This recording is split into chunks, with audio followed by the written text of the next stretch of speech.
And along the shoreline, basically in the heart of Napoli, there is a castle on a cliff.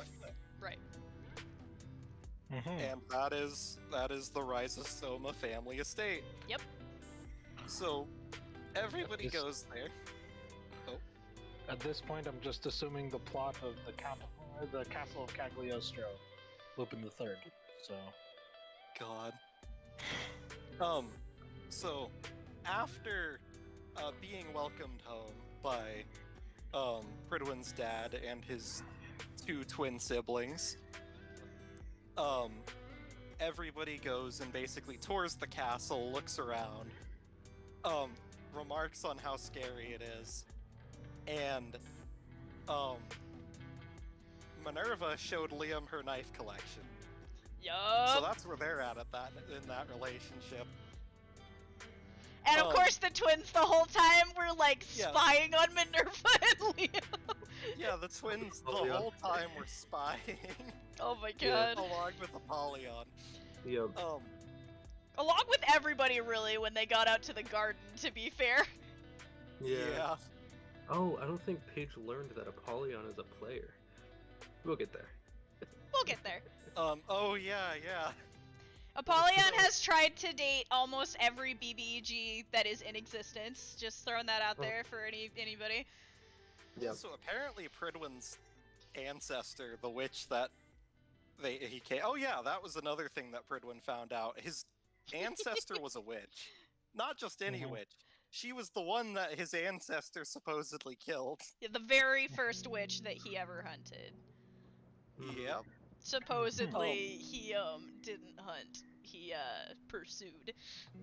Yeah. Whatever. He hunted. Whatever happened on that moonlit night by the shore, that was not a hunt. You don't know. Oh, no. It was a hunt. It was a little on the kinkier side, you know what I'm saying? Oh my god. Bro, your ancestor was a primal! Oh no! Oh no! Oh no! Oh, she was an animal. He was a beast. Atnulfo is not. Oh god. God damn. Atnulfo is very refined. He did not want to wind up like his father. Oh my god. So what you're saying is Aurelia was the primal. She is a jellyfish. Oh my god. Okay, anyways, so Pridwin doing his best to not imagine that. Oh boy, he's gonna have a talk. Because he can talk to Atnulfo, and also the rest of his family, who is also a part of Atnulfo. Yeah, if you can figure out how to separate them. Because right now they're just a big angry shark monster. I can fix them. I can fix it. In the words of Lewis. Yeah.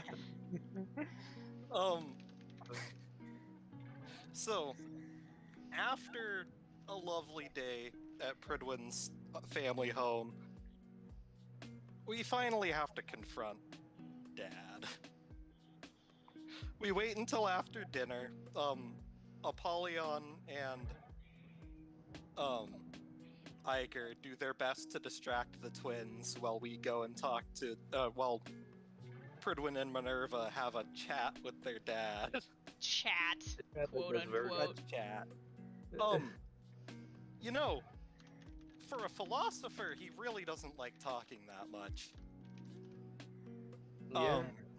And so the conversation quickly devolved into murder. He threw his own daughter out a window, so that was fun. Yeah, he threw his own daughter through a window. To be fair, he just gut reacted, so I mean, she started it. Yeah, but like, at the same time, that was his daughter. Not to be all nitpicky here, but this seems to happen a lot. Yeah, People it really getting thrown does. out of buildings, out of windows, happens a little too often in this campaign. God. That is Katya probably had flashbacks. as well as demons sneaking through windows. God. Oh yeah, Windows are he just not also a secure system of protection. We need to get rid of Windows. also if I had a nickel for every time that my dad tried to kill a 9-year-old, I would have 2 nickels. Which isn't a lot, but it's weird that it happened twice. So yeah, he tries to murder Katya and Soma and really everybody except for Pridwin. And I mean, he almost killed his daughter, but that wasn't intentional. Pridwin barely manages to drag his dad's ass into his inner room so that they can actually talk without him just turning his back and saying nope or trying to murder his friends. And so they have a little chat. Of course. His dad is a racist. And also won't fucking listen. So Pridwin cannot, for the life of him, convince him to not do that, to like actually just let him fucking sort things out. But they come to an agreement. Pridwin's not allowed back home ever. But he can find Aurelia. Of course, this is a terrible decision on everyone's part.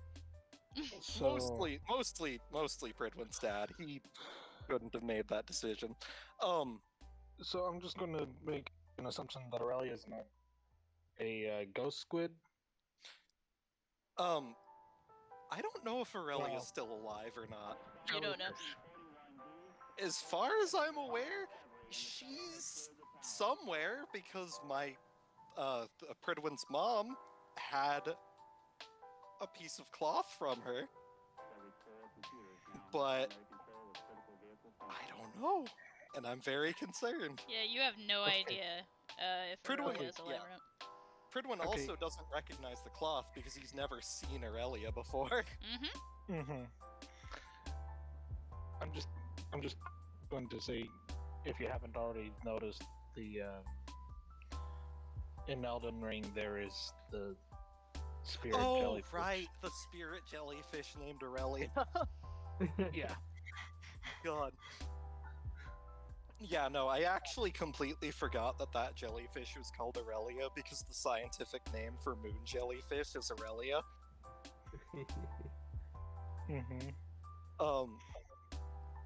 But yeah, no relation between those two. This Aurelia hasn't gone to the moon. At least I don't think so. Yeah. Or made any promises to go to the moon. Yeah. She never made any promises to go to the moon. Maybe? Question mark? You don't know. I don't know, man. Maybe Aurelia's greatest wish was to become an astronaut. DM has to have their secret somehow. Shh. Don't worry God. about it. Don't worry about it. So far we're not going to shrink the moon. Probably. Anyways, yeah, so Pridwin's dad lets everybody live for now. But Pridwin's been disowned. Hooray. It happens. Apparently Pridwin had the option to take his siblings with him. But, you know, considering the agreement was to never talk to them again, I didn't think that was an option that I would have been able to survive making. They even asked to go with you.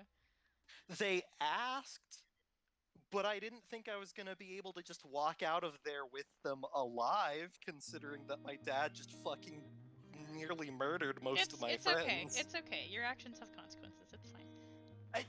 Hey, to be fair, you did not make it look like a choice. because I saw what my dad could do, and if he found out that I was trying to take his only 2 children that haven't disappointed him yet, I would imagine that he'd try to kill us again.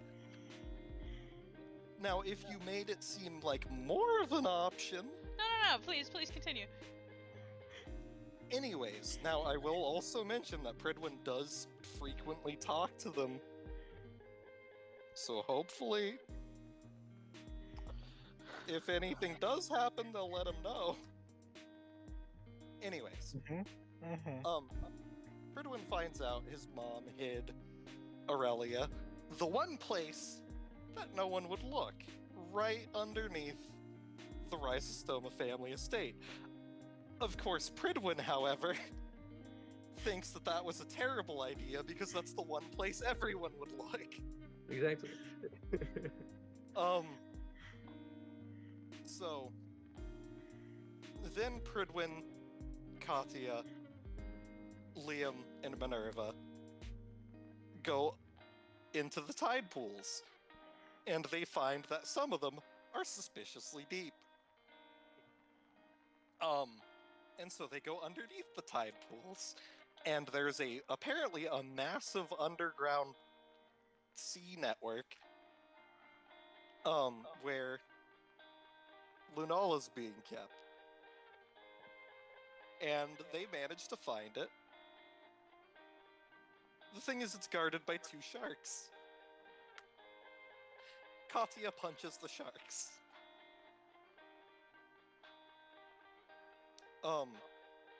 And once they make it to the bottom, Lunala's down there in a bubble. And they get under the bubble, and Pridwin can't wake Lunala up. So he grabs her hand, and she starts draining his life force. Mm-hmm. And Pridwin manages to, through consistent self-healing, and also Katya being a stubborn piece of shit. Katya being incredibly stubborn, he manages to drain his health down to like 20 hit points. And finally wake Lunala up. And then the bubble starts shrinking. And apparently Lunala can't breathe underwater. So, Pridwin has to quickly get Lunala up to the surface, and then go back down and get Katya. But Katya gets eaten by a shark. Pridwin manages to link back up with Katya, and she punches that shark to death while being eaten by it. And then Pridwin manages to get Katya back up to the cave that's beneath the surface. And Pridwin hands her off to Minerva so that Minerva can get her healed. And so then Pridwin and Lunala try to get back up to the surface, but they get fucking swept away by a current, and they wind up in the middle of the ocean. So Pridwin uses his water walking abilities and activates his lantern, and they start walking back to shore.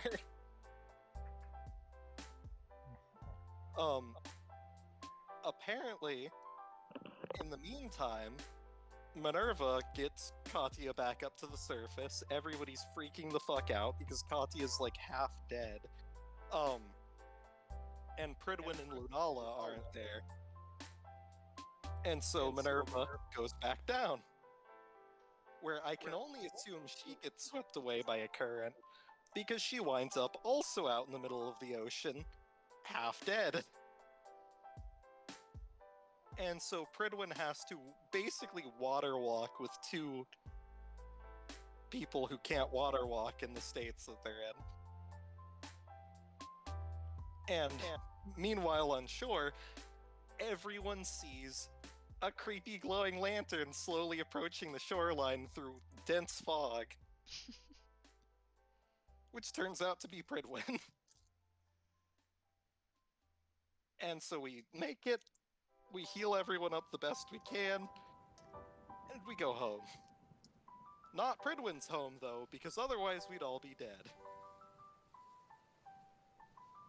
Yeah, we would all die a very gruesome death, especially the demons. Yeah, especially the demons. Yeah, we probably would have ended up like a fucking, like, a smudge mark on the floor. Yeah. So, we make it back home, and we realize we have a full-blooded witch that everybody wants to find currently on campus. And we need to make sure that everybody doesn't realize there's a full-blooded witch on campus. And so Katya has the idea to channel a witch that's, I'm assuming, her mom? Nope. But continue. Well, there's a witch in there somewhere. And she, basically gets possessed by the witch in order to cast a soul protect on Lunala. Problem is, Katya's black blood demon takes hold. So, after casting the soul protect, she loses it. And we just barely managed, Apollyon just barely manages to pull Katya out of that state. After she threw Soma into a dresser. Yep. And then once everybody settles down for bed, Soma decides to go have a chat with a certain undead cowboy. Oh, that went well. While Pridwin's making food for his girlfriend, who has not eaten in probably just under a decade. There were so many good quotes from that session. Yeah, so Pridwin makes horse pasta because it's easy and it tastes good. This contains neither horse nor pasta. Yeah, apparently, the judge is disappointed in the fact that it is lacking in both horse and pasta, even though it is literally pasta. And Soma gets the judge to do a thing that he really doesn't want to do. He convinces the judge to respec him, and respecking is not good. Oh, it's good for me. There are Soma. consequences God. to the actions that have happened. Yes, very. So good. yeah, Soma gives up his memory. I believe specifically the memory of, I'm so bad with names. He gave up Linley's death. Yeah, Linley's death. Not like any character death is ever important. No, sirree, nothing to worry about there. Yeah. God. So apparently, what happens is that your memory, however, one of your foundational memories is replaced with a traumatic memory. And of course, Soma had to get a traumatic memory that made him cripplingly afraid of storms and lightning. And Pridwin's electrical. Yeah. How does he feel about Ein? I mean, Ein is a robot. As long as Ein doesn't shoot lightning, Ein we should be fine. has an electrical attack. Oh no. Yeah. There's one electrical attack. So... Good luck with that. That's yeah, not gonna end well. So, someone's gonna stack up a lot of madness. Yeah. So Soma is now afraid of electricity. Pridwin is currently pissed at the judge because the judge just destroyed the coffee table. And then again. blamed Pridwin for And it then when Sadie blamed came Pridwin. And Sadie somehow bought it. Punch the shit out of Pridwin! Despite Pridwin being the most polite and also being busy cooking. Mm-hmm. Also, you want to keep an eye on that coffee table at the beginning of this session, I must say. Every God. single time that something happens in this house, that coffee table breaks. I need to know how, like, it's just canon that it has been broken, like, every single session, I swear to God. God. Yeah. That coffee table. How many is it the same coffee table that's Soma being rebuilt? Or is Soma it, keeps rebuilding it. That's Yeah. been the canon decision. My By the God. way, when Pidge threw the cherry bomb, Yeah, guess what the casualty was? Oh Yeah. man. the cherry Yeah. bomb, Hex, now what's about to happen in the session when we start. Yeah, the coffee table's not gonna live very long. Yeah. Pidge originally wanted to try using it as the first iteration of the heat technique, so... God. If this has ever turned into, like... I'm imagining if there was ever a movie. At the very beginning, it would have to say no coffee tables were harmed in the making of this film. Except a lot were harmed. God. If I ever turn this into like an animated D&D, not the coffee table is gonna become like one of the catchphrases. Oh, yeah. God. Not the coffee table. Oh no, they killed the coffee table! Those bastards! Those If I- bastards! I'm That's just it! That's the one! I'm just imagining there's like a whiteboard in the corner of the room that says days since coffee table broke, and it's always in 0. Days since coffee table incidents. God. There is no eraser, like there's none of that chalk eraser. Yeah, there's no Yeah. eraser, there's no marker, it's just been like that. Yeah.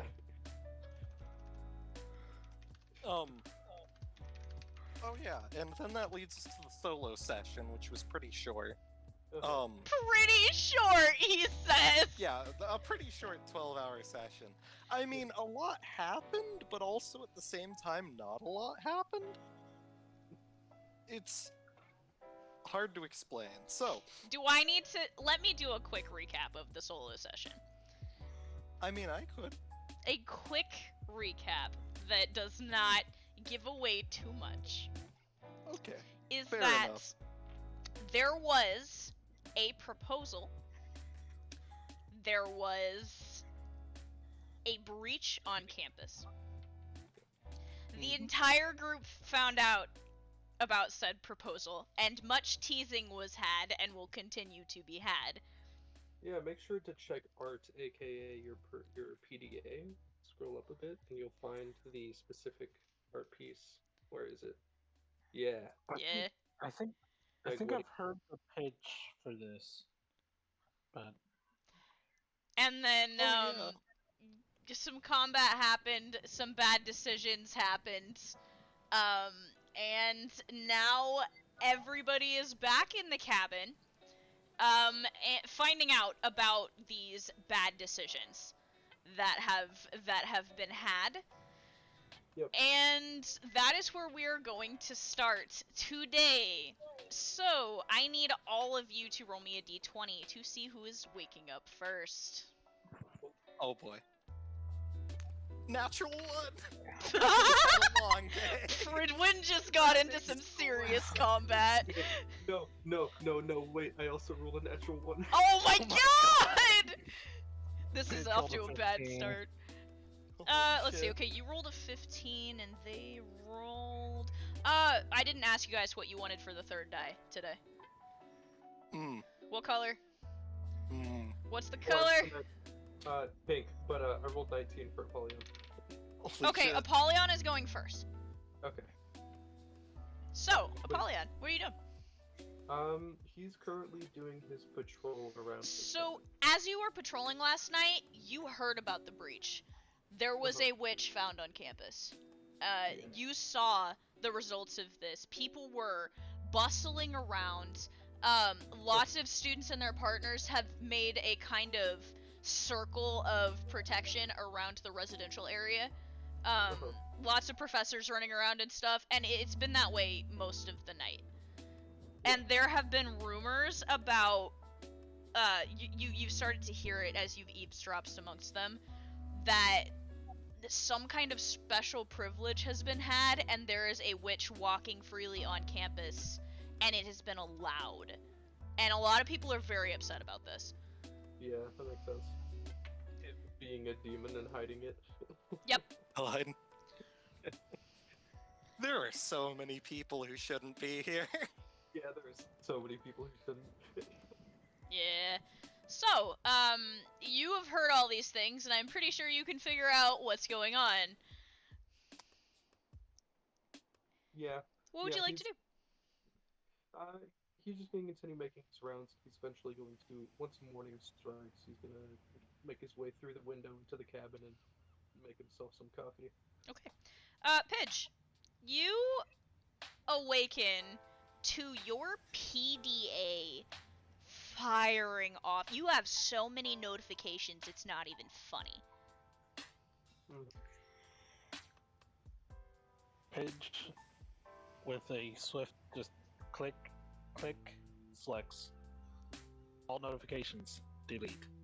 You're gonna look at the Pidge does not give a fuck. no fucks given for the algorithm.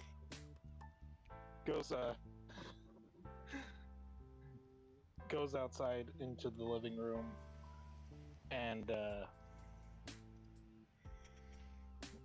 she's got bedhead. She's feeling miserable and just sort of goes and gets a normal coffee. Apollonia's gonna offer you some coffee. She takes it, chugs the whole thing down, and then just takes a seat. Dazed eye. He looks at you, he says, "You look like you've been through it." About 72 hours of pure and total genius. I've finally done it. What did you do? She pulls out Ein and says, execute Alpha Mega 1413 0966. And Ein does a backflip. Is it? It's beautiful, isn't it? Yeah, he says as he takes a sip of his coffee.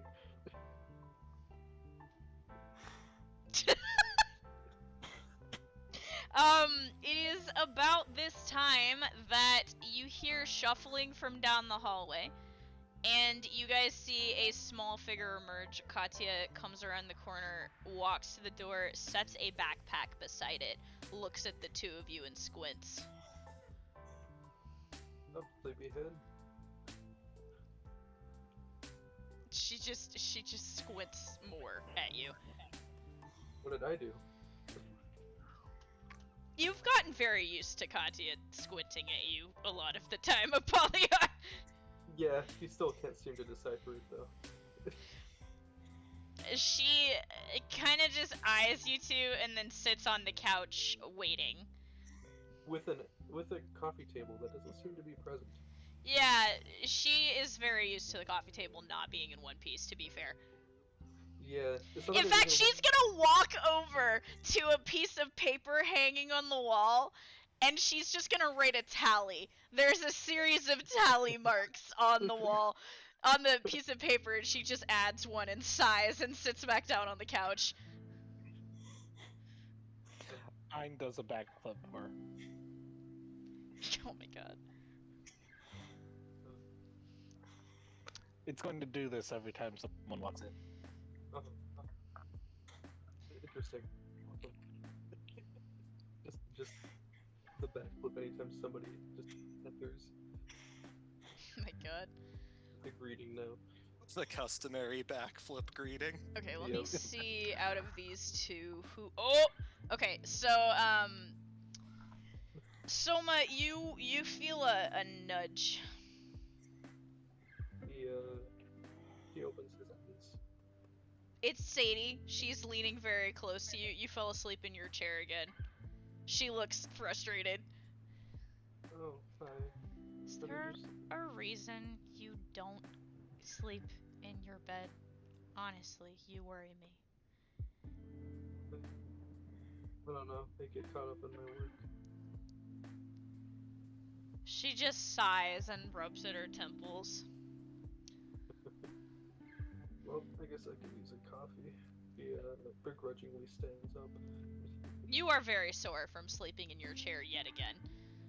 Yeah. It seems that repeated nights not sleeping in your bed are starting to have a toll on you. Yeah. You open your door and the rest of the gang is out and about. As you exit your room, Liam exits their room about the same time and walks in to get coffee. So y'all are kind of huddled around. Pridwin, you you wake up and once again you feel something warm next to you.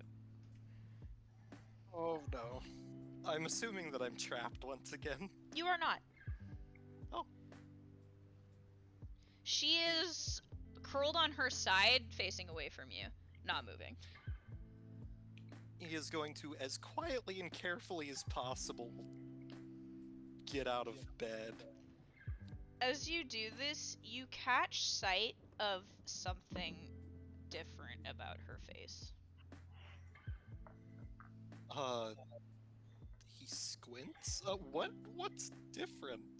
So as you stop and you kind of lean towards her again, you can make out her features still they have this almost feline quality to them.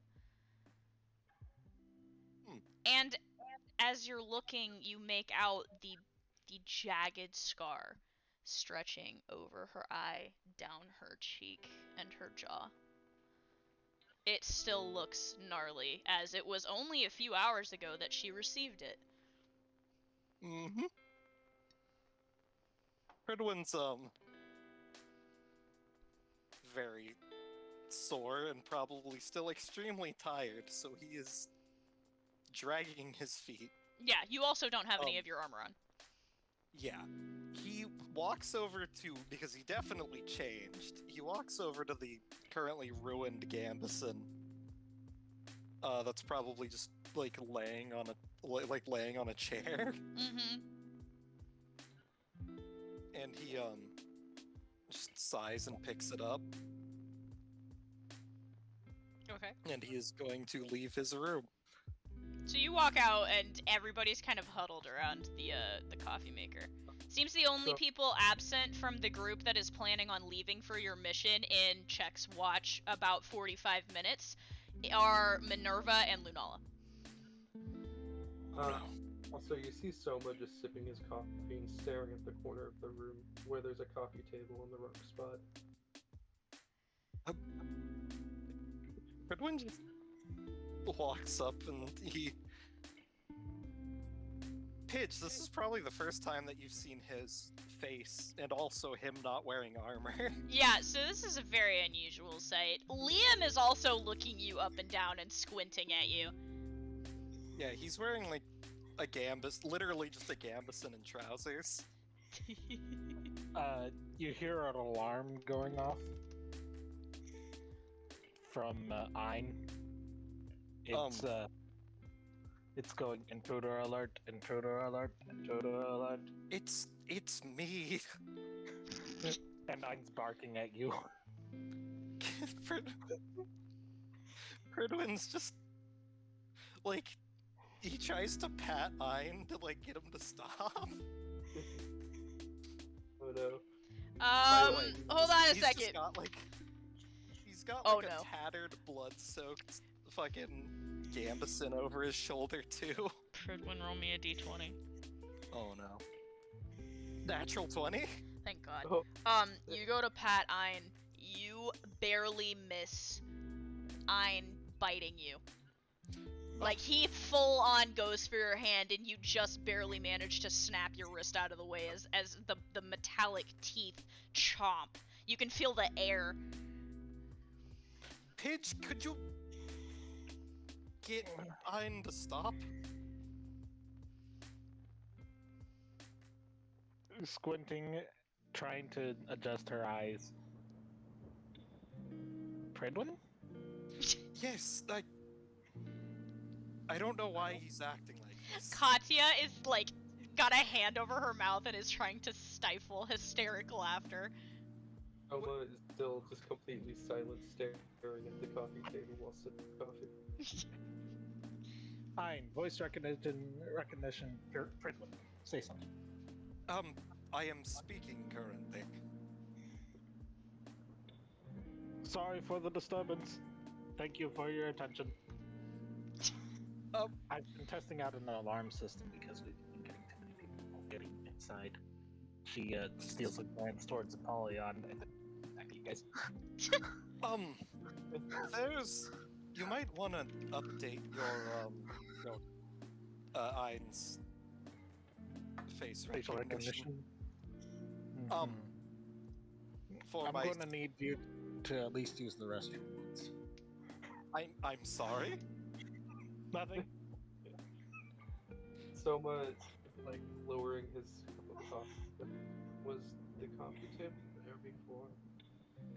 Yes, What happened to the coffee table? That's what I'm I trying to figured I blew it up again. Was there a C4 charge? It's in the No. corner. A certain there it cowboy is. destroyed it. Back left corner of the room.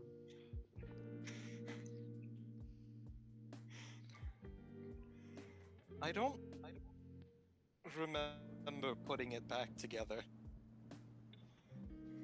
Apollyon currently looking away while sipping his coffee.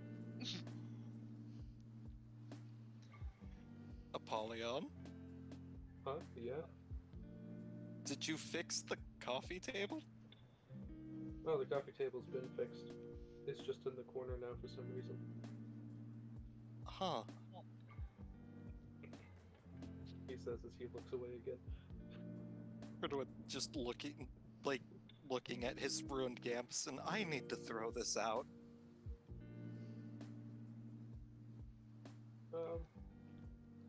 Yeah, it's looking a little rough.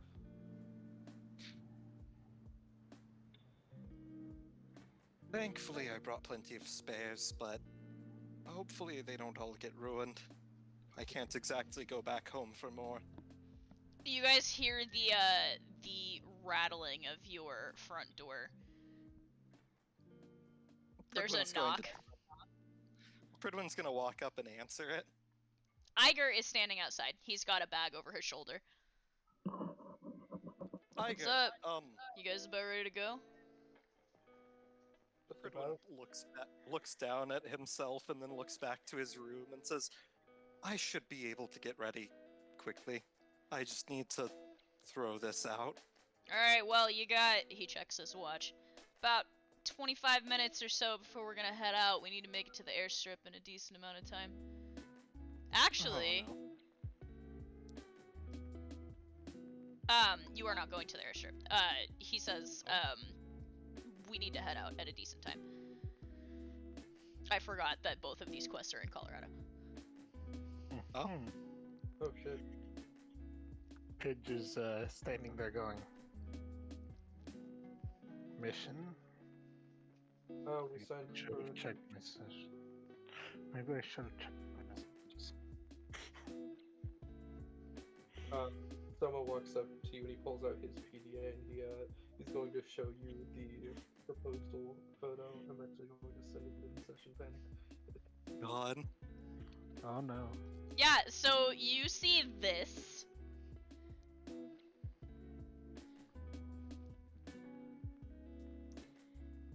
So do with that information what you will.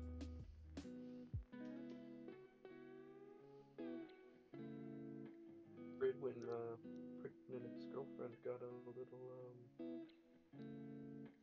how should I say this? Apollyon interjects and he says, freaky. Pridwin just shoots them both a death glare. Soma, like, nods in agreement. is there like a dumpster outside Pridwin can take his ruined Gambus into? Yeah. He's gonna just... Before anyone says anything else, he's going to head out to throw it away.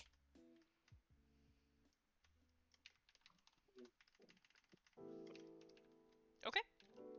Someone's gonna head to his room and grab things. Liam sighs and says, I better go wake the,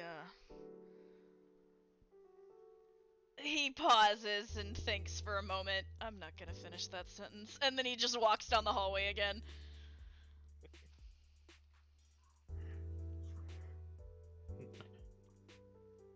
Katya already has her backpack and is standing by the door with Iger now, waiting on you guys. Someone to walk out with his bag of things. Once Pridwin gets back to his room, he's going to try to wake Lunala up. So you, what are you trying to do? He's going to try gently, like, shaking her awake. Doesn't work. Lunala. Doesn't work again. Like, he's gonna start, like, patting her. Definitely doesn't work. Lunala. She's not responding to you at all. Someone walks into the hallway and I'm gonna say he notices and says, "You need help?" How can you... I mean, maybe? She's not waking up. He walks in and he says, "Did she drink too much?" She probably did. Yeah, so they don't have any idea what you and Lunala did last night. We didn't... Soma, drink you, any- as you walk into the room, you notice the scar across Lunala's face. What happened to her? Goddamn. So I'm sure you noticed the, wait. You remember last night, right? I remember getting an alarm on my PDA and coming back and seeing you two. Yes, I explained, but I'll explain again. Me and Lunala were seen by a werewolf. We were just up on the roof stargazing, but, obviously, considering that the wolves work for a certain witch, we couldn't let them find out that she existed. And so we killed them. However, as it turns out, there were more. So the school went on lockdown and we went hunting. I killed an alpha werewolf.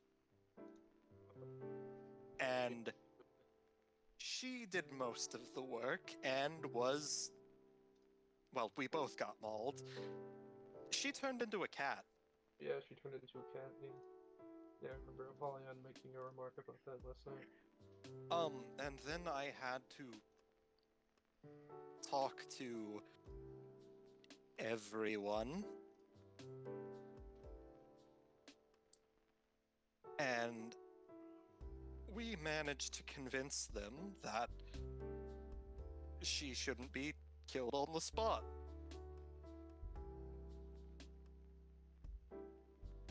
Only they were always so charitable. Oh, it was very difficult. Yeah, well, you need help waking her up. Yes, she is not. He's like basically slapping her at this point. As you're saying this, there's movement from the hallway, and you see Liam poking his head into your room, and you can see that he has Minerva on his back, like he's piggybacking her, and her head is on his shoulder, and she is completely out. He sighs and goes, "You too." Yeah.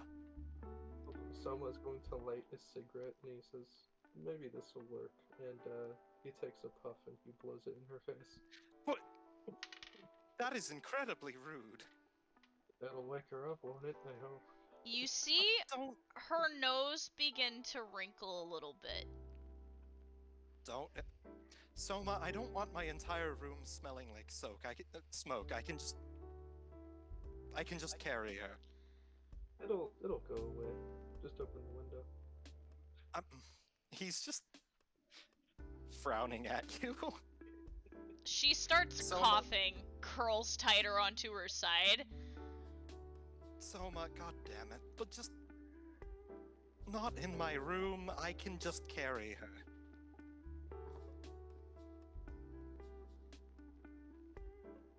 Sadie is now standing beside Liam and says, "What did my boyfriend do this time?" He is smoking in my room. She just kind of looks at you, Soma, and just frowns. And blowing the smoke onto Lunala. She frowns more. I was trying to wake her up. I said it's fine. Mm. I can just pack up. She doesn't have much. I can just pack up for her. You guys, you had bags set out already. Like, you were ready to go. So Oh, they right, are yeah, I currently forgot sitting I by the packed door. that. Yeah, you guys are ready to go. Yeah, Some already has his bag around his shoulder. He's gonna head back to the car, or head to the car. I just have to put my armor on. Liam shrugs and takes Minerva and starts walking toward the door as well. The entire Oh, group is now like huddled near the front. Yeah, Apollo- Pridwin's just gonna get equipped and then pick Lunala up and grab their bags. As you, Soma, as you and Liam are walking toward the front, Liam looks over at Pidge, who's still drinking coffee, and he says, "She coming with us?" Oh no, Paige, are you coming with us? Pidge is blinking for a second, processing. Might as well. Let me grab a Ion. No. Eon. There you go. Apollo's gonna walk through Pridwin's room and open his window and step out the window. Why? Yeah, so you're putting your armor on, and Pridwin, you just watch as Apollyon slowly walks through your room. He's like midway fastening his fucking like chest piece, and he's just looking at you. Apollo gives you like a peace sign as he exits through the window and closes it. Why? Why do you always go through the window? He's gone now. Yeah, he's just gone. Pridwin just shaking his head and continuing to equip his armor. Oh my god. Apollyon By the way, this is one of the rare instances that you'll see Pidge without her hat. So Oh shit. Oh. Without the hat. Didn't think it was possible. Oh my god. You mean the hat's not just a part of her head? yeah. Holy shit. This is This is a moment. We're having a moment. Oh my god. So yeah, Pridwin, you get your armor on. And then he's just going to like sling Lunala over his shoulder and then grab the bags with his other hand. Mhm. Okay. Roll me a strength check. Out of curiosity. Alright. Strength 24. Oh, you barely passed that. So, Holy shit. Oh, fuck. interestingly enough, you remember, Lunala was very light. She was almost like a twig. Like, you have had in your mind this fear of, like, breaking her. Mm-hmm. If you tried to do literally anything with her. And now, she seems heavier. And very sturdy. She still God. has that, like, thin, lanky, elegant demeanor about her. It's just, like, somehow there was weight added without it looking so. Why are you so heavy? She is out. Yeah, so much. I would think he's already probably at the car. Yeah, so you guys are all, the rest of you are waiting at the garage, and instead of Jeeps this time, it appears Iger has a van that you guys are loading into. And the whole back of it, like, there aren't really, like, seats. Like, it's an open space for you guys to, like, do whatever you want with your bags and how you're gonna seat yourselves. And Iger says, "Sorry, we got this thing because some other teams went out on missions and already claimed the Jeeps for themselves. He already tossed his bags in and has crawled into the driver's seat. I mean, a car is a car. Soma says as he like tosses his stuff in and hops in the back seat. Yeah, so Suppose- you're in the back. It's almost like a military cargo vehicle is kind of what it's like. Like it's just a big flat open space in the back. Uh-huh. Pridwin will just like load everything up in the back.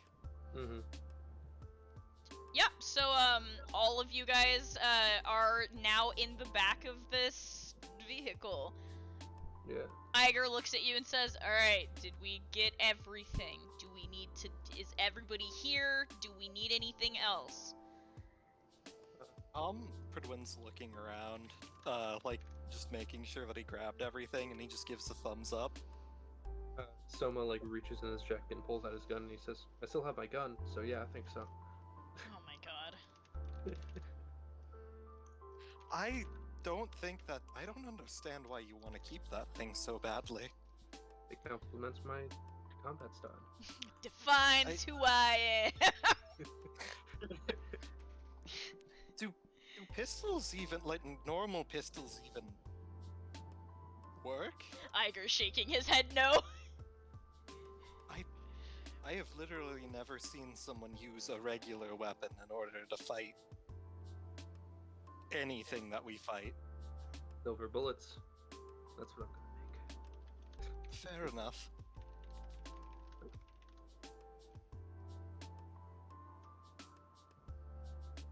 He puts his gun back in his jacket and fastens his seatbelt, I guess. Actually, There's yeah, not I even think, a seatbelt. Like, it's Yeah, literally there's, just an like, this open something. space in the back. That's why I said I guess, because I wasn't sure if there was or not. Pidge, So, yeah, go Pidge ahead. pulls out a prototype stir and hooks it up to her jacket, Oh and god. it does a claw and locks her into the side of the van. Smart. So Pidge has secured herself to the side of the vehicle. Okay. Once you guys are settled, Iger starts her up, and you guys are pulling out of the school. You guys start driving. Is there anything you guys want to talk about? Soma's just writing in his journal. Pridwin's, he is going to, so I'm assuming that, like, there's probably a group chat with all of my siblings in it. Yeah. He's going to message that group chat and say, Dad did say that we can't talk to each other. He never said anything about messaging. So you get a reply, and it's a shared post.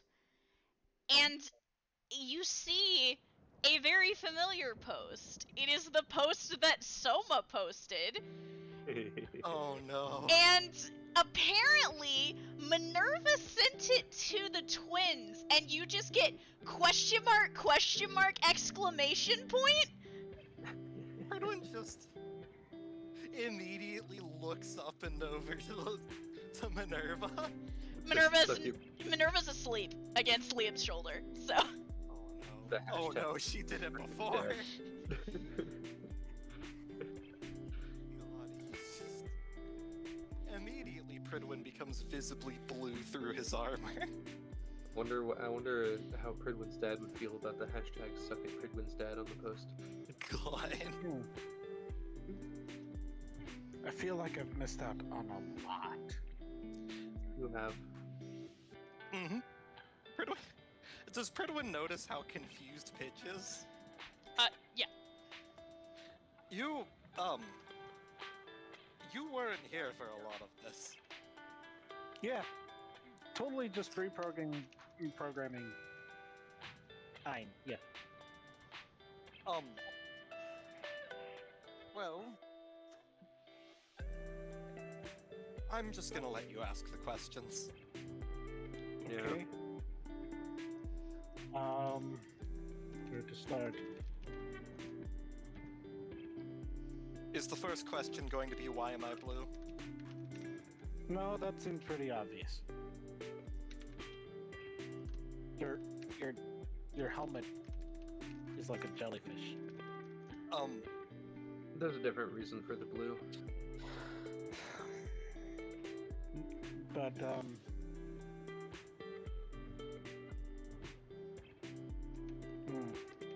who's she? She's a witch. She's Pridwin's just looking over at Soma. She is Lunala, a childhood friend of mine, and she is a witch. But that is not important right now. Okay. I feel like that's pretty important. Okay. So, where did you guys go? Italy. Oh.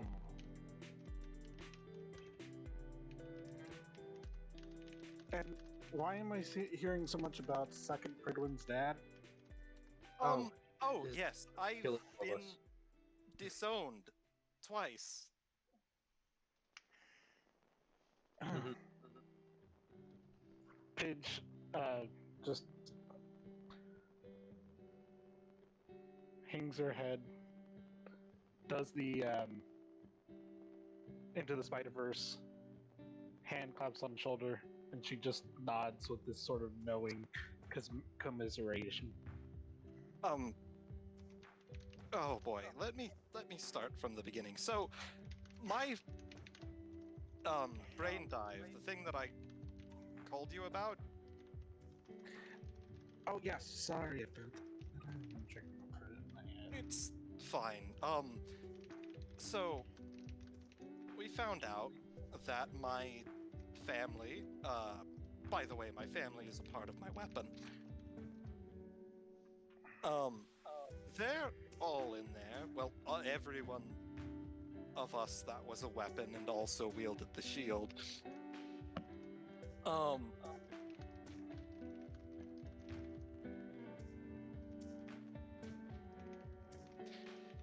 However, so the shield blocked off a lot of my memories from before my mother's death, and I discovered that apparently, when I was a child, I was friends with Lunala. And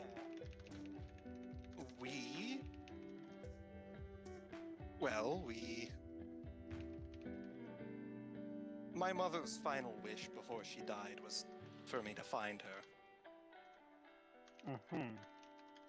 And so, well, I found out through one of her memories that, well, my father found her first, and that he killed my mother. So we decided to go home for a few days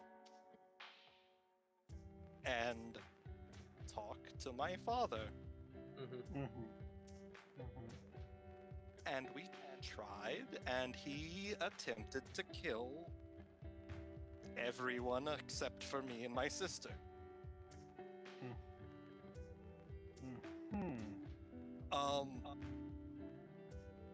I managed to force him into having a chat with me, and we came to an agreement. So I'm no longer a part of his family anymore, and I'm not allowed to go home ever again. But he told me where she was.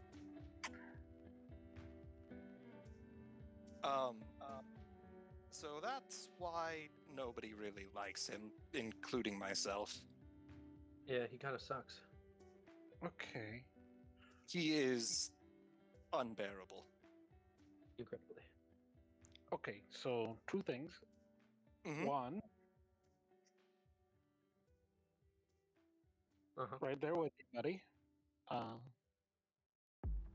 And two, can I experiment on her?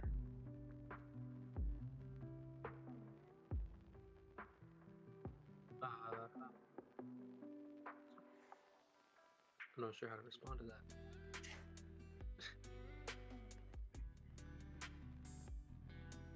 Pridwin? Sorry, what was the question? Pridwin's, like, on his PDA right now, vigorously tapping. He asked Every if, few seconds, you see his PDA like lighting up with text. Yeah. He So- looks very overwhelmed right now. Soma fills you in. He says, she asked if she can experiment on Lunala. No! What kind of question was it? What do you mean? Well, No. I have no idea how to deal with witches and demons and whatnot. By the way, Apollyon, do you mind if I experiment on you too? He manifests his scythe and he says you can experiment on her. You know, I think love it, especially with all the explosives. Uh-huh. We'll How's get in Apollo? touch. How's Abaddon doing these days? Abaddon is not listening to this conversation currently. Oh, really? Mhm.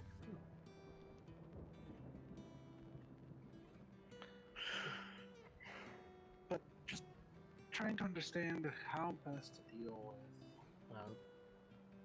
things that could literally throw me against the wall or across the room or blow me up without You- setting a trap first.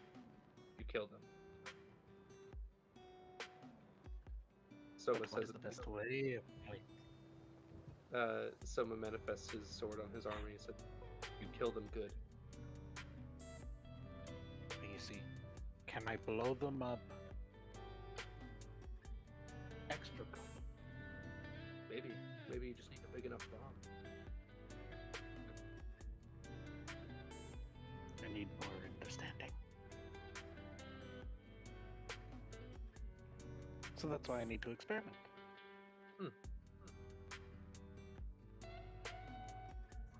I just stab things until they stop moving. Yeah. Good for you, buddy. Yeah, it works pretty well. Especially with the fucker.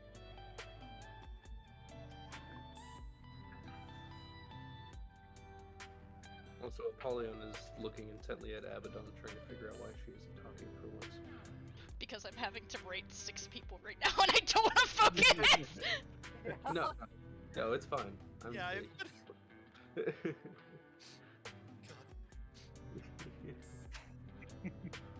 God. There's a full-blown conversation happening in Pridwin's group chat right now, and I'm trying to rate all of them. There's like 5 people I'm trying to rate. Oh no. Abaddon, as you're trying to figure out what's going on, it seems like she is distracted thinking about something.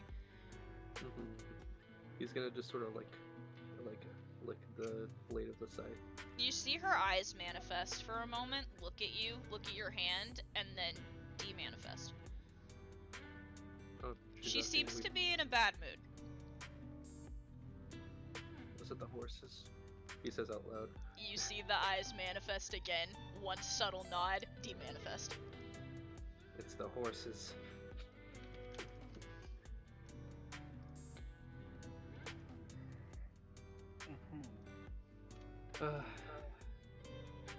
Next big question. What did we sign up for?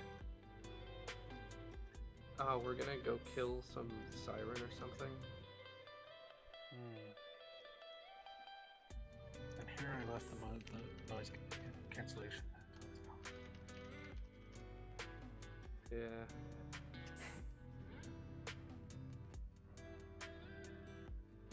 So, Soma is just currently, like, really tired. That chair has given him quite the beating.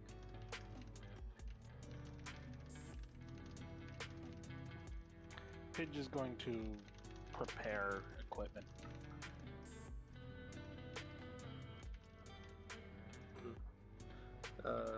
Apollyon is just sort of looking out the window, and Soma's writing in his notebook right now. That's your QD. Just a second. Important statements happening. Give me a keep chatting about shit. I have nothing to chat about. God damn it! Pridwin looks up from his... He, like, basically turns his PDA off. And he says, okay, what's going on? Apollon's having troubles with Abaddon, and Pidge is working on things. I see.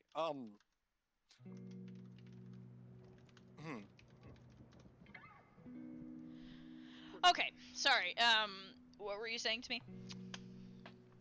Oh, I said that's your cue. We're all just kind of fiddling around with things. Pridwin, did you have anything you wanted to talk about?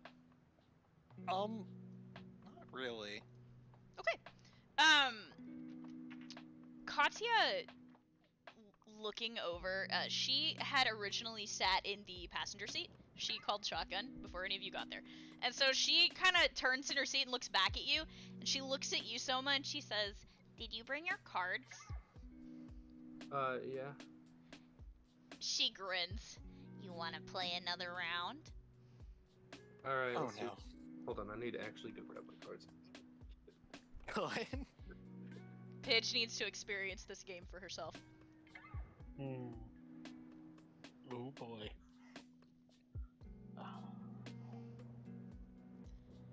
If the internet will allow my stuff to load.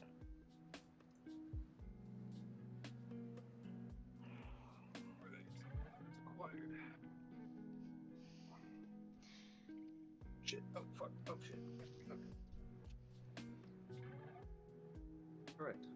So, what game are we playing with these cards? You already know, Katya says, moving to sit beside you, Pridwin. Okay, let's do this. Oh boy. So as you are, you guys, everybody's starting to like huddle together in the open flat area, making the sort of loose circle. Liam wakes Minerva up and says, "I ain't suffering through this without you." Minerva, yawning a little bit, kind of begrudgingly looks at him and then looks at the cards that Soma's shuffling and sighs. Lunala. Would you like to try and wake Lunala up again? He will try. Roll me a d20 and tell me what Alright. you're doing.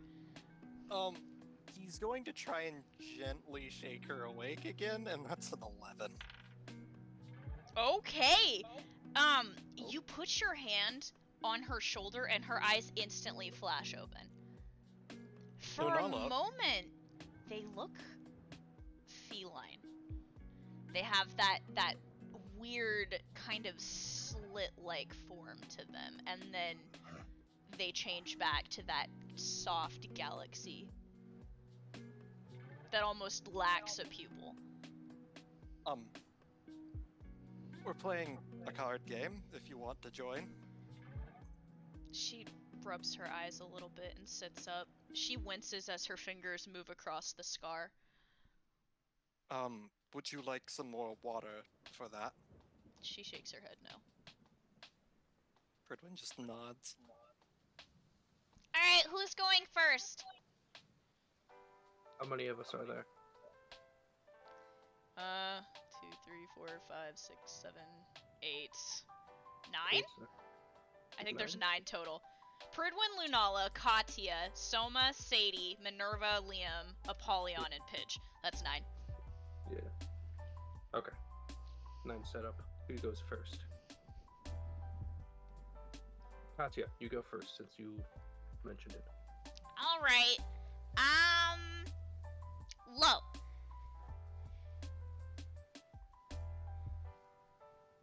You are correct. It is low. She looks around and thinks to herself for a moment.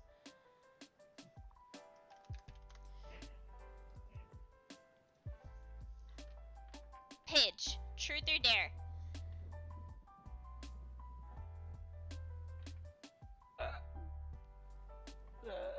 There.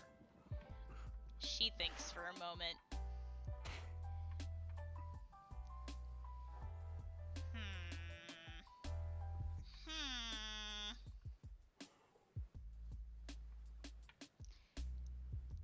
You know that weird candy bar that you have?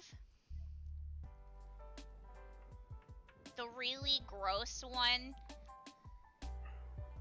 Yeah? I dare you to make a shot with that and then drink it. She's actually smiling at this as she quickly whips something up. Oh Roll no. me a d20. Oh no. Can Pridwin's actually going to offer to help? Nat 20. Ooh. Oh, Oh! Oh shit. Oh mind. my god! Okay, so here's what happens with that nat 20. You have created some kind of crazy looking shot. I mean, this thing looks disgusting. It smells disgusting. But you take it, because you ain't no bitch.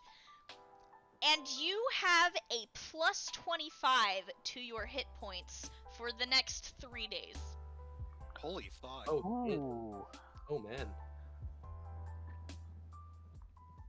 What a great dare.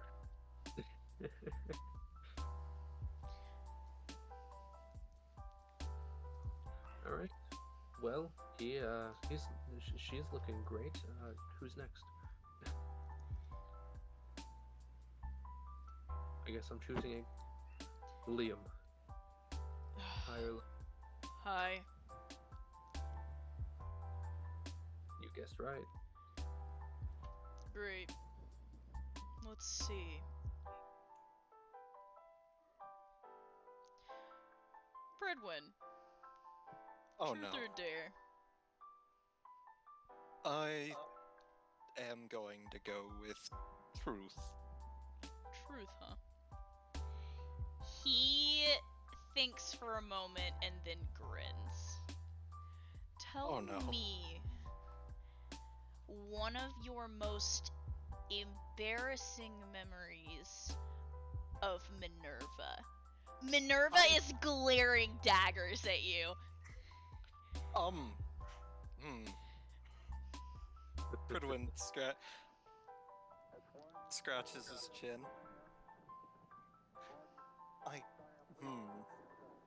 This is difficult. I suppose that there was one time when we were training, and she was trying to wield me, in my shield form, and she was struggling greatly. And Liam has leaned forward with interest. Minerva is giving you the I will kill you look. she tried extremely hard to actually be able to use me effectively. However, she fell, tumbled, and wound up I wound up in my normal form, and my leg was impaled. Oh my god. Minerva's face is blue. And I remember I didn't even really realize that I had been stabbed in the leg because I was too busy laughing at how bad she was. Liam's cackling at this. Minerva's very blue and has kind of turned away from you slightly in embarrassment. Soma chuckles and he points to Minerva. It's your turn. She just gestures up.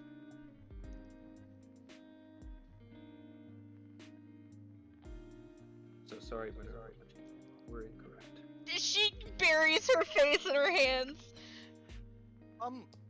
You know what? Oh?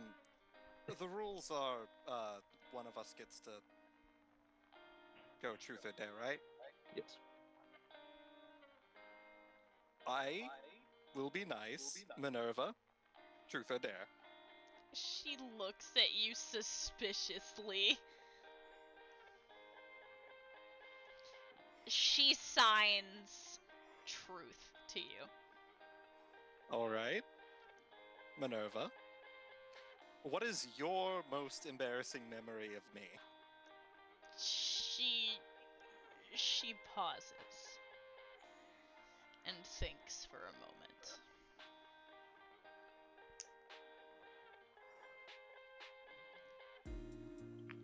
She thinks some more.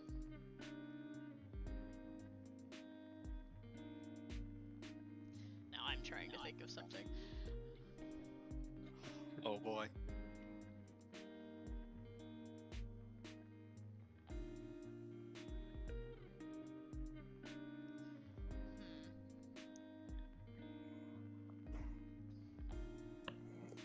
Once, she says, turning back to you a bit. When you were little, you tried to take Dad's book. And when you grabbed I it, remember that. you tore a page. And instead of fessing up to it, you tried to blame it on your dog. And of course, Dad didn't fall for it. And because you didn't fess up to it, he made you completely take all of the books off of his shelves, paint them, dust all the books off and maintenance them, and put them all back. And when you were done, he made you do it again. I remember that. She smiles a little to herself. Goodwood. Very blue. He kind of clutches his face and says, "It took me almost a month." Royalty has a very interesting concept of embarrassment. Sadie, it's your turn. Up or down? Low. You are correct.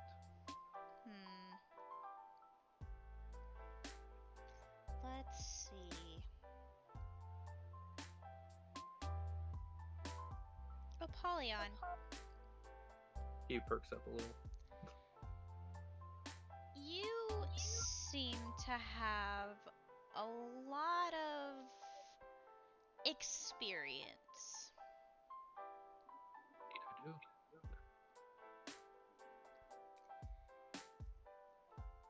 What do you... I guess I should ask Truth or Dare first. You choose for me. Truth, then. What do you think that Pridwin's kinks are? Goodwin immediately, squinting. I feel like Lunala should know these things. Lunala's now turning blue. Apollyon looks over and he sort of smiles and he says, he's definitely at the bottom. Goodwin shaking his head Liam goes, yeah, I think so. I feel like he's the one who likes to get taken advantage of in the bedroom, if you know what I mean. Lunala, looking at you, Pridwin, goes, what's a bottom? Pridwin's curled into a ball right now. Apollyon walks up to Lunala and he's going to whisper what it means into her ear. You see her listening thoughtfully for a moment, and then her face turns a deep shade of blue. It says to Apollyon, explain to her what pegging is. Apollyon looks over and he says, I don't even know what pegging is. Pridwin's just shaking his head. I think she'll like it. Oh my god. No. Immediately looks up. No. Apollyon like gestures to Soma to hand his PDA, and Soma does so. And he looks up the definition of pegging and shows it to her. Oh no! Lunala's face is like she can't get more blue than she is now. She has like shuffled behind Pridwin a little bit. Pridwin looks mortified.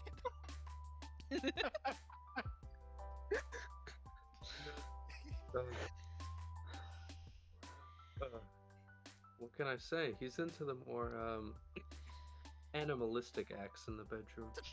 He says as he walks down and sits back down where he was. Oh my god! Pridwin's just like, you know what? I didn't think that I could have a worse day in the past couple of days. But somehow, I have been proven wrong. Apollyon is the source of all of his wounds. God. That was probably the funniest thing was Apollyon giving the sex ed talk to Katya and fucking Soma, and now... Oh my god, that was fantastic. God. Oh my god. Alright, whose turn is it? As Soma gets his PDA back, he looks down and he looks at it in shock. But Learning so much today, Sadie says as she sits beside you grinning. Soma looks over to Apollyon and he says truth, or he says up or down, in which he says up, and he's right. Okay. Apollyon looks over at he's gonna look over at Liam and he's gonna say truth or dare. Again, he sighs. Dare. Let's see.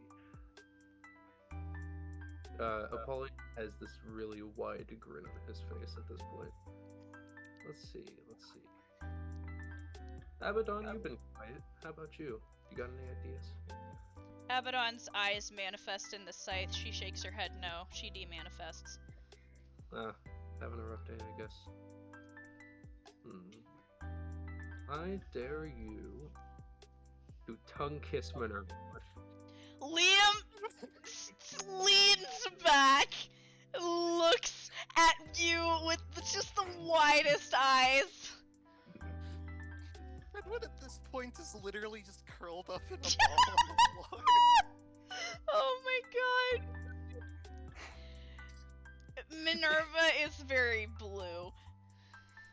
Do you feel at home, Apollyon? Because this is hell. Yes, I do. Liam goes, did we ever specify what happens if we refuse? Soma smiles. What does that mean? It can't be worse than this. There is no refusal. You game with the demon, you know. Oh my god, he says. Soma, Apollyon, please. Liam is like you can see his hand is like shaking at his side. Pridwin just turns his back. I can't look at this. I can't. Lunala is also like very blue and kind of like hiding in your shoulder. Katya's watching with interest. So is Sadie.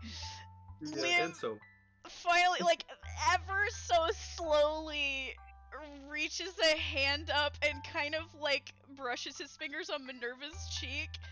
And Minerva looks at him and she's about as blue as you are, Pridwin. Like she's suffering. And he looks at her and he just whispers, sorry. And she goes, I don't like this game anymore. And he leans down and kisses her. It is like the quickest kiss that he can manage without breaking the rules. They both turn away from each other extremely, like, Liam is extremely red. He puts his mask back on very quickly and kind of tucks his shoulders up and turns away from you guys. Minerva just slowly, like, slides her helmet back on. so you can't see her face. No, man. Now, Katya. I Is it already over? went! Oh yeah, Katya's did already. Sadie, it is your turn. Didn't I go too? You did? I think Who so. did? So, Pidge hasn't gone yet, I don't think. Pidge, it's your turn then. Up and high or low? Low? You are correct. Ask someone truth or dare.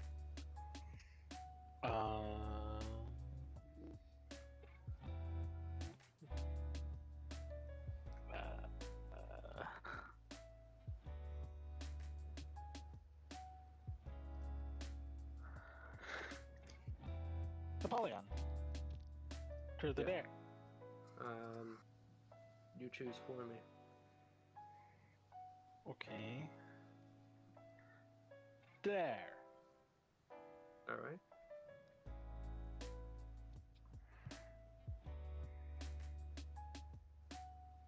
What is it you ask of me?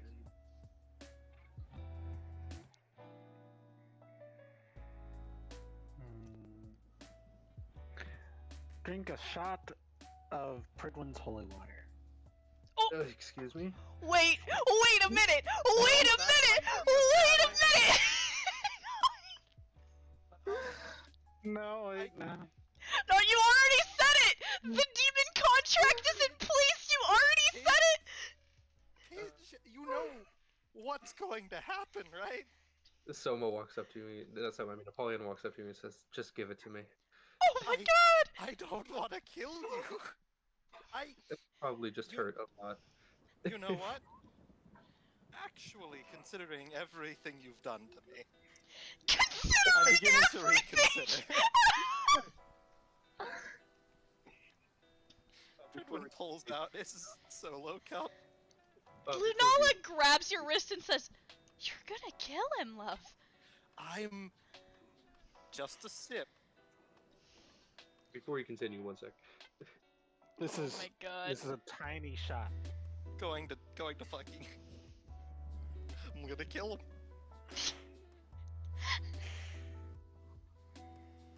I mean, to be fair, the holy water doesn't just outright kill people. Pridwin, I need you to roll me a d20. Mm-hmm. At 19? advantage. Oh, Yeah, 19. okay. Okay, so that's that. He is trying very hard to make sure that he's only producing a tiny bit, like the tiniest sip of holy water. It doesn't matter. Oh no. And you said with advantage, right? Not disadvantage, because I got a much lower number on the I disadvantage. said advantage. Oh god.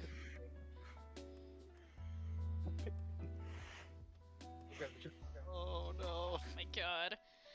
Can't believe that we lost a player over Over truth or dare? It's okay, it's not that bad. I'm pretty sure his hit points are a lot higher than Yeah, this. my holy water does not deal that much damage. Let's drink this holy water. Okay, so you grab the shot that is handed to you. Apollyon, it is like fire. It hurts. It's like glass going down your throat, tearing at the skin and your internal organs. You take 40 points of damage. Oh my god. Yep. And you now have the inability to speak for the next 20 minutes. No! Oh no. That's the devil's worst nightmare. However, as this happens, you see the eyes manifest in your sight, and you hear a soft giggling. You are, you little shit.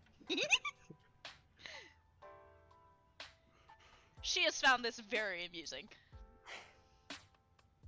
Yeah, it's in his head communicating with her, and he says, "You little shit." Apollyon? He looks I at would you like- and he He just gives like the cutthroat motion, basically saying he can't speak. I would like to apologize for half of that. Half of that. But you did deserve some of it. Pete is writing down in her notebook, and she's, yes, I'm apologizing. Did you just use that dare to experiment on him? Apollyon like gives you a smile, Pridwin, like a very wide smile, and he sits back down. He regrets none of it. He regrets none of it. He's into that secretly. Oh god. Oh, I mean, Joke's on you, you're half witch. I'm into that. Oh no. I So think you are into that shit. Soma, I think you're the only one left? I still have 3 cards. Oh, damn. Okay, I know No. Soma's one. I think Pridwin Pridwin, hasn't Soma, and Lunala? Yeah. Are those the Lunala 3? hasn't gone either. Okay. Pridwin. Higher low. I'm gonna have to go with low. Unfortunately, you are incorrect. Oh no. Lunala, would you like to take this one? She's very blue still. She shakes her head no. Huh, that's a surprise. Pridwin, Yes. truth or dare? Normally I go for truth, but I'm gonna. You know what? I'll let you choose. He looks over at Apollyon and then back at Pridwin, and he says, I dare you to feel some of my hellfire. What? Oh! I'm Oh! sorry. You want me to let you burn me? Mhm. Why? He looks back at Apollyon and back at you. It's the Brotherhood! The Brotherhood! He, Pridwin points at Apollyon, has caused me untold suffering, and I didn't have a choice in that dare. He smiles. I already said it. He's not gonna take the gauntlet off. He's just gonna hold out his gauntleted hand. Alright. And Soma is going to manifest flame in his hands. He's going to grip his gauntlet. Okay. Oh, no. So, I need to check numbers. Hold on. Bum, bum, bum, bum, bum. Oh, Jesus. Okay, I need you to roll me 3d20. What the fuck? Which And one I of us? need you to roll me a d4. Wait, who's rolling what? You! I need you to roll me 3d20 and a d4. Oh my Okay. god. Alright.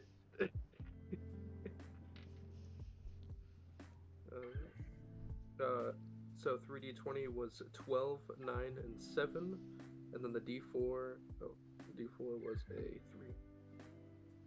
Okay, Pridwin, you take 28 points of damage as you feel the gauntlet beginning to superheat around your hand. It arcs with pain up your arm. Moon and stars, that is excruciating. And when Soma pulls his hand back, the heat doesn't stop. So for the next 3 turns, you will be taking 28 points of damage per turn. Oh my god. So that's a total of how much? Here, I'll do the math real quick. 28 times 28. 3 is 84! Yep. Yeah. And that's only because you were wearing a metal gauntlet that held the heat in at advantage. God damn it. Pridwin, like, pulls off the gauntlet and his hand is, like, scorched. Yeah, so if you take the gauntlet off, I will let you shorten it, but you're gonna take immediate damage if you do. Yeah, he's going to just So immediately if that's rip what it you're off. doing, instead of taking 84, you're gonna take 50. Just 50 even. Okay. Yeah, that brings it down to, I bet 150. Yeah, he just rips the gauntlet off. His hand is like charred. Oh man. Lunala's eyes are wide and she looks That- extremely worried. That. Immediately, he's gonna pull out his solo cup. Apollyon looks to you and gives you a thumbs up. That was not. Can we please not try to kill each other? I mean, Pidge started it. So if I didn't have Just my quietly water, this taking hand notes. would have to go. Anyway, Lunala, it's your turn. Looking at his hand worriedly, looking up at you, there's a twinge of anxiety crossing her eyes, and she just finally whispers, "Hello?" You guessed right. Okay. She looks around uneasily. Everyone's gonna drink some water to get his hit points back. She... let's see, who would Lunala go for?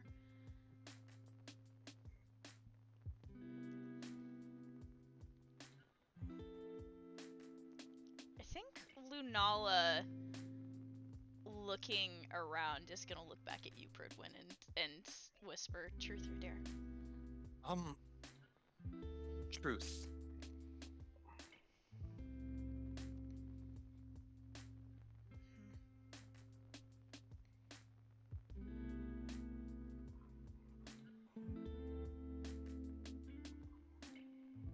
Okay.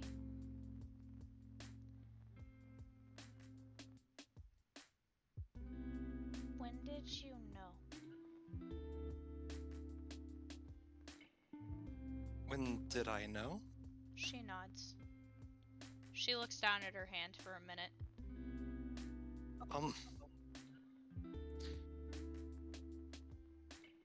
I suppose when I first met you.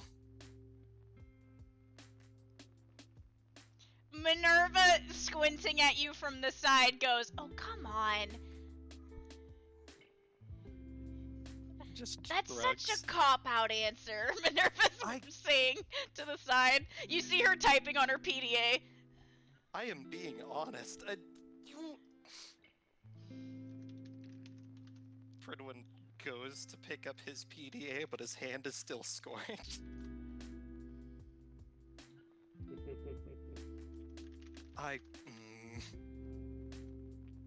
That is the honest truth.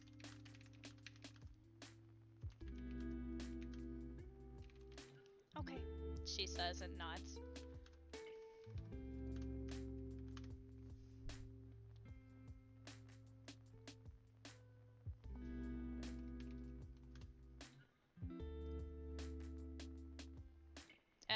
Soma, I think you're the only one left. Yeah, I'm gonna go with. Oh shit, I was working. Okay. He's going to look to Lunala, and he's gonna say truth or dare. Dare. Okay. I dare you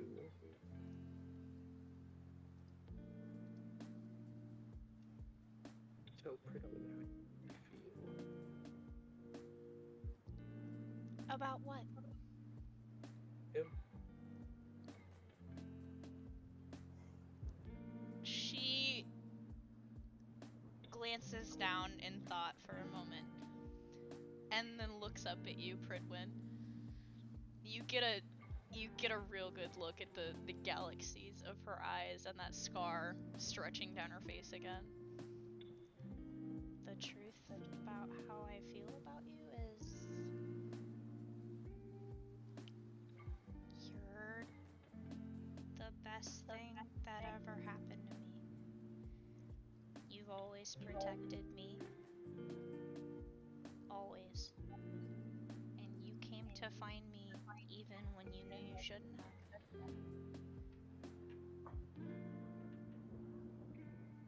Pridwin's kind of tearing up at that. I love you. She glances away, turning more blue. He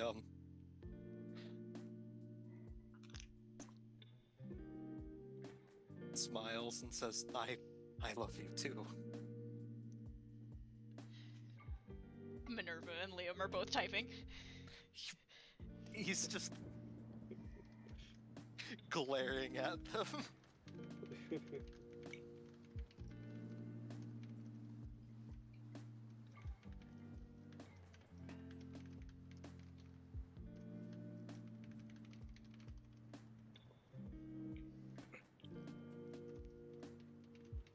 Suppose that concludes our game.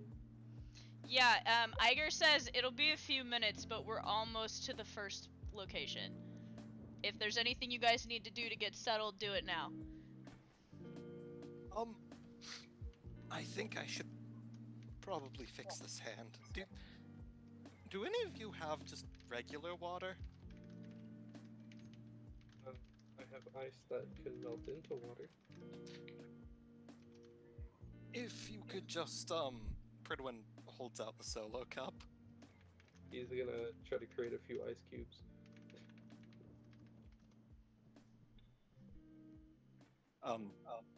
Yeah, go ahead. Just You managed to make a little bit of water. Yeah. Pridwin's just going to dunk his hand in it so that he can heal it. Yeah, you managed to use your water to heal again. Yeah. Because I've got that passive healing in water, can we just say that I, like, Yes. heal back up to Yeah, full? I'll say you can heal back up to full. Mm-hmm. Apollyon, you get your voice back. Finally. Oh yeah, he coughs a little bit and then he says, "Oh, finally. I hate not being able to talk."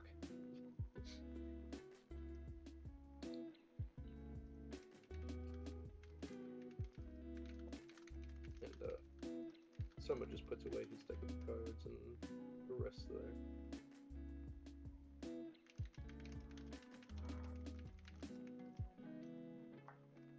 Okay, so finally the vehicle rolls to a stop, and you guys find yourselves in what appears to be a small village. Iger turns in the driver's seat and looks back at you and kind of rests his hands on his knees, trying to recover from the fatigue of driving for multiple hours on end.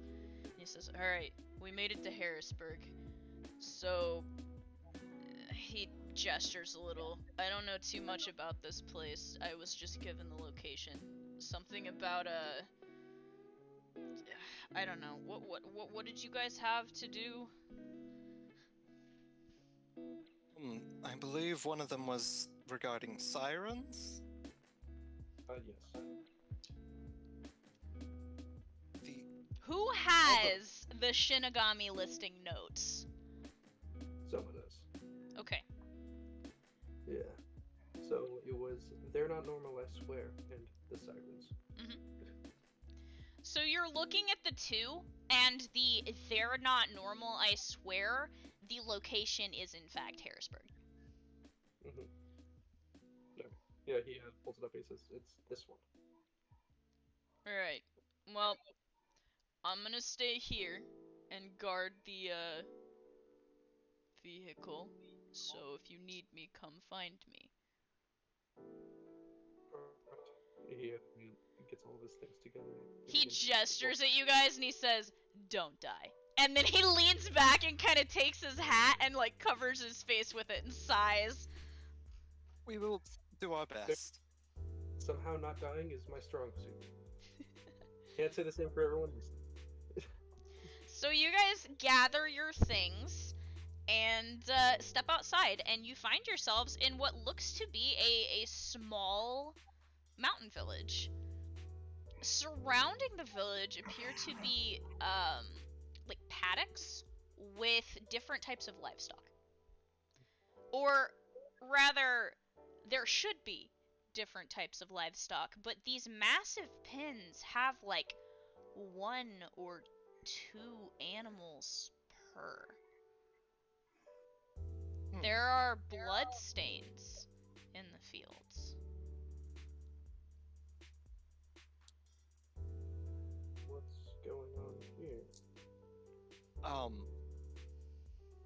Can Pridwin, like, go up and investigate? You start walking toward the nearest paddock. Roll me d20. Alright. 16? So you kind of look over the fence, the railing. There is one cow in this paddock, and it looks rough. This thing, there are wounds along its sides. You can't tell what's made them, and as you look around, you can see it appears there's hoof marks all over.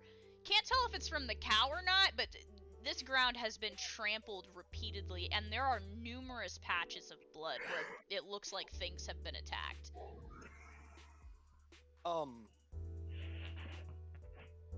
Does it look like there's been multiple events, or if this was all from one singular event? It looks like the blood has come from multiple creatures. Like, the amount of blood and the different locations all over. I mean, this is a big paddock. So, it's all over the place. You get the sense that there were definitely a lot of cows in this field at one point in time. Something... And is all the blood, like, the same age, or am I finding, like, patches of, like, there's older... varying sections where some appears to be very dried and just hints of it, and there are some that are more fresh. The more fresh ones appear to have, like, chunks of meat in them that haven't yet been scavenged by birds or other creatures. Something's been getting into these paddocks and picking these animals off.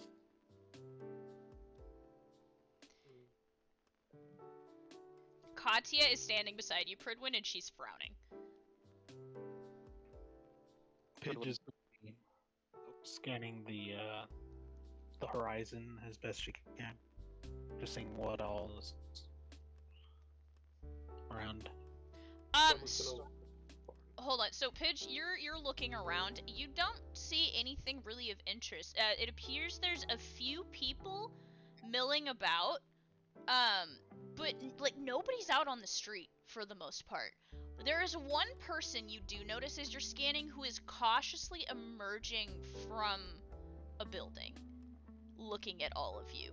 Nervously, he glances around, and then he starts hurriedly walking toward you. What were you doing, Soma? Oh, I was gonna look around for any buildings, but this guy's walking towards us, so I'm more interested in that. This is the man that's walking towards you.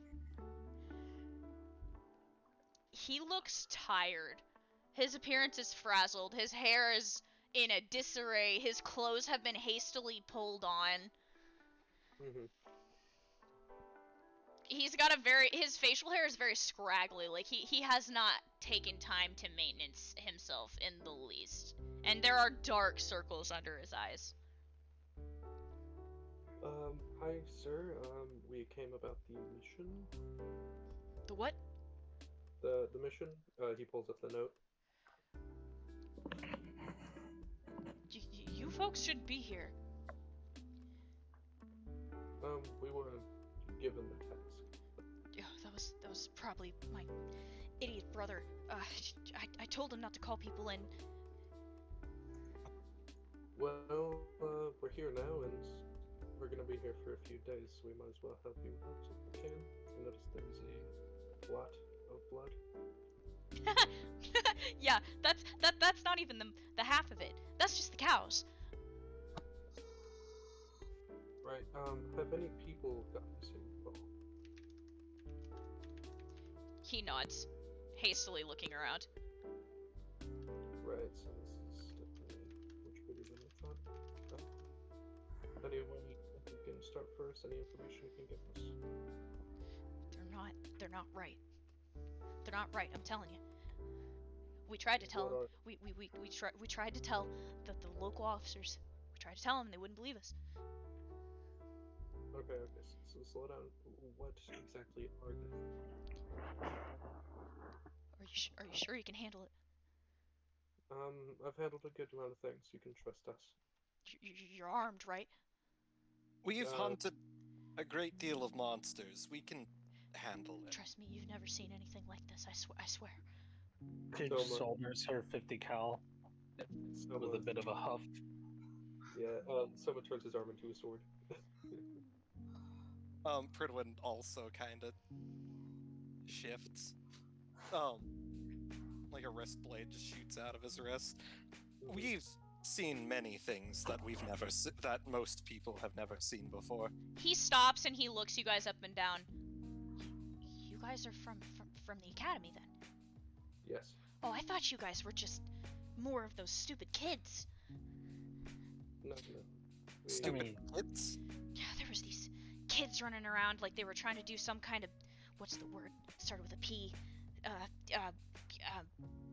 Container. No, what's it called? He starts snapping his fingers. He? No. It's that thing where you record it and you talk and then you post it and people watch it and They were trying to... Pornography shoot. What? No. They're trying to live stream or record. podcast, he says, finally pointing. Podcast? Dumbass teenagers running around trying to do stupid podcasts. I told him it wasn't safe. I told him. So they were documenting the news here. Yeah, of course. Might I ask, so the thing that's not normal, what are you referring to? Shh! Don't. You can't talk about him. Okay, you can't talk about him. It's gonna make him mad. I see. He Is looks there- around very slowly and then he beckons. If you think you can handle it, just keep your voices down, okay? Yes. Soma, perhaps I would like to get a look at the animals, the living cow, to see what happened to it. Yeah, you can do that. I'll speak with the man. Pridwin nods. Excuse me, sir, can I get on top of the building? What? Why would you want to go up there? He's our surveyor. She's our surveyor. She takes a look at everything around to make sure it's safe. You're not gonna go up there and record things, are you? No, the only one of us here that actually does anything like that is me, but my camera's in my bag. Well, all right, I guess. Pidge quietly puts Ein's nose back into her bag. Oh God. He's muttering to himself. Well, they probably wouldn't have liked it, but nobody's here to object anymore. So. I told him they weren't normal. Get out of town, I said, but they didn't listen to me. He starts walking.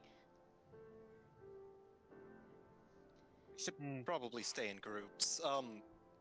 Katya? Lunala, would you like to go with me to take a look at the cow? Okay. Yeah, of course. They start walking with you. Liam and Minerva, what are you two doing? Liam looks at Pridwin, looks at you, looks at Pridwin again, shrugs and starts walking toward Pridwin. Minerva follows. Alright, so we have our group. So, sir, feel free to explain everything to me so far. I can't tell you. Just, why don't you wait until your little friends come back and then I'll take you on. I'll show y'all. You can show me. I'll take pictures and show to them if that is okay. All right, I warned you, but if anything happens to you because you're by yourself, it's not my fault. Sadie's with me. He says. He kind of looks at her with a right look. Sadie huffs irritatedly. Let's start with Pridwin, actually. So you guys are walking to the paddock, and you walk over. Are you going to the one specifically with the cow in it, or are you going to any of the others? He's going to start with the one with the cow in it, because that was the one that he saw first. Okay, so you. Sorry, Apollyon also somewhere. Okay, that figures. Yeah. Okay, so you walk toward the paddock. You gonna jump the fence? He's probably going to look for a gate. There is a gate on the far side of the section you're at. Pridwin's probably just gonna jump the fence then. As you're looking at the gate, also, or rather, you kind of didn't notice it, but Katya definitely did. She starts walking toward the gate. You jump the fence, and Lunala follows very majestically, I might add. Liam, not so much. Minerva chuckling to herself as she helps him up. Katya? Don't worry about it, she says, walking towards the gate. We should probably all stay close. We're all in the same paddock, don't worry about it, she says, walking to the gate. She crouches down, looking at something. Minerva, would you mind just making sure nothing happens to her?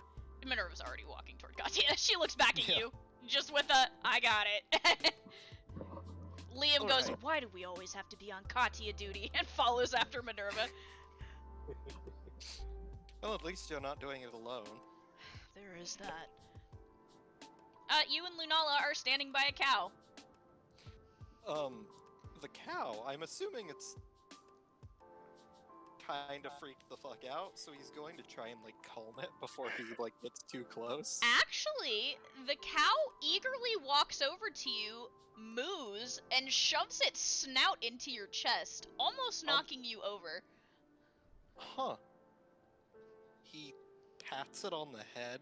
It moos again, its tail is flicking, and it kind of rubs its head up and down, scratching itself, like, the center, and you're trying not to get gored by this thing's horns. Like, it's one of those big, like, is it Shetlands that I'm thinking of, that have the really long horns? Oh, yeah? Yeah. Yeah, I think it's the Shetlands. He's kind of taken aback by this, and he says, "You're awfully friendly." I'm just thinking of longhorns, I'm stupid. That thing, that's what I'm thinking of. He a big boy. He, like, pats it on the head, and he's going to pull out his solo cup and fill it and offer some water to it. It looks at you weirdly.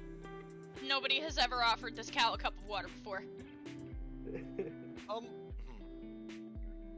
It's just water. It snorts and kind of shoves its nose into the cup. There you go. Pridwin pats it. He's just giving it regular water because he does still need to look at the wounds. Yeah, so this thing licks up a little bit of the water. And he's going to kind of step to the side of it. Oh my god. Oh. Oh my god! Oh. And my he's God. gone! Oh my god. What was he doing? Somewhere off of the Douglas's distance. voice screams from the aether. You see Katya, her head snaps up for a moment. She looks around. I like to imagine that Douglas is just T-posing on a hill. It's Or just appearing. ominously. Like, he appears T-posing and just disappears. He's like an unrendered asset.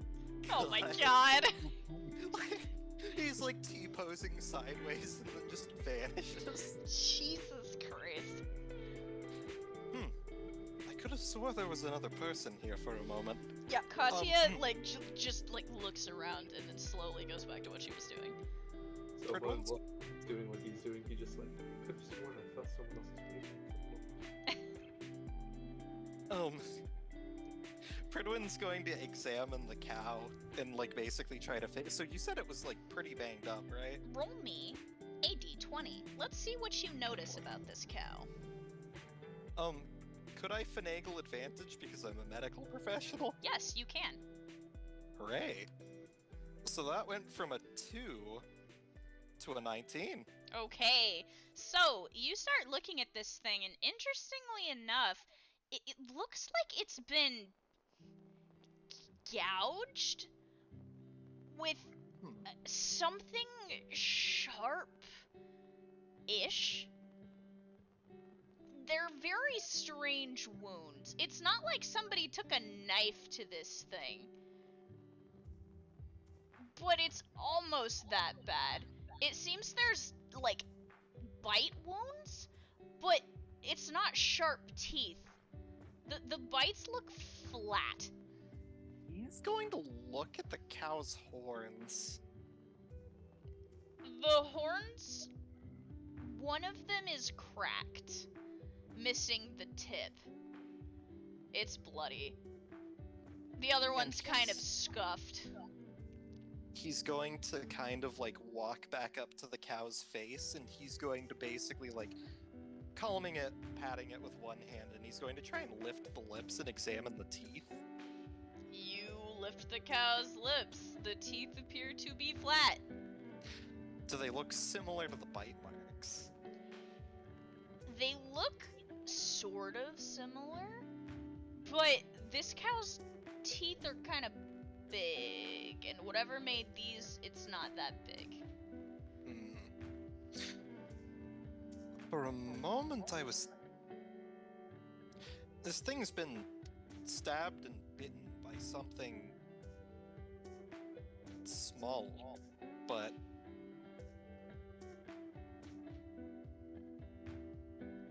Well, it was almost like they attacked each other. But I don't think that this was the same animal. Lunala is looking at something. Pridwin looks over. Did you find something? She points at the cow's hoof. He's gonna kneel down and examine it.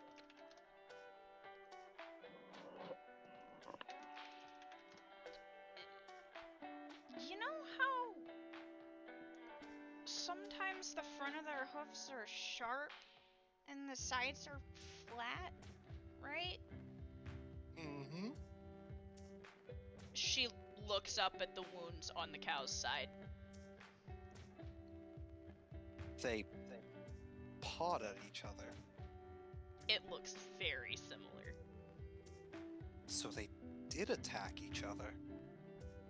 But that wouldn't explain why so many are missing. I suppose we should ask the townsfolk if they just go missing or if they're being removed.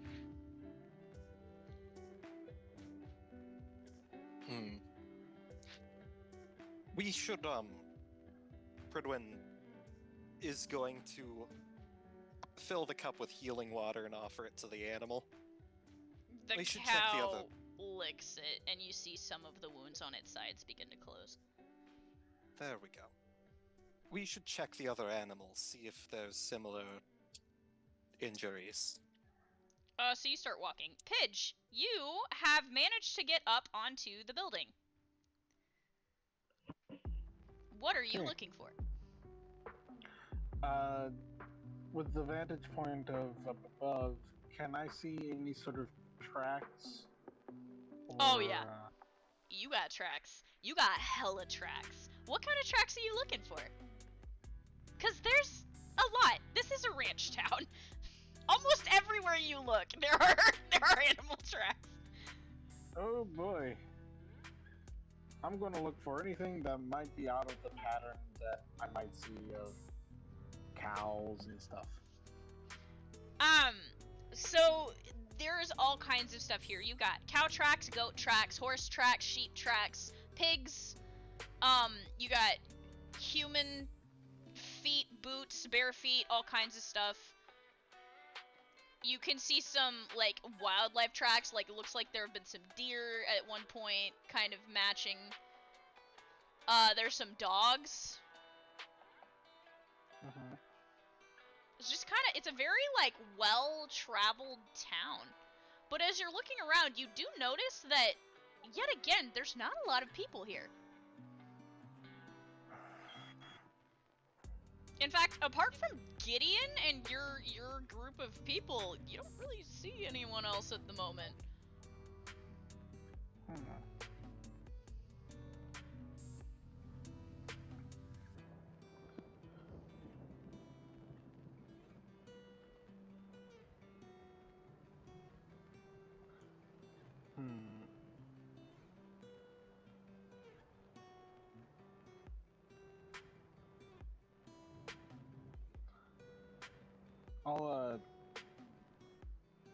I'll keep that as a mental note. If somebody comes up to check, I'll say something, but I'm going to continue looking around. Okay. You spy the Gideon, the dude, leading Soma and Apollyon and all of them off, kind of away from town. Soma, Gideon is very nervously walking you into the wilderness. Sadie's keeping very close to you, looking around anxiously. You do see the same thing that Pidge is seeing. There are lots of animal tracks. In fact, the trail that you're on, it's all animal tracks. It looks like hoof prints, small ones. Yeah. As you guys get further and further, you can't even see the town anymore. You've started to climb up this peak, the trail winding around the side of the mountain. And he begins to slow. And he pauses anxiously. No, I did warn you. I did warn you that they're crazy. They're not normal.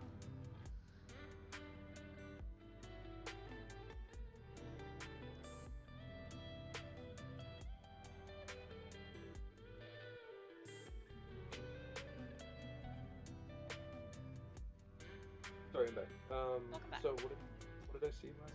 Yeah, he's paused in his walk as you've wound around the side of this mountain, gone up into the wilderness, and he's paused as you're about to like breach the top of this trail.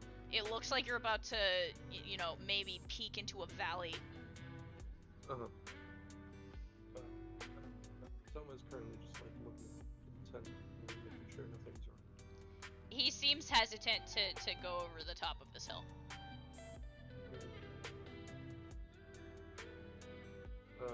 Someone's going to go past him and look at whatever is on the other side. You slowly make your way over this hill. And you see these.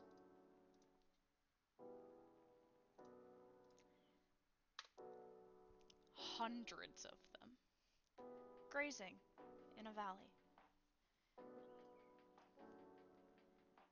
He looks down at them and says, what's so weird about these guys?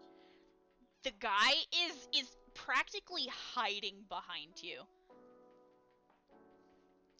Apollyon walks up. Can Apollyon figure out what these things are? Apollyon, you recognize that they are in fact sheep. Alright. Well, anything weird about them, I'm sure his intuition would know that this guy's clearly afraid of them. They are the cutest looking sheep you've ever seen in your life. Apollon's just gonna look down at the guy and then back up at the sheep, confused. You do notice there is a human walking amongst them. With a shepherd's staff. And he's got a lamb across his shoulders. It appears that the lamb's leg is broken. And he's patting the sheep occasionally. At one point, one of the sheep looks like it's got its leg stuck in a thicket, and he's begun unwinding it and getting the wool unraveled from the thorns. Continue with them real quick. I'll be right back. Okay. Pridwin, you've walked over and joined. Liam is leaning against the fence post. Minerva and Katya are crouched.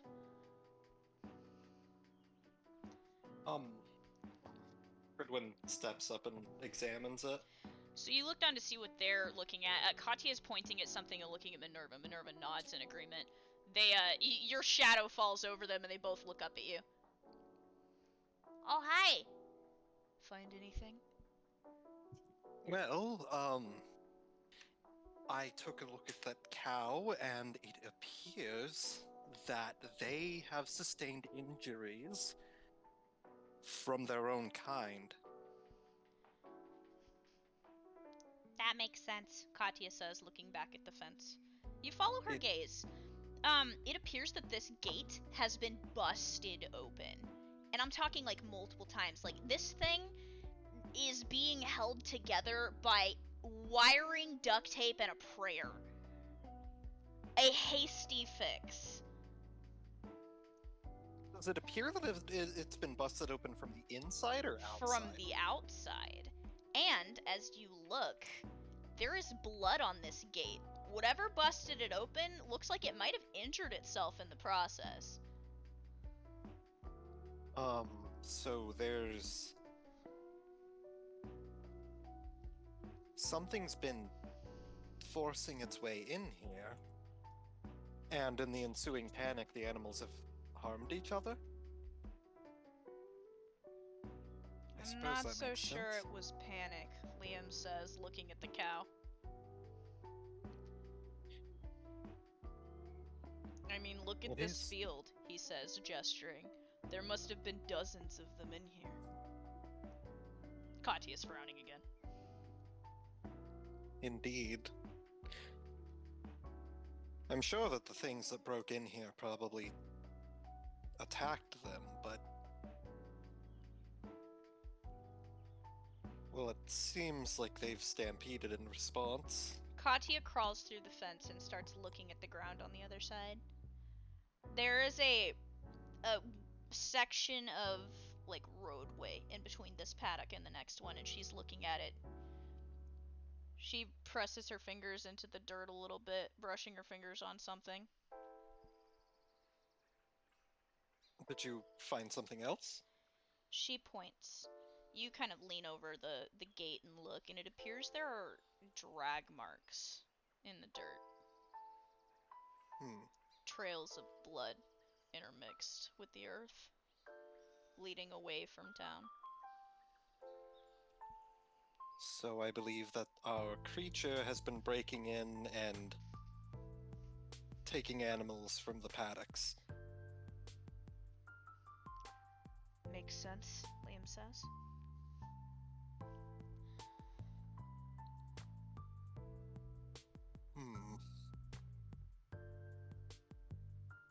Should we follow the trail, or should we wait for the others to get back?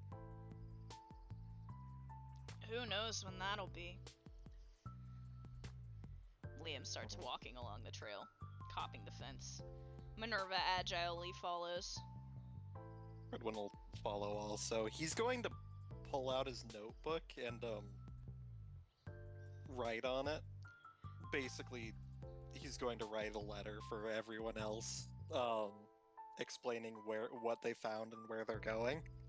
As you're walking, you see Katya turning and lifting a hand. Pidge, you on the rooftop notice that Katya is signaling to you.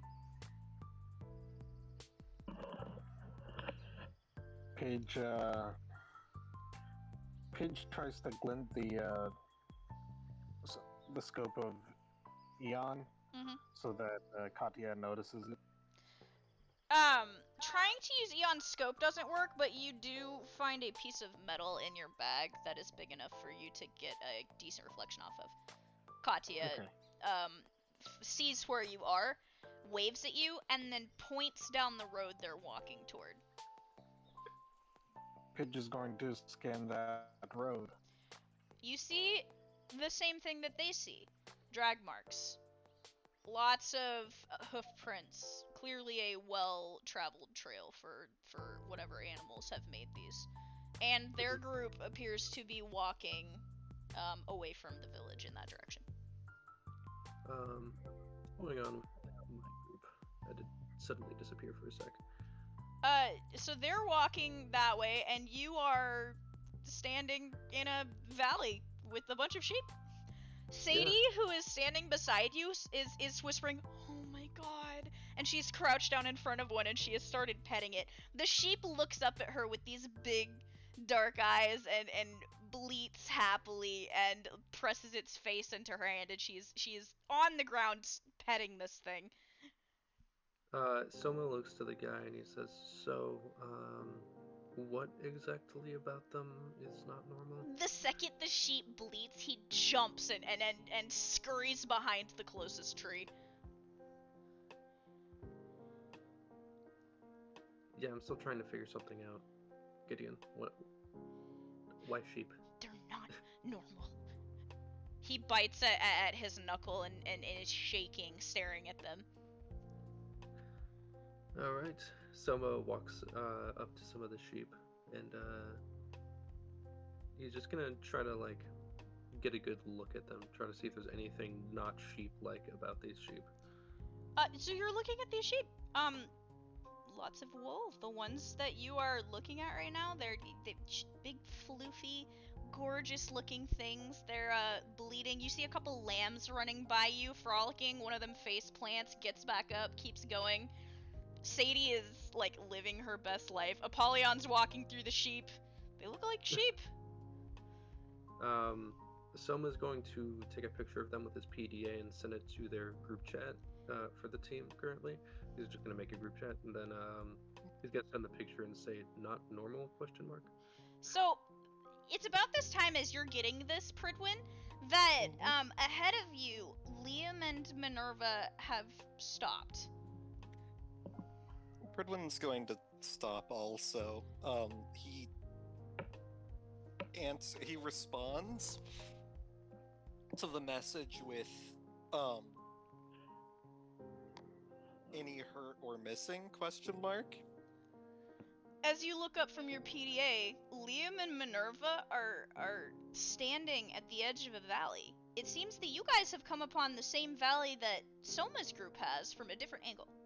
You've been walking for a minute, and you also see amazing, fluffy sheep grazing amidst this valley, hundreds of them. There is a shepherd walking in the distance, like I said, carrying a lamb over his shoulder.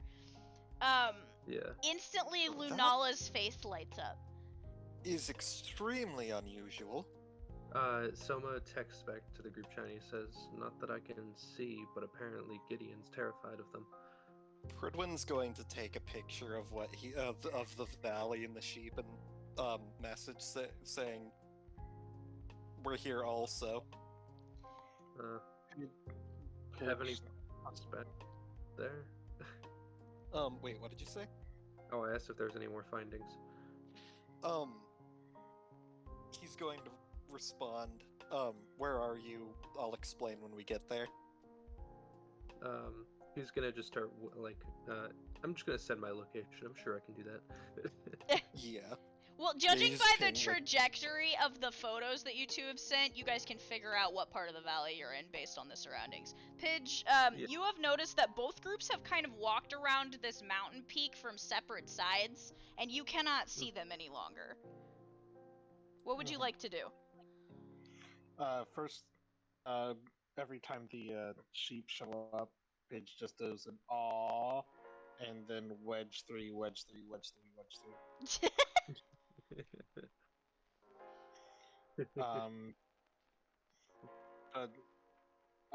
Seeing that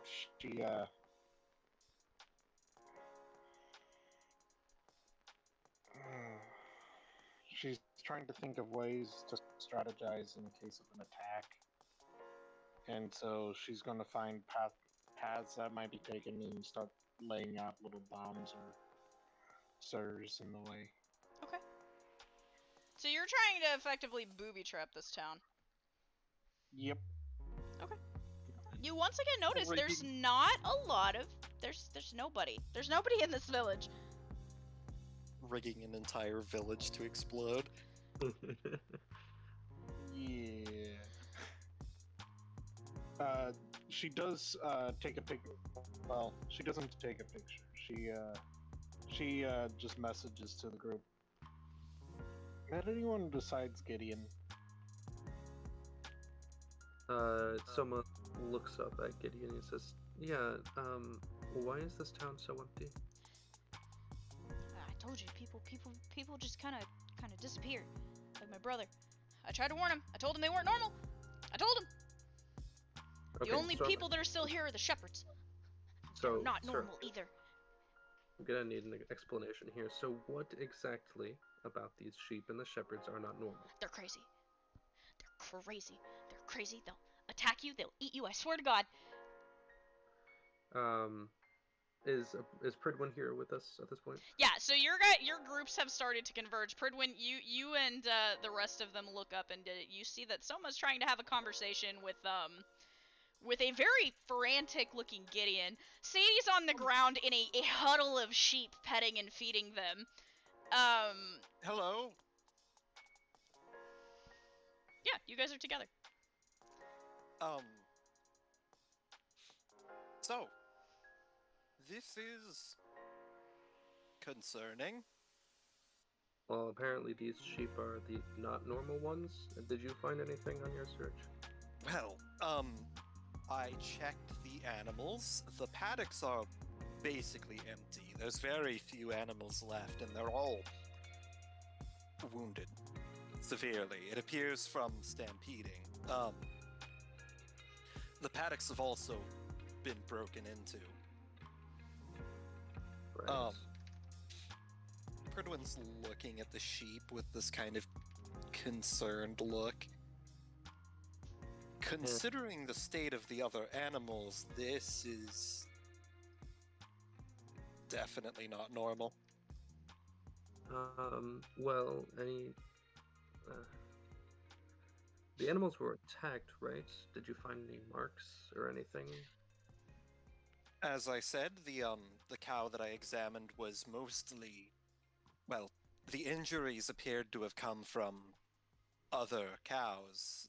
Again, I believe stampeding. But like I said, there was definitely something in the paddocks with them, which would explain the stampedes. The paddocks, as I said, had been broken into. The gates were damaged, and it appears specifically from the outside. And there were drag marks and blood leading up to this pasture. Right. So I think I already know what's going on. You stay with Gideon, try to get some more out of him. I'm gonna go speak with that guy over there. Of course. Pridwin's going to pull out his solo cup, fill it with healing water. That sheep that he's carrying, it's injured. This might be a good sign of good faith. Very well. He takes it and he's gonna walk over to the yeah. So you start approaching this shepherd. He looks up in surprise and says, "Oh, hello. Can I help you with something?" I noticed this sheep here was injured. I thought I would offer some healing. Yeah, she took a little tumble. He pats her gently. The lamb kind of bleats at you and looks up, its large ears flopping. He hands him the solo cup. He takes the cup and looks very confused. My friend over there is a medical professional. He can create magic healing water. The most medically sound statement I've ever heard. Okay, he says, slowly taking the cup and sniffing it. You're not trying to poison my sheep, are you? He says, cautiously lifting it towards the lamb. Unless the sheep are demons, it should have no negative effects. He laughs. Demons. Have you been talking with Gideon again? The lamb shoves its whole head into the cup, and he's like, "God damn it, Elaine, would you?" And like moves the cup down. Its whole face is soaked at this point. I'm here on a mission. We're from the academy. We're trying to just understand the situation here. I'm sorry to say I don't have any idea what you're talking about.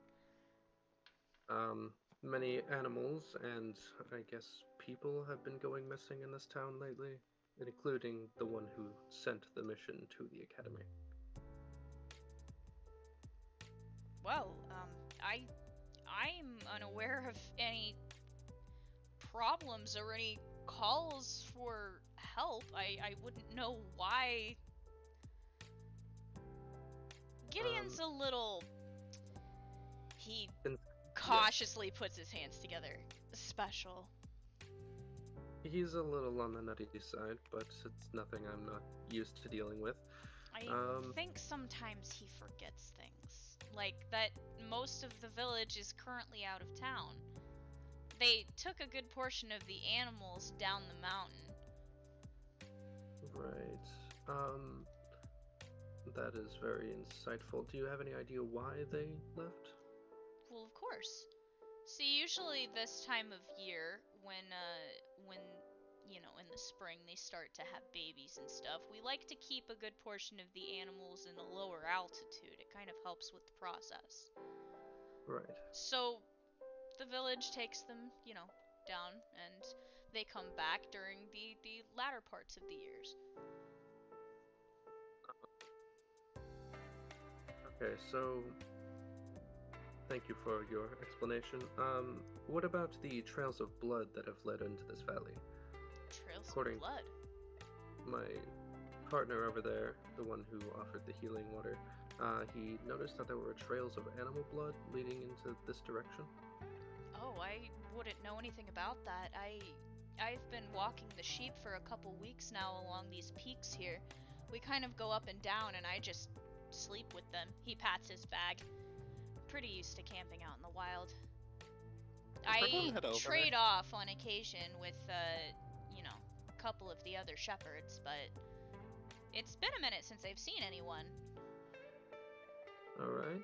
Yeah, Pridwin, Well- you see them talking. If you would like to go over there, you Yeah. can. At this point, Katya is now in the pile with Sadie, and so is Lunala. Pridwin's gonna look over to Liam and say, make sure the sheep don't do anything. Liam looks at you and gestures at the sheep in a "the fuck do you mean" kind of manner. Pridwin's going to get really close to him and say, look, I know they look harmless, but we just found paddocks full of animals, missing, harmed, and all of that, he gestures backwards. If it's not them, it's something around them. Liam kind of rolls his eyes. We need to be careful. Right, he says, turning to watch as all of the girls are on the ground. Like, both Minerva and Sadie have lambs in their laps now, and they're just surrounded by a huddle of sheep.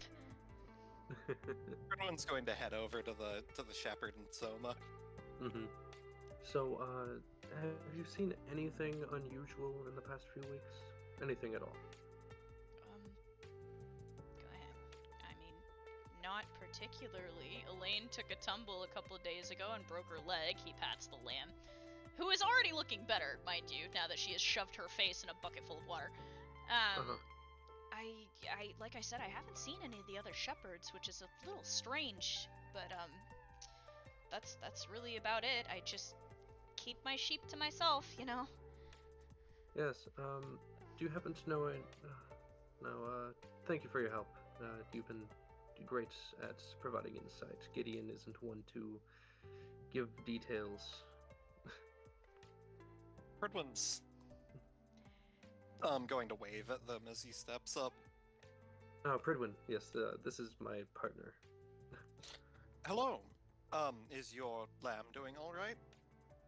He looks up at it. The lamb looks a lot better. Actually, yeah, hold on. And he takes Elaine off of his shoulders and slowly sets her down. The lamb cautiously puts its foot down and picks it back up, and then puts it down again several times, and then it bounds and hops in that goofy way that like lambs do when they try and run, where their legs like fly out in all directions, and it just takes off, bouncing around and bleeding. A couple sheep look up at it and reply. Ah. That was some of my healing concoction. Accelerates the natural healing process. You know, I thought you were crazy, but I'm actually impressed, he says, crossing his arms. Pridwin nods.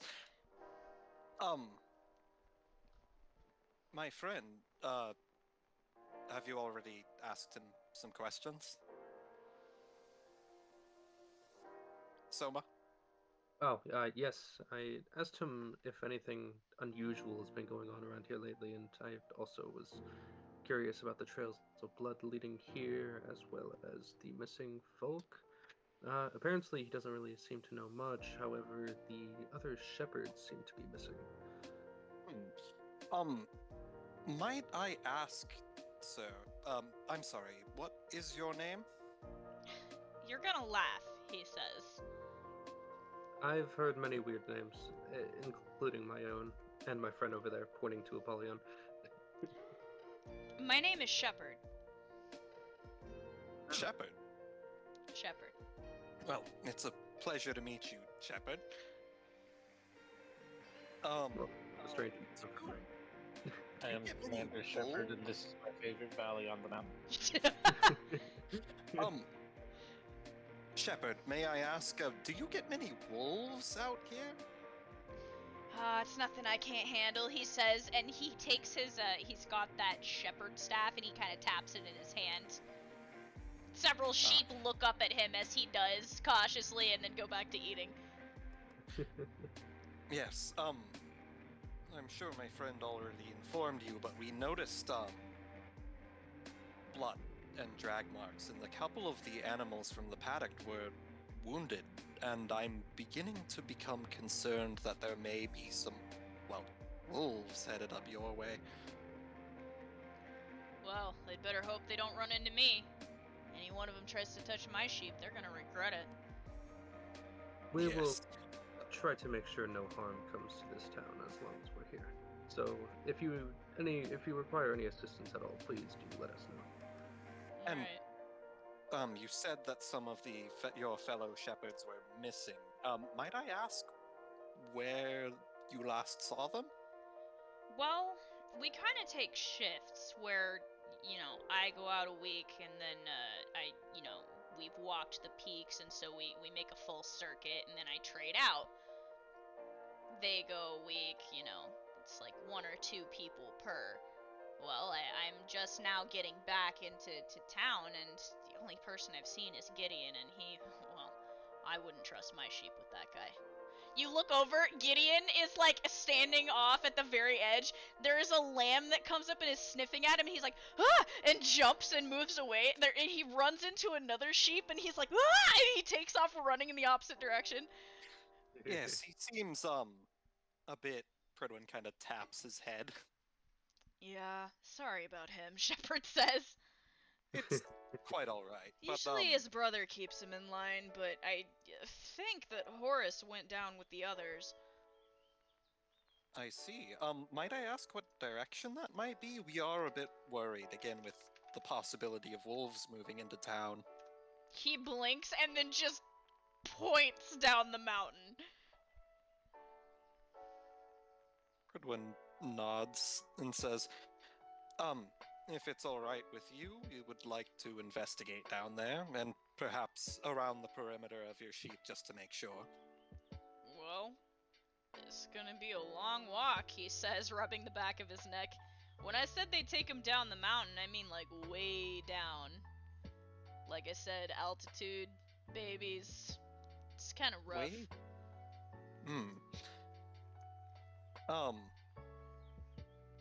I see. Perhaps about how far out have they traveled? Oh, there's another village that we kind of partner with. I don't know. It's quite a ways. It's a day at least. I see. We'll probably hold off on traveling out there for now then. Might I ask what the name of the village is? Oh, it's been so long since I've been there. I think it's Compton or something that starts with a C. I don't know. Of course. Thank you so much for your time. Again, it's likely nothing too serious, but I'm sure you've experienced wolves. They can get quite bold when they're hungry. I'm aware, he says and laughs a little. Glances kinda- to the side. Kind of chuckles and says, well, like I said, we'll probably remain only a little bit longer just to make sure we can for certain know that everything's alright, and apologies for the disruption. Of course. Make yourself at home. As long as you don't bother my sheep, I won't bother you, he says, smiling. And then he, Oh, yes. out of the corner of his eye, he catches a lamb that is, like, a little too close to this rocky edge, and 1 second it's there, and the next second it's not, and he says, God damn it, and he starts walking that way. Elaine, you just got, he's, like, jogging now. If you need anything from us, be sure to contact us. Yeah, he says, and he goes over the edge of the cliff after the lamb. Soma's gonna walk back to Gideon. Yeah, Pridwin's gonna follow. So you guys are walking back. The girls are still in a pile of sheep, except for Katya. Katya is kind of walking away from the group now. Liam's eyes are Katya? on her. Pridwin's gonna kind of run after her. So you start going after Kat. Soma, what are you doing? Someone's gonna walk up to Gideon, and he's gonna say, "So I spoke with Shepard. He squints at you. I mean, I don't want to." He's crazy, right? Totally crazy. Totally crazy. He's one of them. He's one of the sheep. He's one of the sheep, he says. He's frantically running his hands through his hair. Okay, so here's what's happening. I don't want to say that your theory about them not being almost disproved. I have been witness to many things that are not as they seem. However, as things stand, Shepard just seems like an average person. And these sheep, well, he gestures to the sheep. They're crazy, right? They're deadly creatures, and we can't stay here for too long. It's gonna get dark soon, and we can't be out here after dark. Right. That's when it happens. You head back to your home. We will finish things up here, and would you mind if we met you at your house? Don't have to tell me twice, he says, and starts beating it back down the path. Right. Okay. He's gonna look around and try to figure out what everyone else is doing. So Pridwin's you're looking going to- around. The girls are in a huddle of sheep, like I said. Liam is standing with his arms crossed watching them, but his eyes are on Katya. Pridwin is going after Katya as well. Katya at this point has started walking, like, she's in the sheep, and she's gotten closer to where Shepard went over the edge of the cliff. He now has, he's setting a lane back on the ground, and the lamb toddles off again. And he sighs and starts walking, looking, doing his job. Katya's eyes are on him and passing over the sheep quietly. Yeah.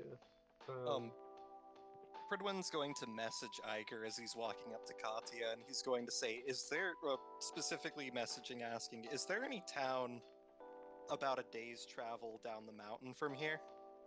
Starting with a C? You send the message. You're not getting a response yet. Yeah, he's gonna look up to Katya and say, Katya? Yeah? I have a bad feeling about this place. Yeah. The way she says that, you notice, she knows. Yeah, Pridwin nods. I think the shepherd is not... I think the shepherd believes he has us fooled. But I'm not buying any of his story. Someone's gonna walk up to where they are. You'd also be worried about Katya. So you've joined the group. Katya is kind of standing, and she very carefully turns her body. She's got the shepherd in her peripherals, and she's trying to look like she's talking just to the two of you. Turn around and start walking back toward town. Right now. Right. Of course, I'll gather everyone else. So, as he's walking back down to grab everyone else, he's gonna talk to Pridwin, and he says, yeah, that shepherd is probably full of shit. Yes, I don't like any of this. I mean, the sheep are disarming, but I mean, they're the only thing around here. That's the problem. The sheep are disarming. They are, well, unassuming. And, I mean, it's not for certain whether the shepherd is bad or good. You still certainly should not trust him. I messaged Iger to see if he could find out if that town actually exists, but I have a feeling I know. I have a feeling it does exist. I feel like he's just trying to lead us away from this village. Perhaps, but I feel like if he was simply trying to deceive us, he would have given us a... Perhaps, but it's just such an unbelievable story. I mean... Regardless of whether or not he's telling the truth about that, I know for certain this is where we should be looking. We haven't finished our investigation here yet anyway. Sadie, get away from those sheep. Sadie looks up at you like you just told her to, like, kick a puppy. She clutches the lamb closer to her chest. How dare you, she says. You It's don't know getting if late. We should head back home. We can go look at the sheep again tomorrow. Really? Lunala says, looking up at you. She's also got a lamb in her lap, and this might be the cutest thing you've ever seen in your life. I'm sorry, Lunala, but I mean, with these, whatever it is that's out here, we can't be out here at night. Apollyon is unconvinced. He's just staring at these sheep. He hates them. Okay, but what if, Sadie says, we took one with us? Just one? I would rather not kidnap sheep away from the shepherd. He did say that there would be consequences if we disrupted them. You see Sadie and Minerva and Lunala all making eye contact. Apollyon is like looking down at the sheep and he's just like, you disgusting creature. I have never, in all my years, I have never seen any creature quite as evil. He's like looking at its beady eyes and he says, look at those evil eyes. You're The plotting sheep is something." now staring back at you. Yeah. He's like, you're plotting something, I know it. You can't hide it from me. It's just slowly chewing and looking at you. Oh yeah. The unassuming route, huh? Yeah. You may have fooled them, but you cannot fool me.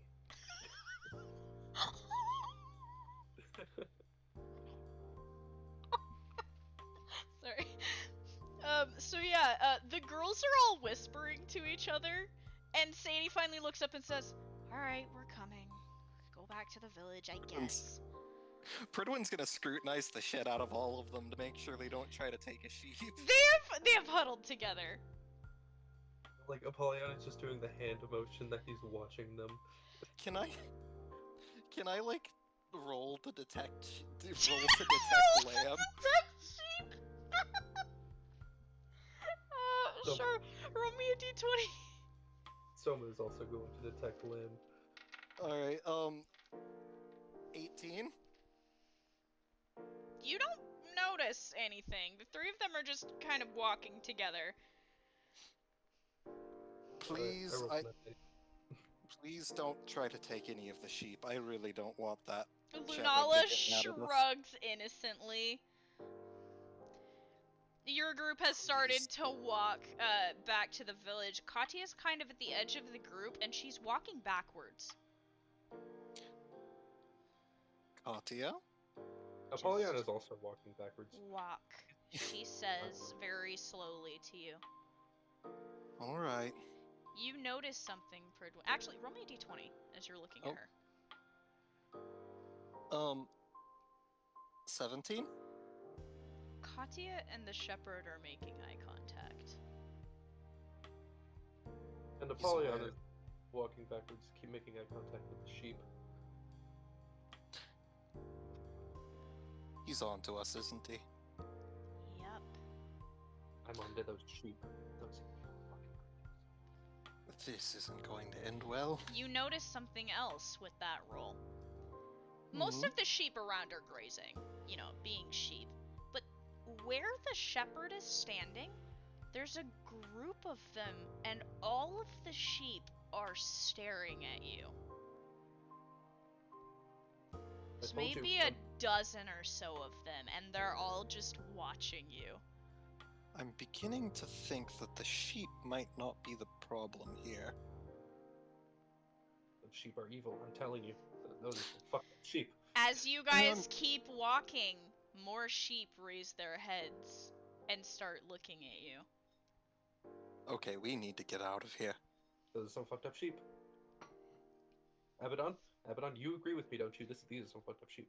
Absolutely, I fucking hate these things. Look at them, they're so ugly. Exactly, I hate them. They're so unassuming. They think they can Beady little eyes. Oh my god. I want to sink my teeth into one. Seriously. You guys are still backing down the trail. You're reaching the point in the trail where you're gonna go around a curve and no longer be in the line of sight.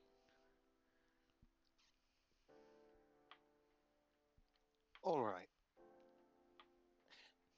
That shepherd and those sheep are not normal. Yeah, absolutely. I hate those things. I hate those beady little eyes. As you guys are getting back to the village, the sun is beginning to set. Those things got those eyes will pierce right into your soul. Don't let them. Don't look into those eyes. You hear a voice coming from one of the buildings to the side. In fact, the same building that Pidge is on top of currently. You see Gideon frantically peeking out of the door. You need to get inside. You need to get inside. It's getting dark. Someone's just gonna sort of like gesture to everyone to get moving. As you get towards the door, Sadie and Lunala have stopped. The rest of it, everybody's kind of going in, and Sadie's eyes are on the paddock, and you just hear a faint mooing in the distance. I can't leave that cow out there. I can't leave it out there. We should bring the cow inside. You want to bring the cow in the building, Liam says, looking at you. I don't necessarily mean in the building. Is there a place that we could secure it? Like an indoor barn? Sorry, the gif was so perfect! Sorry. Gideon's looking at you and he says, "There's no time, god damn it, don't you know how crazy those things are?" Sadie says, "I'm not leaving that cow," and runs out the door. Sadie, Soma, your girlfriend just ran out into the village. Yeah, Soma just gestures and he says, "You guys go inside, I'll go get her." I would prefer... We'll meet you in. Alright. There is a horrendous sound suddenly from outside. Oh no. You all have heard a cow moo before, right? Mm-hmm. That throaty part of the moo when their voice inflects up a little bit. That's what it sounds like. Except as it inflects and goes up, it just gets higher until it turns into a scream, and then there's nothing. I think it's too late for the cow. We need to get inside. Yeah, Soma tries to grab her hand. Roll me a d20. 15. You grab her hand, and her hand slips through as she tries to struggle away from you. Can water wall in front of her? Yeah, you can. Can you do it by yourself? Hang on, let me check. Pridwin. Please, have the stats, please. Bastion. God, why? Hold on. 12, 10, 12. Random question, DM. Fuck. Am I seeing any of this from You are seeing Soma and Sadie try and get shit together. from where you currently are, you can't really see the paddock very well. That end of the paddock where the cow was, because he was kind of at the very, very corner. Like, almost like he wanted to get away from the gate. But as you're looking from the trail that, Pridwin's group had gone up, you see figures moving. Like a flock beginning to come around the corners. And judging from the picture of the sheep you saw, it just looks like the sheep are coming back towards the paddocks. Pridwin's, Paige going has buried both of her Mr. Snugglesworths along that path. Okay. Because she saw the blood marks there and was like, pattern recognition. Yeah, you just see some sheep coming in. They're bleeding. Huh. Sheep. Oh. Paige says out loud. Does Pridwin hear that? No, she is on top of the building. Fuck. Yeah. Can Pridwin try and take Lunala's hand? Yeah. He's going to try and transform and then immediately throw the water wall up. So yeah, you managed to do it with Lunala's help. Sadie's like sprinting forward, and then she just face first into your water wall. And it kind of spits her back out, and she hits the ground. Sadie, I'm very sorry, but it's too late. She looks up at you with this half hurt, half irritated look on her face. Completely What's going on soaked. down there? You look down, you see a wall of water that you've We seen have to before. Inside.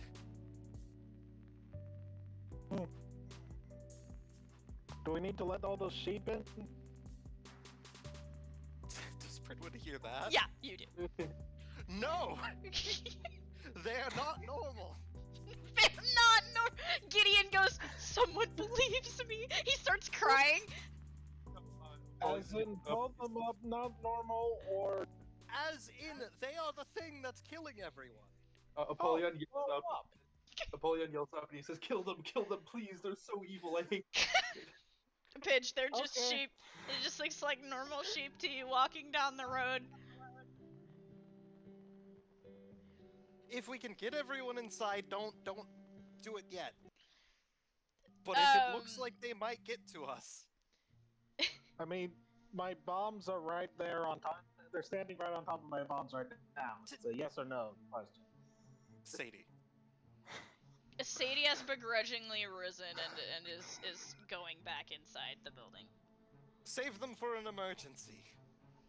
Alright, let's go back inside. So everybody piles into this building, and Gideon slams the door behind you. You notice that the windows are all boarded up, and he begins to slide a heavy wooden beam in front of the door. Stella walks up and he says, I can freeze the door shut if you want. Good, do it, that'll help. Alright, he grabs Sadie's hand and transforms. You do so. Sadie begrudgingly takes your hand, still upset because she's soaked. And, you manage to freeze the door. I won't even make you roll for it. Excellent. Yeah. It's about this time as you have frozen the door that, you come to a realization. Uh-huh. Not all of you are inside. Oh, god damn it. Who did we miss? Oh, fuck. Iger. Pridwin's going to immediately message Iger. Danger. Sheep are not sheep. Stay locked inside. Oh god. Has Iger responded to his message now that Nope. it's been a while? Oh no. I think Iger might be in trouble. He has not messaged me. Pidge, there is a trapdoor that will lead you back inside, by the way, from the roof. Would you like to Okay. join them inside, or are you staying at your vantage point? Paige is noticing the extraordinary amount of effort everyone's making to hide, and decides it's probably a good idea to be not in the wide open. so I'm gonna climb down. Okay, you climb down, and you are on the second floor, and you can see that let's see who's up there. Liam and Minerva are upstairs, and so is Sadie has let go of you, Soma, and Sadie has gone upstairs with them as well. Yeah. They Okay. are all up there talking. Mhm. Sadie waves to you as you climb down, Pidge. The rest of them are downstairs with Gideon. So someone's going to find the nearest table, and he's just going to spread a bunch of blank papers out. He says, "Okay, let's come up with some sort of strategy here. We know that the sheep are evil." And Apollyon nods. You start hearing, as you're having this conversation, you start hearing the sounds of sheep, of hooves hitting the earth, of bleeding and baaing, and it's just a whole lot of it. It seems like it's surrounding the building. So these sheep are clearly evil. So let's come up with a strategy. We could just kill them all in the numbers, but I'm not sure how strong we are. The problem, my concern is, well, there are the numbers, but my concern is Iger. I don't know where he is, and Sure, he's not responding. I'm sure he should be able to handle himself. If anything, it would be too dangerous to go out now. We'd risk losing more of us. Seeing Pidge join you, Lunala says, "Did you just come in from the roof? Yeah. Theoretically, we could go onto the roof and see if we could spot Iger, right?" That would be an excellent idea, yes. I got it, And- Katya says, and starts jogging up the stairs. Hold So- up. Last time we let you go out on your own, things happened. I'm coming up there with you. Fine, come with me. I don't care. I will. What was that? My abilities can help us protect this if the sheep try to break in. Yes, and I'm gonna need your help strategizing here. So, any Yes. ideas? Well, considering the sheep are an active threat, here's the thing. I believe that the sheep. There are a lot of them, and we don't know how sturdy they are. What we do know, though, is that the shepherd is in charge of them. If we can stop the shepherd, presumably we could at least weaken the sheep. Which means that rather than wasting our resources attacking, I mean, that was a valley full of sheep. I don't think that their durability is the problem here, it's their numbers. What if we find a way to capture one of the sheep? We can determine whether it is normal or not, or if the shepherd is just merely controlling. I need all three of you to roll me a perception check. Oh boy. 16? 18. Pidge? It's not gonna matter because you both rolled high enough. So, as you're saying this, you've been hearing the sounds of sheep outside. You hear a faint bleeding sound from inside. You brought a sheep inside, didn't you? Cridwin's You're over. looking around. The rest of the group is on the second story. Okay. Oh, no. Who? You hear who's a in here? murmur. Cridwin's gonna head towards the sound. You guys start going up to the second story, and you see Sadie, Minerva, and Liam kind of standing with their hands behind their back, like whistling, trying to look inconspicuous. Step away from the sheep. You fucking moron. What are Oh you my God, I talking can't- about? That You brought a sheep in here, didn't you? No, we heard it. And it's going to kill us. I didn't bring a sheep inside. Apollyon's gonna run upstairs and he says, "I heard sheep. Is there a sheep in here? We need to kill it." There is a sheep. We need to calm down. Show us the sheep. No. Sadie says. Minerva kind of is looking defensively at you. The two girls are Minerva- standing there aggressively. Liam goes. He's looking at Minerva and then looking at you, and then looking at Minerva and looking at you, and he finally goes, "She made me do it," and backs away towards you guys. Cridwin's going to look very seriously at them and say, "These sheep are either not normal or they're being controlled by a shepherd who is not normal. They are a threat to us. They just killed. Wait. Well, maybe we can use this. I had just pitched the idea that we can probably bring a sheep in here, and if we can capture this sheep, which we already have, we can test it and see if it's like some sort of demon or something. I have no idea, but we'll figure it out. The Let two girls us- are aggressively standing in front of this corner.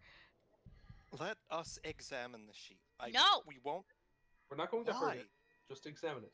No, I don't trust you, Sadie says angrily, and she kind of takes a step backwards. Minerva is also standing defensively. I think there's something wrong with the girls. I think that the sheep might have mind-altering effects. We're Alright. not mind-altered. We're just not gonna let you hurt a lamb, Minerva We're not says going to- angrily. Okay, are we gonna tie the girls up? We're not going to hurt the lamb. Apollyon in the background. That's kinky. I'm not. Fredwin immediately looking back. He would say that, but he's more focused on the murdering of the sheep. Yeah, that's exactly why the girls are upset, because Apollyon has a Apollyon? murder in his eyes. Apollyon, go back downstairs. You can murder sheep if they try to break in. He walks down the stairs, and then someone says, "All right, well, if you don't let us talk to the sheep, we're going to have to tie you up, and not in the kinky way." I am. Fredwin The looks at girls Zola. look at each other, they look back at you, they both shake their heads no. Okay, we're gonna have to tie them up. Please.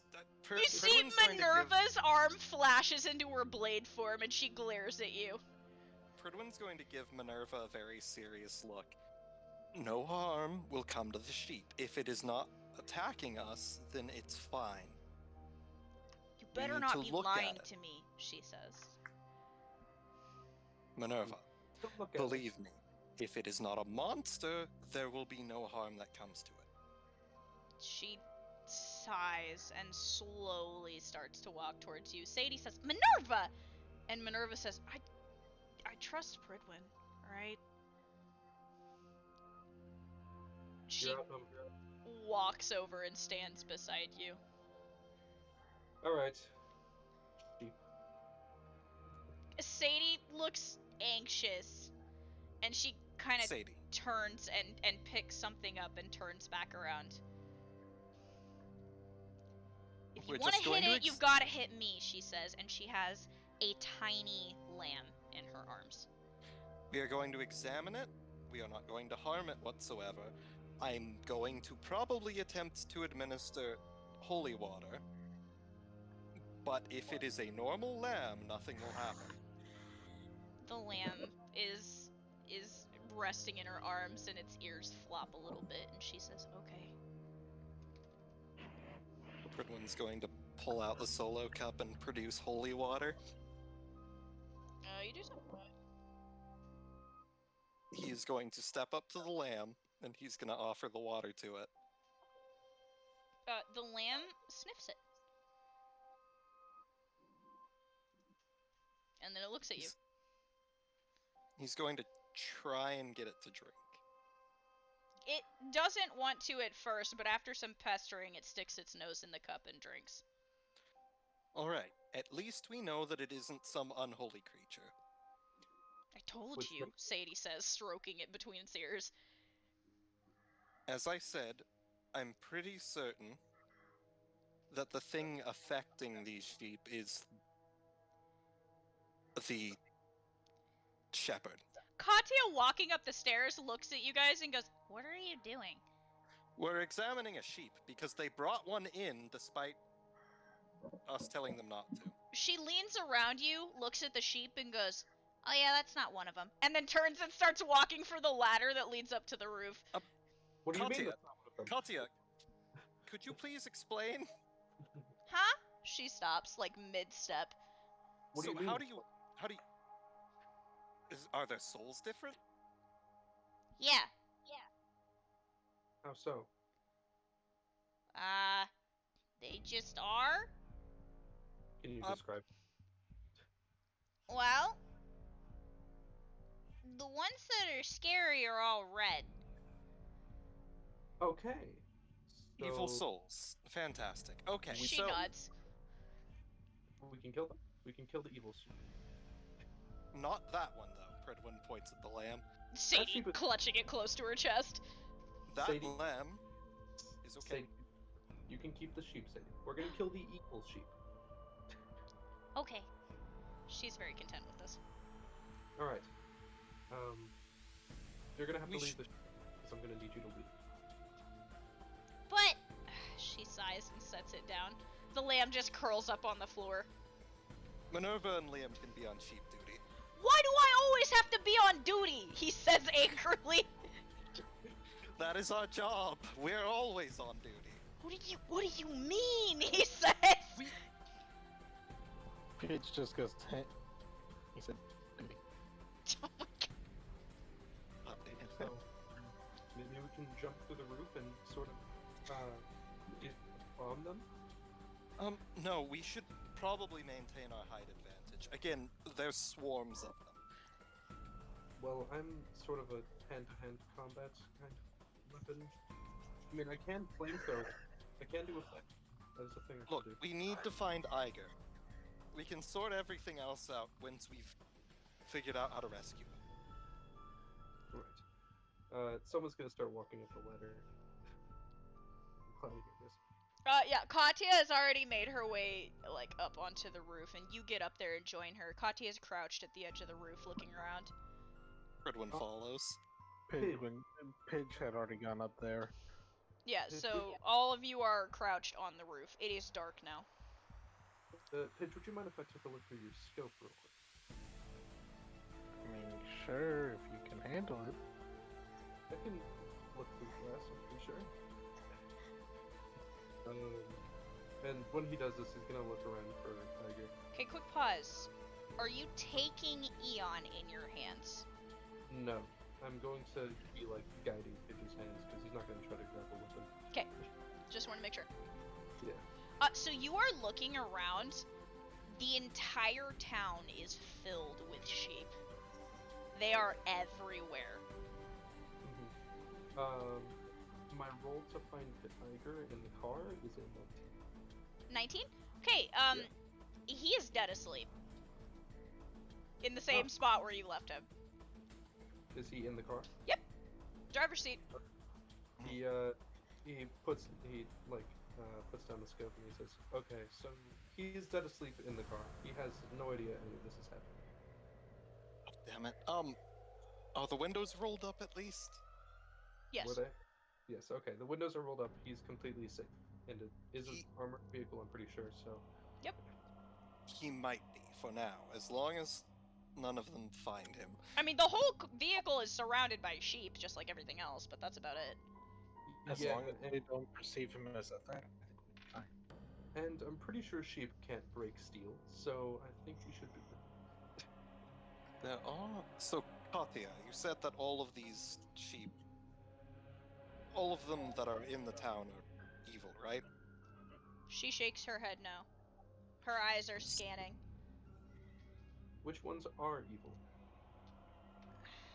it's kind of hard to explain. Is there like a mixture, or She nods. They're what's the word? Inner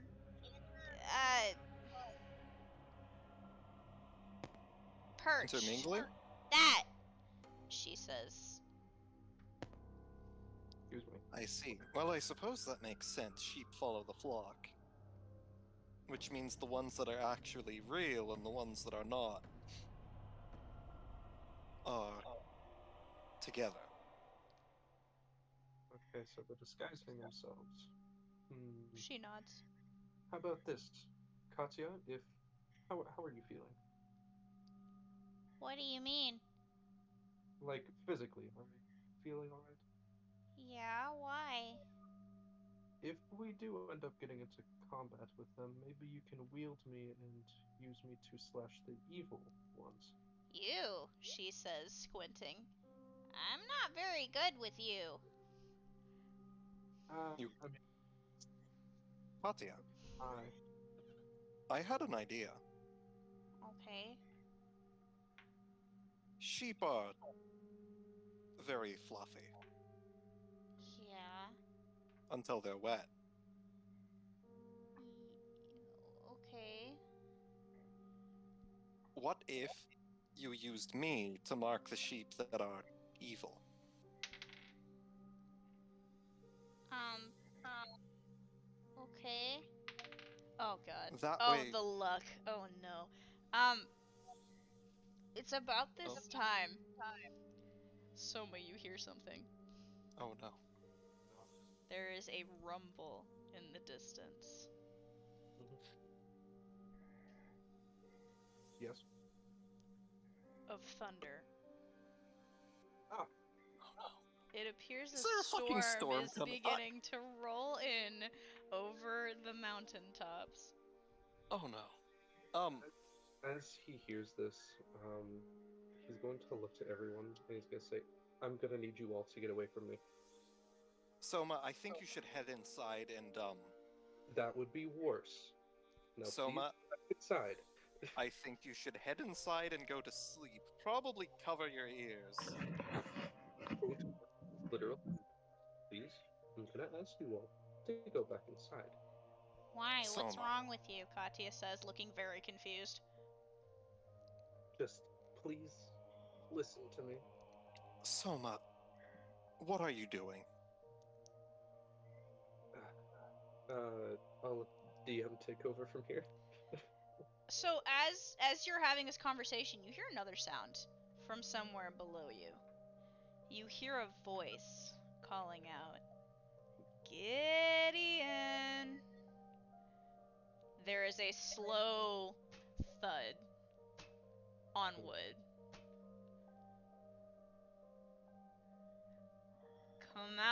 Come out, wherever you are.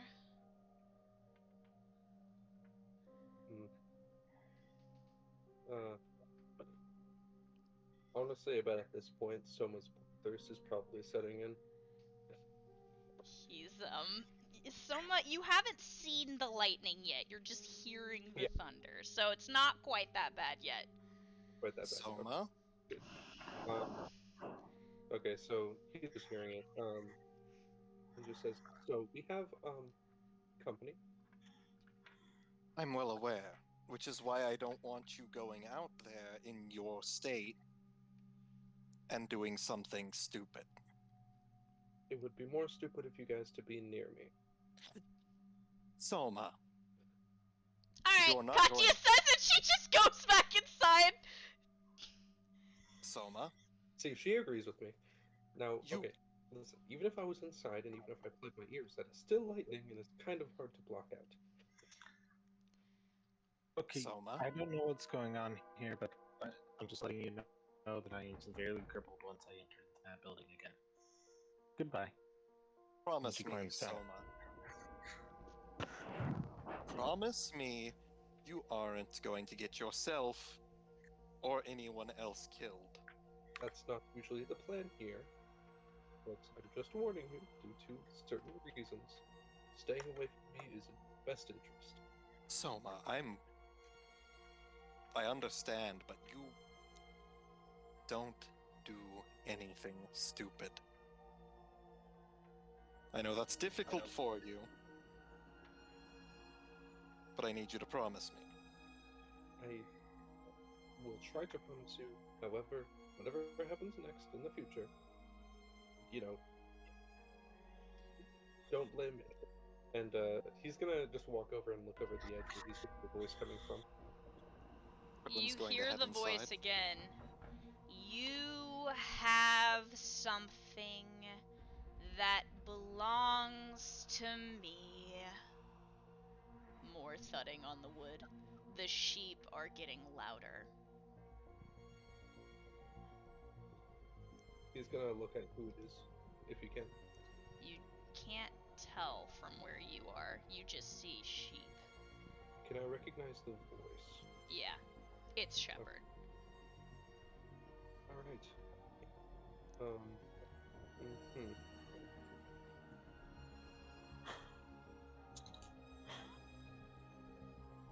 he's gonna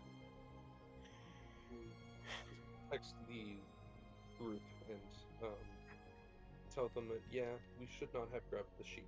Well, yeah, definitely not.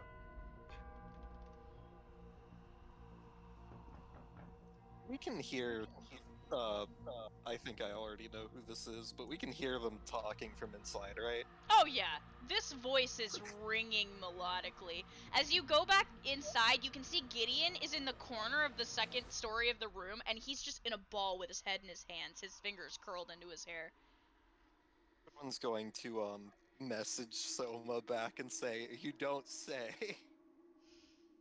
He's going to just say Sadie with like a frustrated emoji.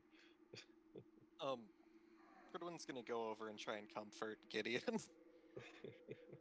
Gideon's in a ball. He's not even receptive to you at this point. He is so terror locked by everything. Mm-hmm. Katya? She looks up.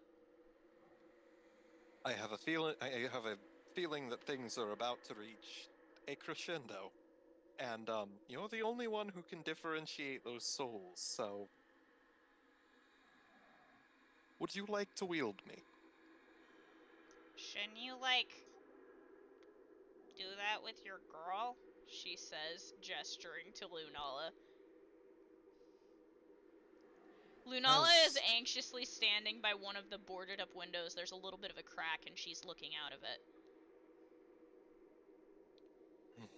As I said, you're the only one who can differentiate them, but I don't think it's gonna matter, Katya says, looking down at the first floor from the stairs.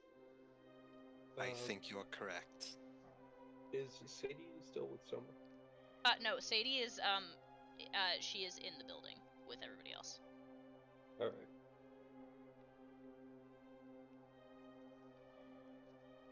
Fredwin's gonna step up to Lunala. Yeah, Soma's gonna go back inside and is gonna say, Sadie, I'm gonna have you wheel me in case things go wrong. Check, she says, walking over to you. Alright, you stay with me. I think we should all be in groups. I will be on the roof. Pidge, would you like to come up here with me, or would you like to stay in here? If I'm up there, I can know if I'm shooting at anything that might be coming towards us. You know, it would have been really nice to have my bombs. I thought you were going to defend before they got inside the place. Oh well. Yeah, I'll be up there on the roof.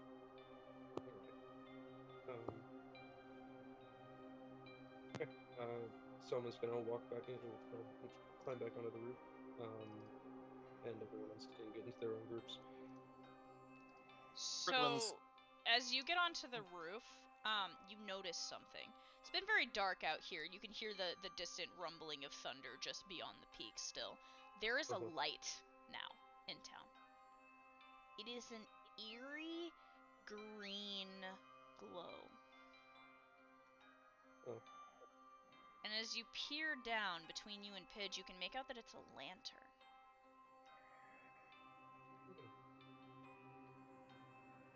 Someone's gonna text the group and is gonna say, strange lantern. Fridwin, you look down at your PDA and you see the message. Lunala's eyes are peering through the crack. Lunala? You see that, right? I do. Things are about to get bad. She looks over at you worriedly. Fredwin's gonna hold out his hand. But she takes it. We can defend the first floor. Okay. Fredwin's going to turn. Specifically, he's going to try and turn the shield for him. Roll me d20. 11. You are in your own weapon form, the blade. He's going to say, you know, you should all get over it, at least right now. There's much more important things than this. There is no response. sense like they don't even hear you.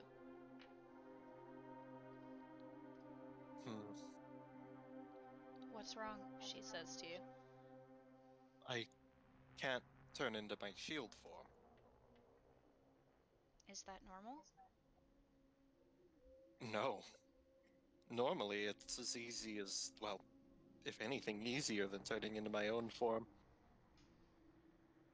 My concern is,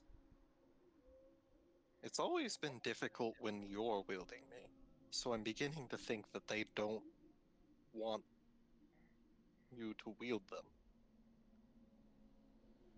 Oh. But I don't think they can even hear me, so I don't know if they even know you're wielding me.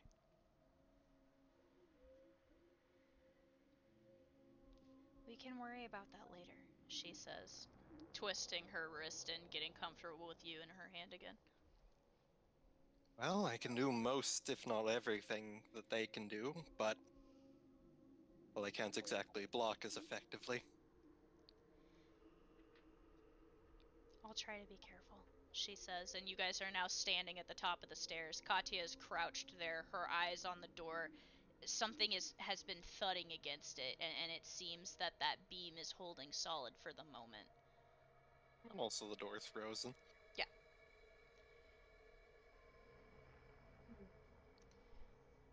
If anything breaks through any of the barriers, we can throw up a wall.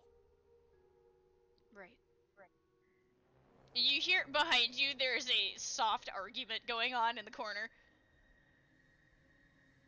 Redwin's gonna, see if he can peek through his weapon form up at whatever's happening.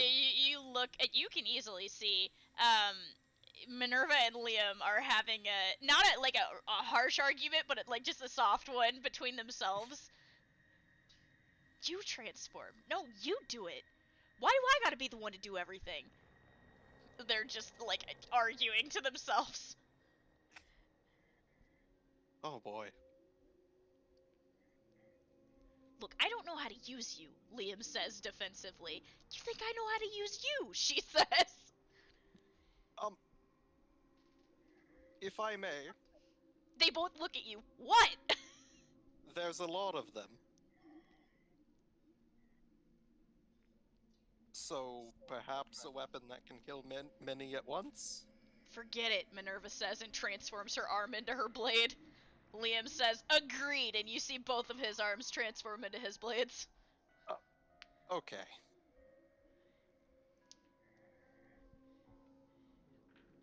Pridwin's just shaking his head in his weapon form.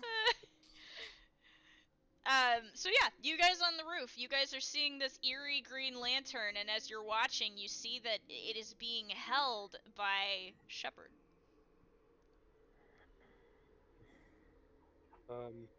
Who's that? Yeah. Someone's just watching this, and he's going to actually yell out, and he says, "Hey, so I don't mean to alarm you, but why do you have an army of sheep at the door?" You Hey. have something that belongs to us, he repeats, lifting the lantern a bit. His figure looks kind of different than it did a little bit ago. Hey. You've just sort of proven that you're kind of a villain.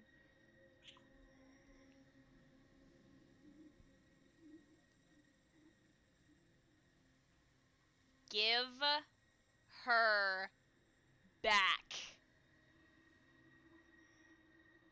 Who's he? Right. What was that, Paige? Who is this guy? Oh, that's Shepard. Oh, is he like a shepherd? Yeah, his name is also Shepard. Oh. Yeah. Oh. Hey, so, are you, evil? Yes. He doesn't respond to you. I will take that as a yes. Give He takes a step forward. Several of the sheep next to him take a step at the same time. The same thing happens. Back. But the way he says back, the word devolves into this almost sheep-like bleat. Soma's going to text the group and then say, yes, definitely evil. Hey, if you can give me like 20 minutes, just like stall him for a bit. Just Yeah, a casual 20 minutes! Yeah, What?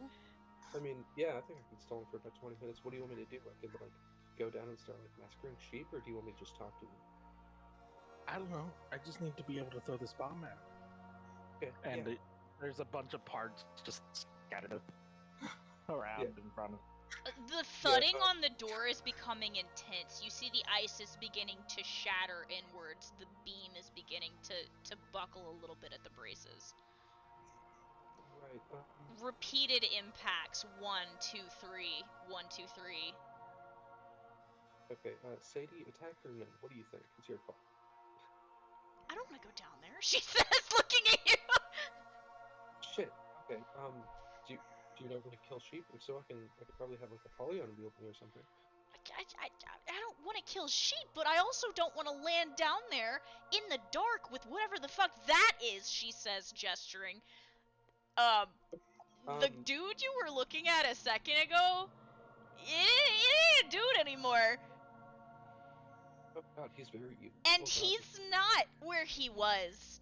Now, he's on top of your vehicle, crouched, the lantern held in one hand, his body in the process of shifting into something else.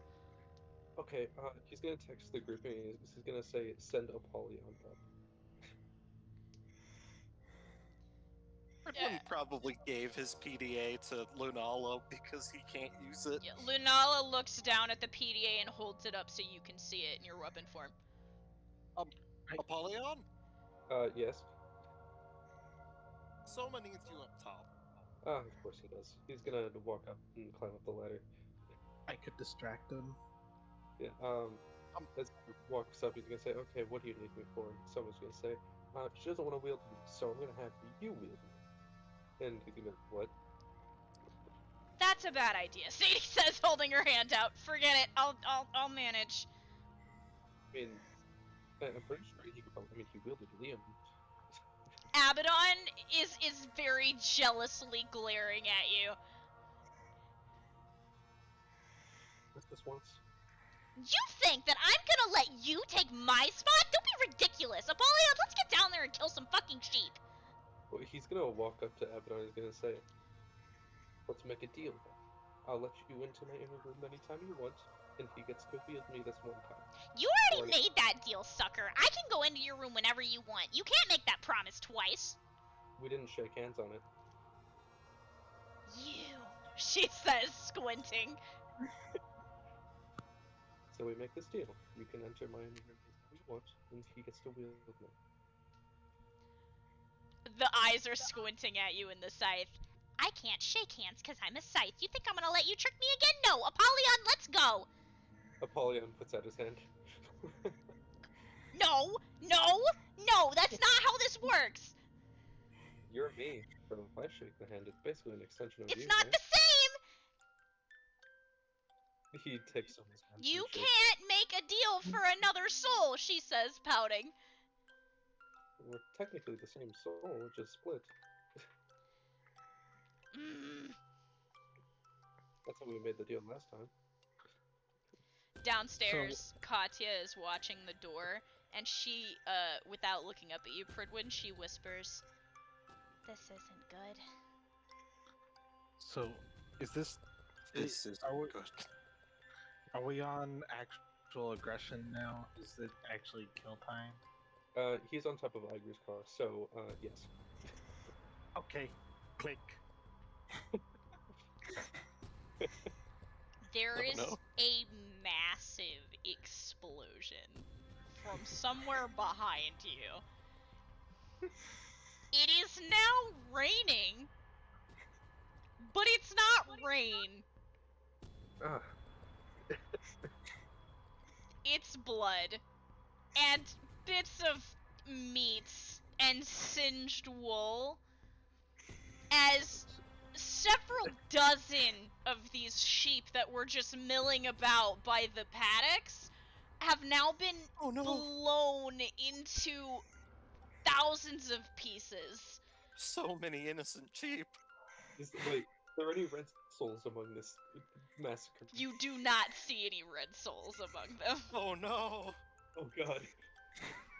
Sadie is No, staring mass at the explosion, and you just see her eyes are like filled with tears. Traumatized. I'm just imagining inside everybody's like, what the fuck just happened? Yeah, Gideon is freaking out. Minerva and Liam are looking around, desperately trying to figure out what's going on. Katya sighs disappointedly. Apollyon and Soma are shaking hands. God. What was that, Liam? Hmm? What Oh would no, you say? I just laugh. Oh yeah. Oh god. You just hear the voice of the man, and he lets out this agonized cry of rage, of sadness. The This is cry gonna be is a long night. morphed into that sheep-like bleat. This guy's most certainly evil. Even if we're doing the wrong thing here, I think we should probably kill him. Sheep man upset that a bunch of innocent sheep died. This guy's definitely evil. So, Soma and Apollyon are trying to make this deal right about now. Yep, you guys have shaken hands. Yeah. Yes, we have. You guys are standing there, holding hands. Yeah. Yeah. I guess I'll just have Apollyon demanifest Abaddon. She is angrily yelling at you until she demanifests. Yeah. And then Apollyon can still hear her screaming at him as she Yeah. is. He's just shrugging, and he's gonna grab Soma and put him into weapon form. I need both Soma and Apollyon to roll me a d10. Okay. I I rolled a 6 and a 6. Okay, Holy fuck. perfect. Mm-hmm. Apollyon, you are now holding Soma's weapon form. Harlequin, Yeah. I'm assuming. Yes. It's gonna be interesting. Pidge, you just murdered a bunch of sheep. How you feeling? Well, proud of my explosives. You are now soaked in blood, by the way. There are bits of, like, meat and wool all over the place. Really wishing you had your hat. Yeah. Gonna be a fun time getting that out of your hair. Yeah. Do I still see the one guy? Oh yeah, he's on top of y'all's vehicle. He's just crouched there with the lantern, and the way it is, he's pulled back from the lantern, so you can't quite tell what he looks like, but he definitely, something's different about him. Also, you're noticing movement from the sheep. Certain sheep are moving very rapidly towards your building, weaving in between the other sheep. Okay, I'm going to mark him with the eagle eye. Okay. Since I wasn't able to make that bomb. I gotta double check real quick.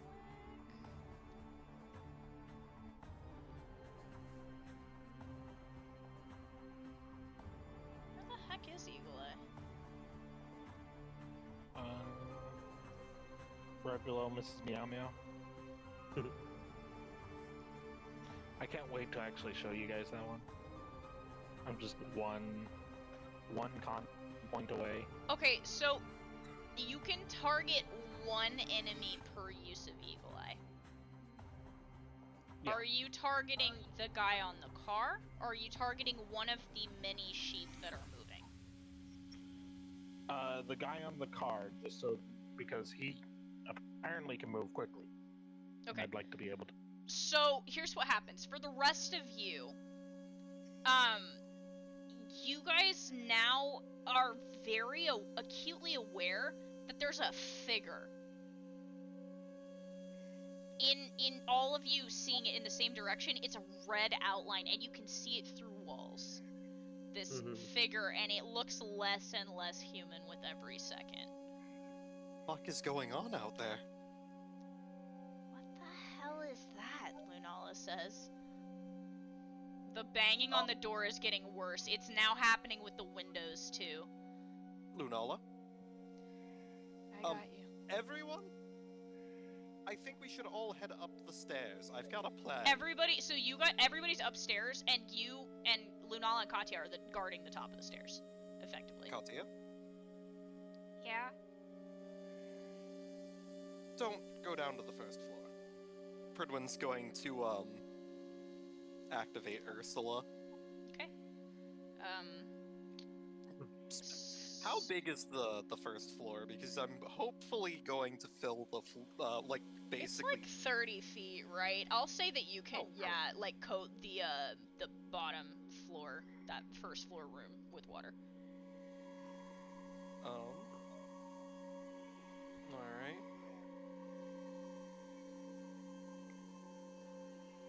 So, hold on, let me find where that ability is so I can remove the energy. It's 2. It's 2 points. 2? Alright. Do I add Lunala's AP? Yes, if she is wielding it. You can subtract it from hers or yours. Yeah, I'll just use mine for now. That is the plus of having both Lunala and Katya, is you have access to both of their AP, depending on who's wielding you, so... Yeah. Yeah, I'm to write down Apollyon's and Soma's AP real quick. Yeah. Okay. So the floor's full of water The now. first floor is coated in water, and it's good that this happens because it's not the door that breaks first. It's the window on the left. You see a sheep come tumbling through the window. And it kind of staggers and gets up. Looks like it might have been thrown. And the sheep kind of bleats, disoriented. It looks around and wobbles. It's not that sheep that concerns you. Katya isn't even looking at that sheep. She's watching the window as 2 more sheep jump through it. Except these sheep, as you start to look at them, they don't look like sheep anymore. You see a mouth opening from beneath, dark fur beginning to show through the whites, and a jagged mouth. The bottom of the sheep's mouth tears itself open. Bits of meat and sinew just tearing apart as these jagged teeth and this twisted tongue becomes visible. Lunala? Right, she says, taking a half step down the stairs, getting in front of Katya defensively. Lunala, I'm going to need you to, dip your foot in the water. And Pridwin's gonna activate Voltaic Cloak. She makes her way down the stairs. The wolves are trying to navigate in the water, but the way Ursula works is that the water is moving, and so they are trying to get their bearings. She puts her foot directly into the water, and Voltaic activates. Voltaic Cloak. Roll me a d12. D12. Here we go. D12 of damage. 10 points of damage. Nice. Okay, so both of these guys are taking 10. Back upstairs on the roof, you guys have heard the crashing sound, the sound of breaking glass and boards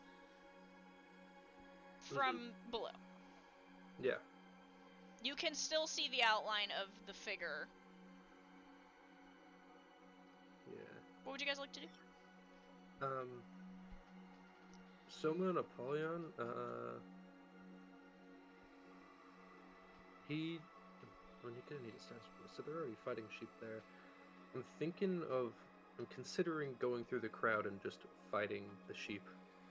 Just You just ripping want to into start it. killing sheep?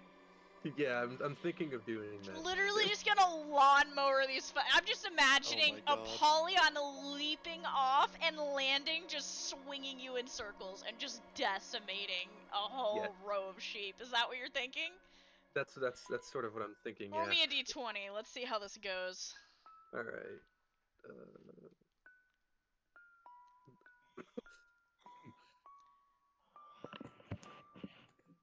That was a natural 20. Oh my god. Okay, so, yeah. Pidge, you're watching as all of a sudden Apollyon's not next to you anymore. 1 second, he's standing there, holding Soma's sword, which is weird to you. The next second, you just hear this ripping sound, sheep screaming in agony and bleeding, the sounds of stampeding hooves. Sadie is gripping the edge of the roof, her eyes wide in horror. You hear the agonized, rage-filled cry of that man that you have marked. Apollyon is literally, like, helicoptering with Soma and just destroying sheep, clearing an area of space in front of the building. It reminds me. So there is this stance in Warframe with great swords where you're literally just Beyblading around, and I imagine it's just like That's that. You're exactly what it Oh is. my god. Fucking. Yeah, and you definitely can hear this as well, Bridwin. You two God. can. From outside, you hear just the sounds of death. Just dozens of sheep being murdered. I feel very bad for all these sheep. Yeah. By the way, Pridwin's also frying an innocent sheep along with these other. You are. These two You definitely are. monster sheep. That sheep died almost instantly. Oh, thank God! At least it was quick.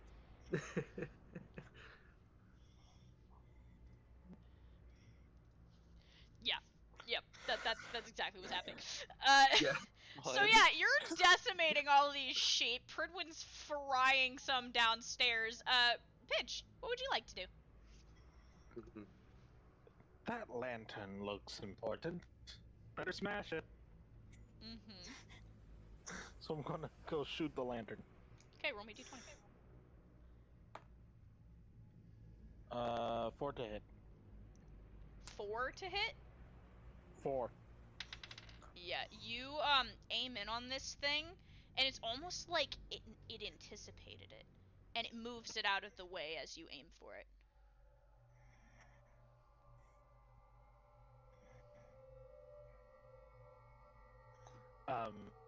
As I'm shooting, I'm just muttering to myself, "Wakey, wakey, Iger. There are literal bullets flying towards you."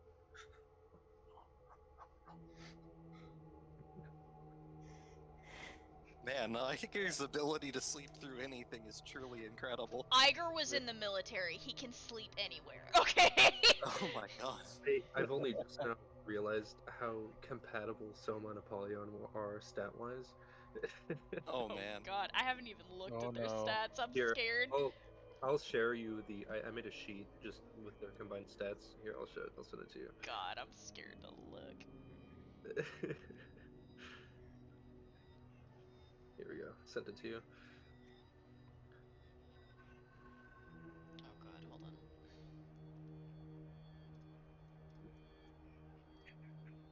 Also, they both currently have the exact same amount of HP. Oh Lord. Oh Lord. Uh-huh. Well. And there's something I want to do once madness sets in, once the storm gets a little crazy. I'm interested. Oh no. Yeah. Very interested. Shit, 2 demons are wielding each other, and we're about to start dealing with madness. This is bad. Yeah. Yeah, this should be real fun. This Okay. is why Pridwin didn't want any of this to happen. Minerva and Liam are standing at the top of the stairs behind you, but seeing that Voltaic's activated, they don't want anything to do with that water. So they're waiting. At which point, Pidge and Soma, Apollyon, you guys will all notice this. That agonized cry has turned into a rage-filled scream, and suddenly that lantern is no longer on the top of the vehicle. There is a crash from behind you, a bleat cut short, and this wet squelching sound. You slowly turn to look, and that red outline is there for all of you to see just in front of the building. There is a creature standing there, So many holding a innocent sheep. green lantern in one hand and a scythe in the other. It tilts its head slowly to look at you. A burning green fire within the eye sockets of its bony face. Oh shit, oh fuck. Is this a skinwalker? Oh fuck. I've already dealt with Wendigos, we're dealing with probably a skinwalker. That's my theory. I don't know if I'm right. What would you like to do? Wait, where is this guy at? Right in front of you. Oh. Okay. Here, hold on. Beat him up! Beat him up! I will also add, you notice several other sheep moving through the crowd toward you. Right. Wait, is that area clear? Like, which area? Are there any sheep right where the thing's standing? It landed on top of a sheep and crushed it instantly. There are other sheep that are, like, the sheep have been fleeing Apollyon, so this area is beginning to clear into a sort of, like, arena-like shape. There are some other sheep moving towards the creature. Okay. Or the building, you're not entirely sure. Yeah. Just keeping that in mind for next turn. Okay. Okay, so I am going to cast... pretty sure I can do that. Yeah, I can. I'm gonna cast Hellfire Coil, and I'm gonna fucking beat the shit out of this game real quick. Okay. Yeah. Hellfire Coil. I'm bouncing between like 7 fucking sheets. Okay. So you wrap your chain. Roll me a d20 to see if you can hit him. Yep. Let's see. Fuck. Oh, thought I opened the wrong app for a sec. That is an 8. I don't know if I hit it or not. Nope. This thing, like, as you go into coil around the, like, the lantern part of his arm, he twists his scythe to the side and catches your blade with the blade of his scythe and begins pulling at you. The scythe grates against you, and it's actually kind of painful, Soma. You haven't taken damage yet, but you think prolonged, like a prolonged touch to this blade like this may actually start cutting you. Yeah, okay. Alright. Is that the end of my turn? Mm-hmm. Okay. At which point,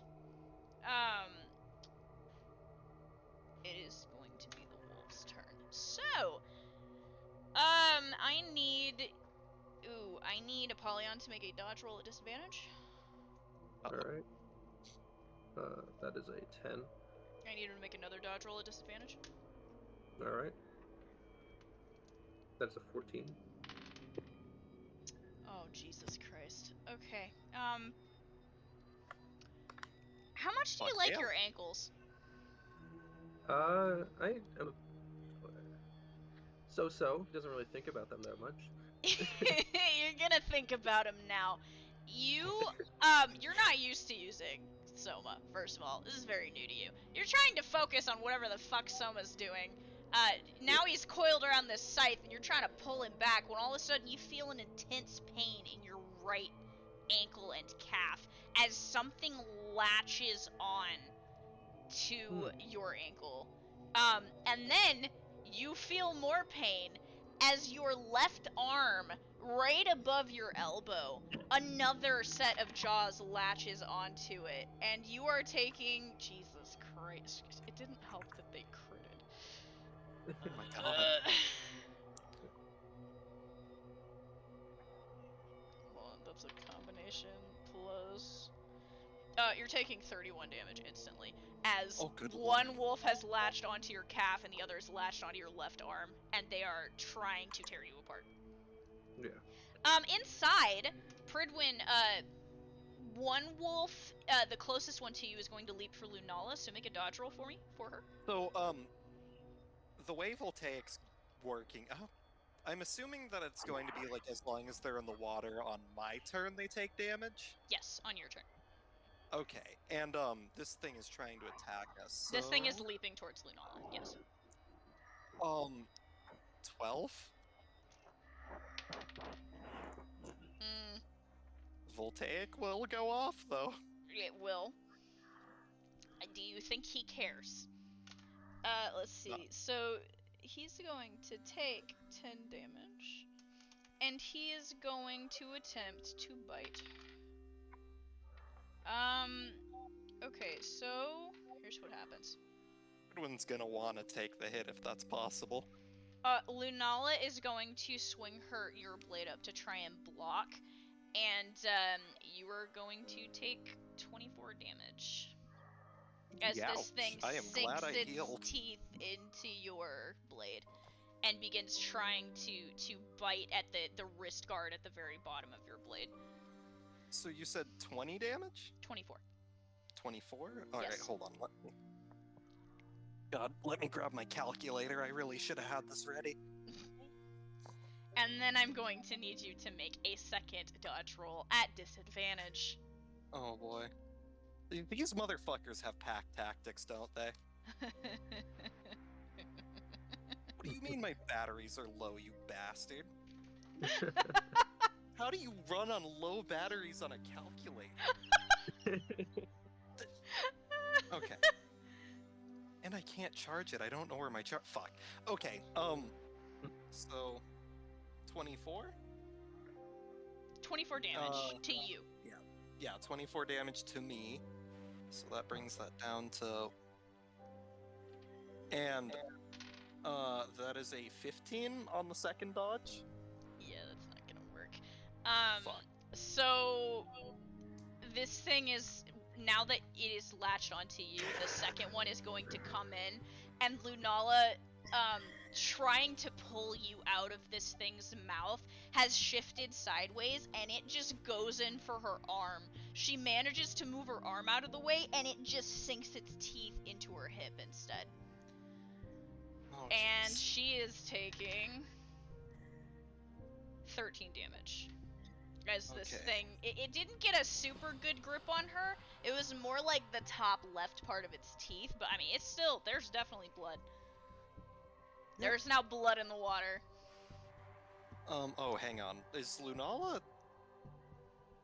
Wait, I'm a bit confused about how... Is Lunala the 60 hit points or the 140? Because I think the colors might be off. Well, okay, so you have 200. Mhm. Cat has... Actually, they look like they're at the same amount. Did you change their numbers? No. They both should be at 140 because they have 9 strength and 5 con even. So both of them have 140 even. Maybe I accidentally... Oh, wait. No, I'm pretty sure that I didn't touch that. Weird. Okay, yeah. So, 200, 140, and 140. Okay, 140, and it was minus... what was the number 13 again? 13 to Lunala. 13. Alright. And then you took 28, so. Hold on. And Lunala's the yellow name? Yeah, I don't know. See, my document, I have dark docs on, so the colors are completely different for me. So right now you're typing on the purple one for me, and the other one's blue, and yours is orange. So I'm like, what are you talking about? So this is really weird. Mine's blue, Lunala's is yellow, but Lunala's name is purple. I don't know what's happening! Yeah, Lunala's name is yellow down there at the bottom for me. I also have Dark Docs on too. I think the colors are inverted. What is happening? Okay. Okay, ignoring how fucking cursed, did that wolf take voltaic damage? Yes, and I am keeping track of it. Awesome. Alright, I've sorted the damage. Okay, so it is now actually your turn, Birdwin. Oh boy. And you They are take more being voltaic damage. grappled by 2 wolves, so, you're gonna be at disadvantage for whatever the fuck you do. Question. Yes. Voltaic, Yes, they have both taken voltaic damage since it's your turn. but are they in the water? Yes. Well, they're in contact with you, so either way, they would take it. Yeah, I wasn't sure if they'd take like double because they're in the water and also being zapped. No, but- they wouldn't. Actually, hold on. Isn't there a thing where when I'm in water, my damage, or I have like double damage? Oh my god. I forgot Yeah. about that. Is that a passive or is it an ability? I I'm pretty forgot. sure that's passive. I think it says Oh, passive. Hang on, Is so it? I have I don't remember making that. I'm pretty sure it's But that's awesome. specifically. I think it's bodies of water, like the ocean specifically. Like if you're in the ocean, you have double damage. So specifically, I think it's on specific abilities. Hold on. Yeah, I think it had some tie to an ability. I don't remember. It's been a while since I since I helped. Oh with wait. it. Uh. Oh god, I forgot about Excalibur's character sheet. Oh god. God. You have a Fountain of Youth, so actually, since it's your turn, you would heal 10 HP of the damage Hey. you lost. Goodwin And best then, day. let's see. Amphibious just lets you swim and hold your breath really fucking long. Yeah, hang on, I'm going through here. So yeah, Fountain of Youth, Amphibious. I'm pretty sure it's just certain abilities when I'm submerged have like Yeah, I think double it's damage and on range. specific abilities. I think you're right. Let's see. I'm just trying to see. So throw voice underwater, the distance is doubled. Distance and damage is doubled underwater, but you would have to be Yeah. under the water. Yeah, I'd have to be specifically. submerged. Yeah. And I'm assuming that I can't fill this room with water. No, not with Ursula. No. Yeah. Because basically right now I'm imagining that it's like up to your toes. Yeah, it's not much. Um, It's more like ankles. It's like ankle deep. yeah. Alright, so I'm probably going to... So these two are both grappling me? Yes. Or like grappling me and Lunala? Yeah, technically one's grappling you and one's grappling Lunala. Alright. So again, disadvantage on whatever the fuck you're about to do, but good luck anyway. Yeah. I mean... Considering they're... I don't want to waste all my energy. Pridwin's probably going to try and get Lunala to basically, like, stab the one that's... He's going to try and have Lunala break free. Okay. Of hers or yours? Probably mine so that she can stab. Okay, roll me a d20. 19? God. Oh god, you guys tied. Roll me another one. Alright. 18? Thank you. Okay, so she attempts to, get you out of its mouth, and this thing does not want to budge. Like, it is trying so hard to tear you off of her. You manage to shift sideways and catch the thing in the top of the mouth and slide your blade, and that is just enough to get the thing to recoil in pain and get it off of you. Yeah, I'm impressed that they're able to clamp down while they're being electrocuted. It actually made the grip worse. Yeah. Yeah, Because fair enough. when you get electrocuted, your jaw locks typically. Mm-hmm. So that's why, is because it clamped onto you. So was that our action, or can I do something else? Or, like, can I have her stab the one that's on her? No, you would have had to get out of the grapple first. Mm, Apollyon, you're Yes. being grappled by 2 wolves. Yes, I And am. Soma is stuck on a scythe. What would you like to do? Okay. Okay, what's the storm looking like currently? It is just beginning to roll over the tops of the peaks. You Okay. can see the hints of a flash of light, but it's not quite here yet. Okay. So I'm going to. I want to save that for later. Um.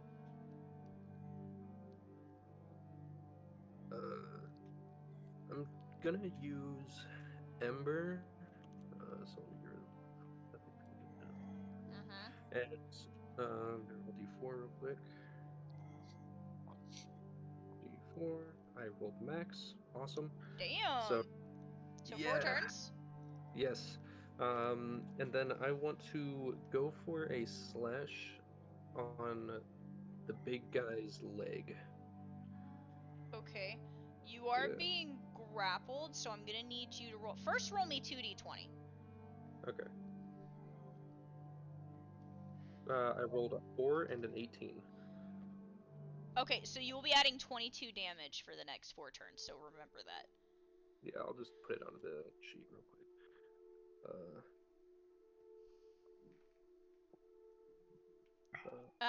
So then after that, since you've used Ember, I'm gonna need you to roll at disadvantage. Or is it just a roll? Just a d20 roll at disadvantage. Okay. Well, I rolled 2 2s.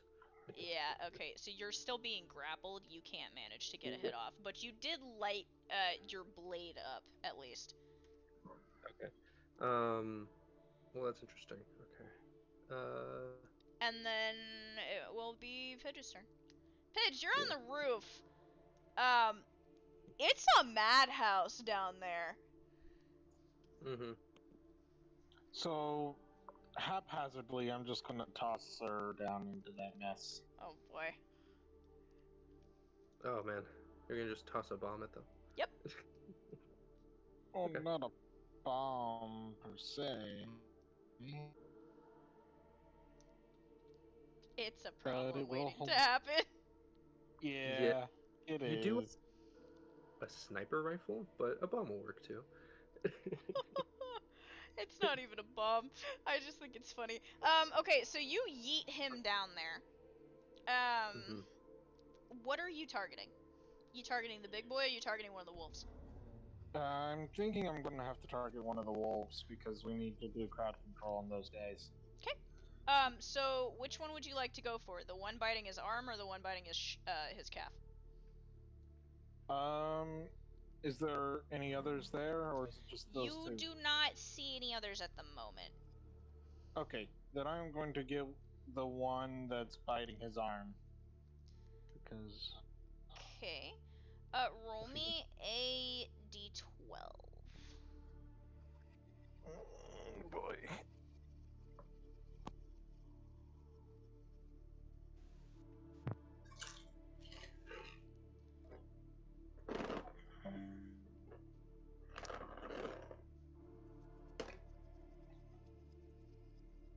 Ten. Okay. So, Apollyon, you hear like a weird mechanical whir from behind you, and then there's this yelp as suddenly. Which one did you say it was attacking? The calf one? Uh, the arm. The arm. The arm one. Okay. The Yeah. So arm. you are no longer being grappled on your arm as this thing lets go, letting out an agonized yowl. There is a mechanical dog on the ground, and it has sank its teeth into this thing's thigh and has rooted itself into the ground. And this wolf is wildly staggering, trying to get free to no avail. Hmm. And you have done 10 damage to it. Let's see. Minerva is going to make a move for the the wolf that's holding onto Lunala's hips, so... Oh god, why did they tie? Jesus Christ. Okay, Minerva comes and goes to smack at this thing's face, and it kind of shifts sideways, and she manages to cut it along the jaw. That's not bad. It lets go of Lunala, and she immediately staggers to the side a bit into the water, as Minerva has taken the combat of one of them off of you. Soma, this thing is going to attempt to pull you out of Apollyon's hands. I need you to roll me a d20 to dodge. Alright. 17. Good. Okay, so actually really good, because this thing rolled really bad. This thing goes to try and pull you out of his hands, and you just slide right off the end of the scythe. And snap back into Apollyon's hands, and you're back in your sword form. The thing tilts its head slowly, raising its lantern to look at you. That eerie green glow of its eyes as it kind of opens its jaw and lets out this sort of rattle of a breath. And it's the wolf's turn again, so let's see what happens here. The one that is biting into your calf, Apollyon, try and roll me a d20 to see if you can get out of it. That's a 15. Okay, good enough. It attempts to try and tear your leg open, and you manage to pull your leg free and kick it in the face. It staggers backward. The one that is being grappled is absolutely fucked, so he can't do goddamn shit. Pridwin, the one that you just got free from is going to attempt to bite you again. I need you to roll me a dodge roll. Oh boy. 19. Nice. It sails right past you and goes splashing into the water kind of behind you. And then the one that is fighting Minerva... Oh my god. Oh. Oh, that's bad. It critted again. Oh no. Oh god, this wolf is fucking crazy! She rolled an 18 too, but it still critted. Fuck. How bad is that gonna be? Oh no! Oh no. It critted again! What the fuck? Oh shit, oh fuck. Man, I cannot keep my sister alive. What the fuck? Oh my god. Hold on, I have to do math.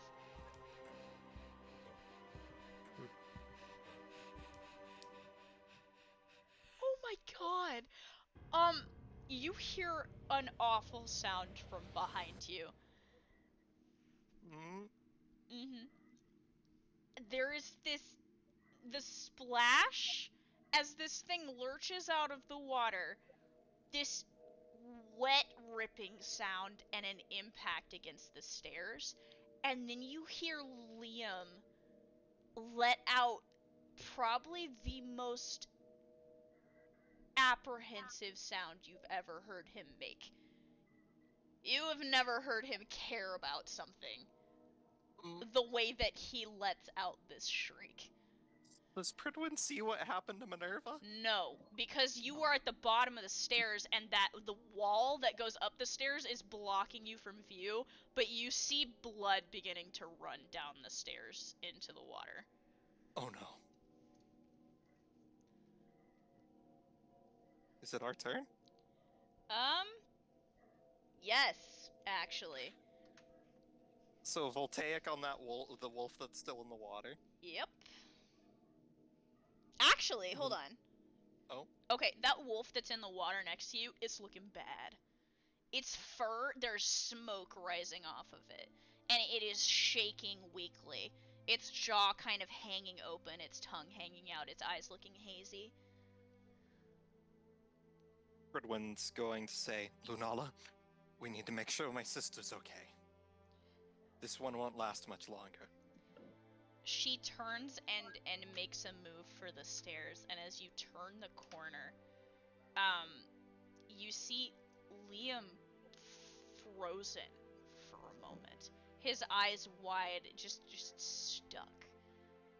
Halfway up the stairs, your sister's body is laying there, and there is a wolf with its teeth wrapped around her neck and her upper chest with how wide this thing's mouth is, and there is so much blood. Pridwin's angry. There's only two ways this is gonna go, and that's up to the dice. This is gonna come from Pridwin's energy because this is personal now. -8. I already know what you're doing. So let's see. High Is or he low? going to suffer, or is Minerva gonna be okay?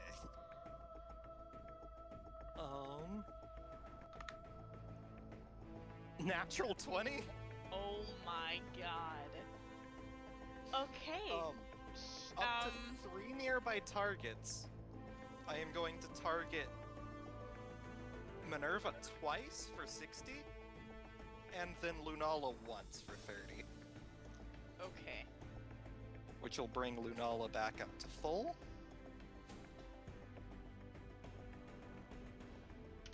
Okay. So Lunala's feeling pretty good. You hear her let out a breath of fresh air. And you said Minerva for how much? 60. Do I get anything for that being a crit? Yes. So here's what happens with that. Normally I might have given you like double the heals, but instead, you watch as in your rage you've let out this amber glow has appeared and surrounded her body, and she's motionless. You don't even think she was conscious. And in the next second, this blade manifests through the bottom of the wolf's jaw and up through its skull. And the thing, slowly its jaw releases from her body, and it staggers sideways, and it dies. Minerva is coughing weakly, blood coming out of her helmet, but she looks better than she did a second ago. Minerva. Normally it's you getting me out of trouble. Her mask kind of turns to look at you for a moment. Liam finally snaps out of it and darts down the stairs, kind of grabbing her shoulders and pulling her up. She's still bleeding a little bit, but she looks okay. Pridwin breathes a sigh of relief. And that brings it to Apollyon. Yes. So how am I looking right about now? Am I able to move? Yes, you are not being grappled by either. I'm going to swing at the big guy at his ankles. At his ankles. You're trying to pull a fucking Laplace, aren't you?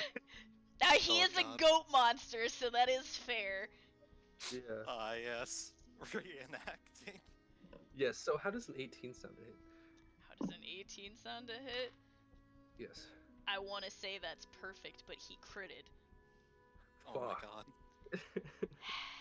Yeah. So, you go in for a swing, and this guy just... 1 second he's standing in front of you, and the next second he's like 10 feet back. And the weird thing is, you don't remember seeing him move. It's almost like the depth perception you had was off. Nice. What dice are you using? A mixture of all three. God damn it. And all three of them are rolling the crits, it's not just one. What the fuck? Yep. It's just... Oh, man. Yeah, I keep This going is- in between all three of them, and they're just...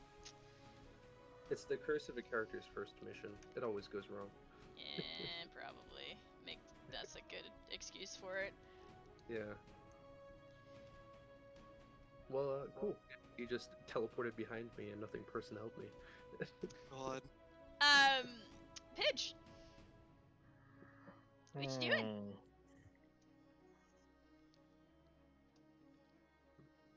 Considering picking off the wolves, but I'm really wanting to hit that lantern. I want you to hit the lantern so bad. I want to hit the lantern. Please hit So the I'm going lantern. Please roll high. So I don't like let's- the sound of the lantern being hit. Please hit the lantern. Hit the lantern. The DM should never be this excited for something to happen. Do it. Do it.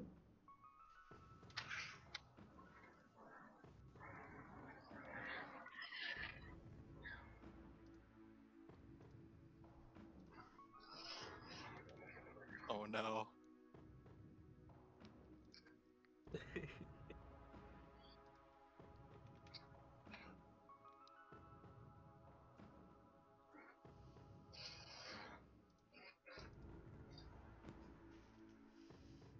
You gonna hit the lantern? I am looking for my dice.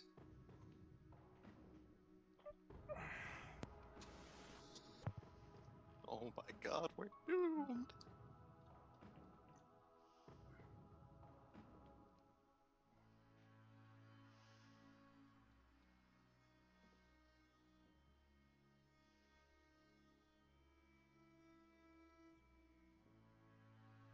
How can I lose all three of my d6? Oh my god, you lost all of them? Oh no.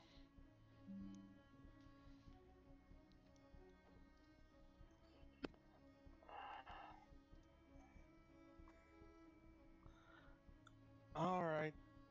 Let's see just how fucked up I'm gonna make this situation.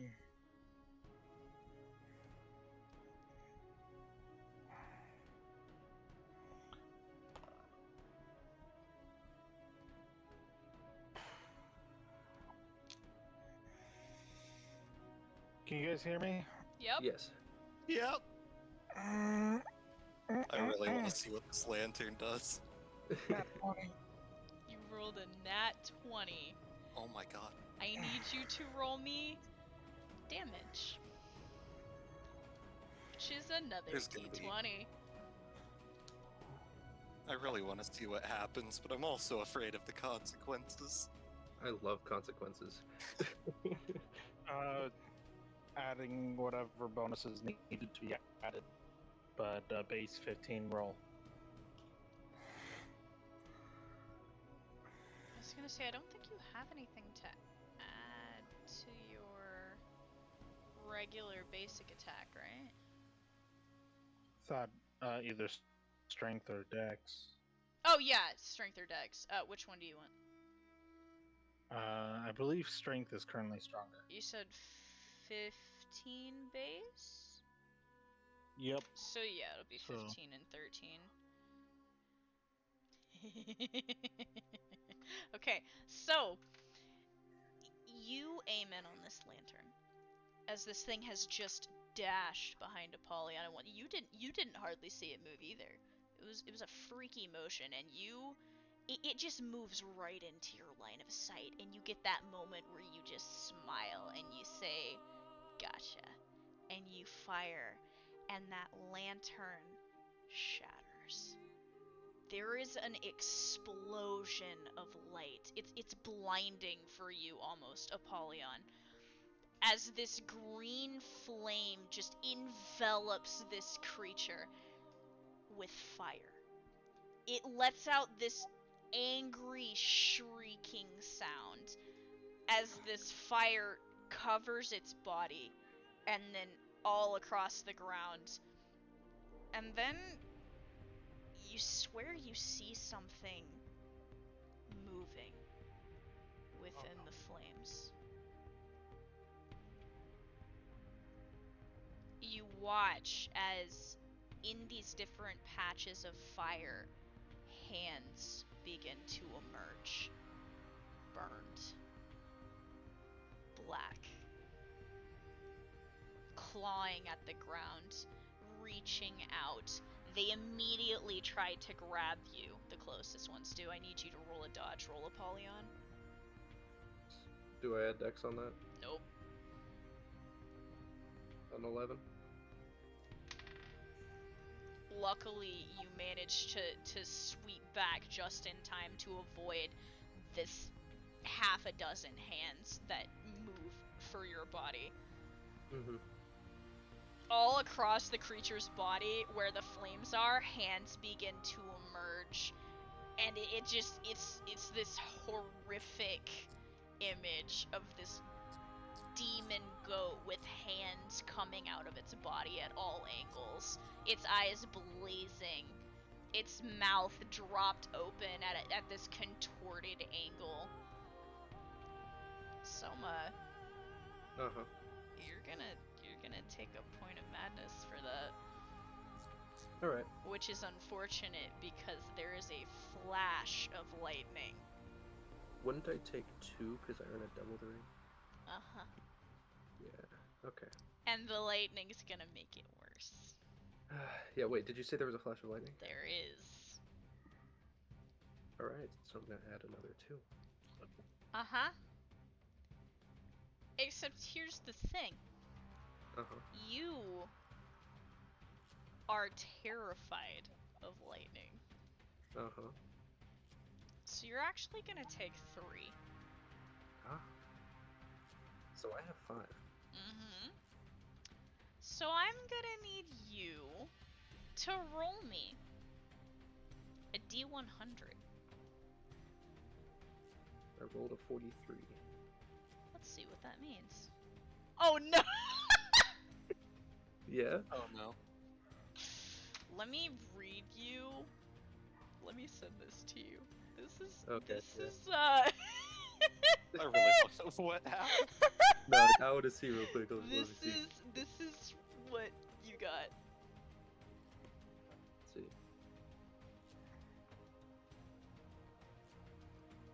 Okay, so I could actually use this. I think I know what to do. I really like this.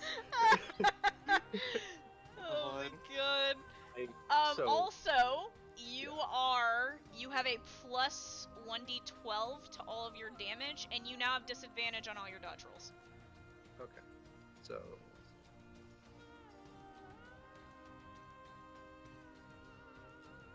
I've got fucking Payday music playing right now. okay. All right. So I'm gonna keep this secret until you guys actually speak to Soma. Uh-huh. But Oh no. I also want to say that goes between you and Apollyon too. yeah, it goes between both of us. Yep. Both of you are that crazy. Oh no. I knew that 2 demons wielding each other was a bad idea. It's a fantastic idea. Oh, it's so This is good. a horrible It's idea. so good. For what I'm planning, when someone gets his turn and he's like lost at this point, like. Okay, so that was Pidge's turn. So, it's Minerva and Liam. Liam is just trying to pull Minerva back out of combat for a minute since she got so fucked up by that hit. And it is this thing's turn. At which point, in its anger, it is going to first lift its scythe arm and hurl it in your direction. But he doesn't, it's not a swing. You feel heat behind you, Apollyon. Yeah. As new puddles of fire have appeared all around you. And more hands are beginning to claw their way out, attempting to grapple you. I need you to roll another dodge roll at disadvantage. A 2. Yeah, you're getting grabbed. So, let's see how many of these things grab you, actually. Where's my d6? Come here. Oh, Jesus Christ. Okay. Yeah, that's not great. First 1 hand, and then 2, and then 5. Coil all up your legs and your clothes from all different directions, pulling at you, holding you in place, and this thing is going to take a swing at you. Roll me another dodge roll at disadvantage. Alright. No fucking way! Oh? You didn't roll. You did not roll what I think you rolled. 27. Bro! Did you fucking double that 20? 2 20s. Holy fuck. Doing this. I would like to ask what you would like to do to this thing. Only because you rolled 2 of them, as it is coming in with a downswing of its scythe trying to bisect you. Okay, hold on. I'm gonna send a screenshot of what I just witnessed. Holy shit. I rolled one nat 20. I was like, damn, that sucks. That would have been useful. That's And then another nat 20 pulled up, and I was like, Fucking hell. God. here, send it in. There we go. Because my dice rolling app has a history part of it. Bro. Oh my god. Oh my god. Oh Fucking double nat 20, my god. my god, that is fucking legit. Oh my god.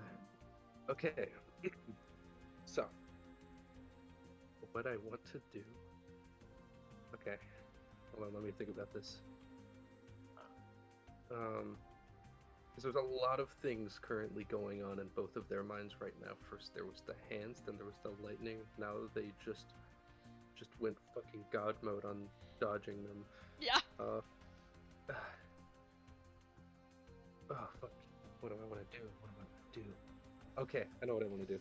So, the plan is going to stab Soma's sword into the earth, and he's going to erupt with Soma's own flames to try to overtake the other ones. Okay. So the way I will have this work is that the scythe swings down and you kind of just arch back and then drive the sword down, and this explosion of hellfire, blue hellfire, emerges, and it just swallows the area, like 15 feet in every direction of this blue flame, and this creature rears back, missing its swing to avoid getting hit. It does that weird flash step where it is now about 20 feet away from you again, glowering at you. And all of the hands that were holding you and any within that like 15-foot radius, they're all gone. So when's my turn? What can I... Not quite yet, because Not that quite was yet? his turn, and now Okay. it's the wolves' turn. Okay, cool. So, let's see. It's gonna be the one that actually you have feared this wolf. He does not want to attack you. He is scared. The other one is being grappled, so he can't do fucking shit. Yeah. And the one inside is gonna make a weak move for Lunala. Roll me a dodge roll at advantage. Alright. I natural 20'd. Yeah, he nat one. So, how would you like to do this? I'm just imagining this thing, like, tries to bite on Lunala, and she just fucking, like, grabs it and fries it. Without even looking at it, she snaps her hand up as this thing goes for her, catches it by like the scruff, picks it up out of the water slowly, turns her head to look at it, and then just her hand comes alight with your voltaic cloak once more, and this thing just trembles violently before going completely limp in her grasp. She slowly releases it, and it drops into the water, motionless. Well.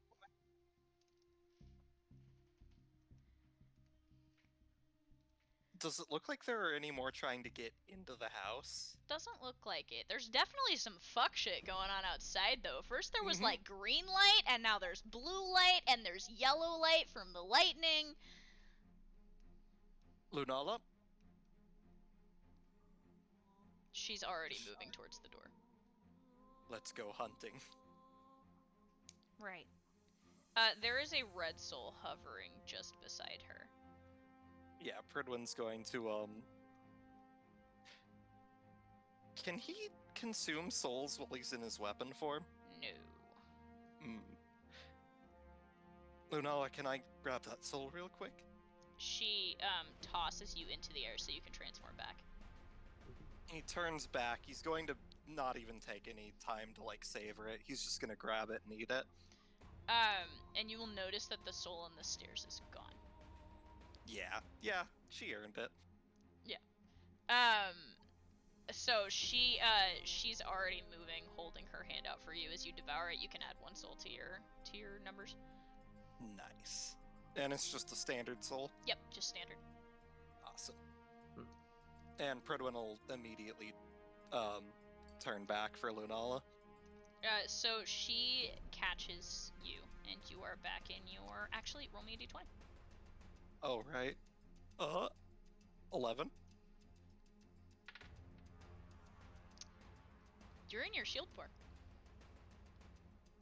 Huh. She blinks, looking down at you, still not used to this form of yours. Well, hopefully that means that they're warming up to you.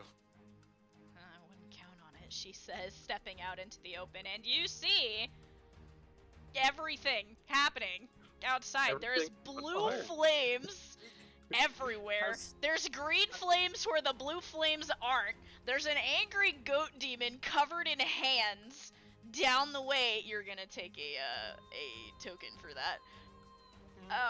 As you see this goat demon just covered in charred hands. And then you see Apollyon surrounded by blue flames with Soma's sword stabbed into the ground, which, by the way, seeing Apollyon wielding Soma is also fucking weird. Yeah. Hold on, so I've got 1 point of madness? Yeah. Alright, I'm just gonna add that to one of those brackets. Just for the fucking goat. Yeah, you can, we'll make a space on your, pages to add madness counts and shit. Yeah. Also, you see, there's one wolf, kind of that half sheep, half wolf, cowering back away from Apollyon, tail between its legs, and there's another one that is being grappled by some kind of weird mechanical dog. Huh. Pridwin Wincy shakes himself off from the horror that he's witnessing. Is it raining? It is just beginning to rain. It's also raining a little bit of blood from the explosion earlier. So I heal back up to full, I'm pretty sure. It has to be standing water. I won't let you do it for free. Damn. Because you absorb, like, I mean, if it was, like, a horrendous torrential downpour, I might let you argue that out of me. But it's only just starting. Yeah, once it's rained for a while, I'm assuming. Okay, so... I think... Pridwin's just gonna have Lunala go for the Cowering Wolf. The cowering one? Okay, roll me a d20 to hit. Oh. Oh, Jesus Christ. 17. You're gonna hit it. It rolled a nat 1. Oh my god. He's having a bad day. Roll me damage. 8 points. 8 points? How is that possible? It's just, hang on, it's a d12 for damage, right? No, it's a d20 for damage, plus either your strength or dex. Oh, okay. And that's you and your wielder combined for strength or dex. Before strength, because I'm definitely using strength, that's a 19, and because we have a 19 total. That's hold on, that's 38 points of damage. Yeah, this wolf ain't looking so hot. What were you aiming for on it? Basically, Pridwin was just, like, noticing that this thing isn't paying attention to them. He's going to just say, go for the neck. Yeah, so you slice into this thing, and you cut in, like, she cleaves into, the side of its neck and into its leg, you almost completely sever this thing's leg in the process. It staggers back and lets out this horrendous yowl. It's almost a mixture of a goat, of a sheep and a wolf, and it just sounds awful. And So it'll be Apollyon's turn. Okay, so I have a question to ask DM. Okay. Would you say, under these circumstances, is Soma going through mental duress?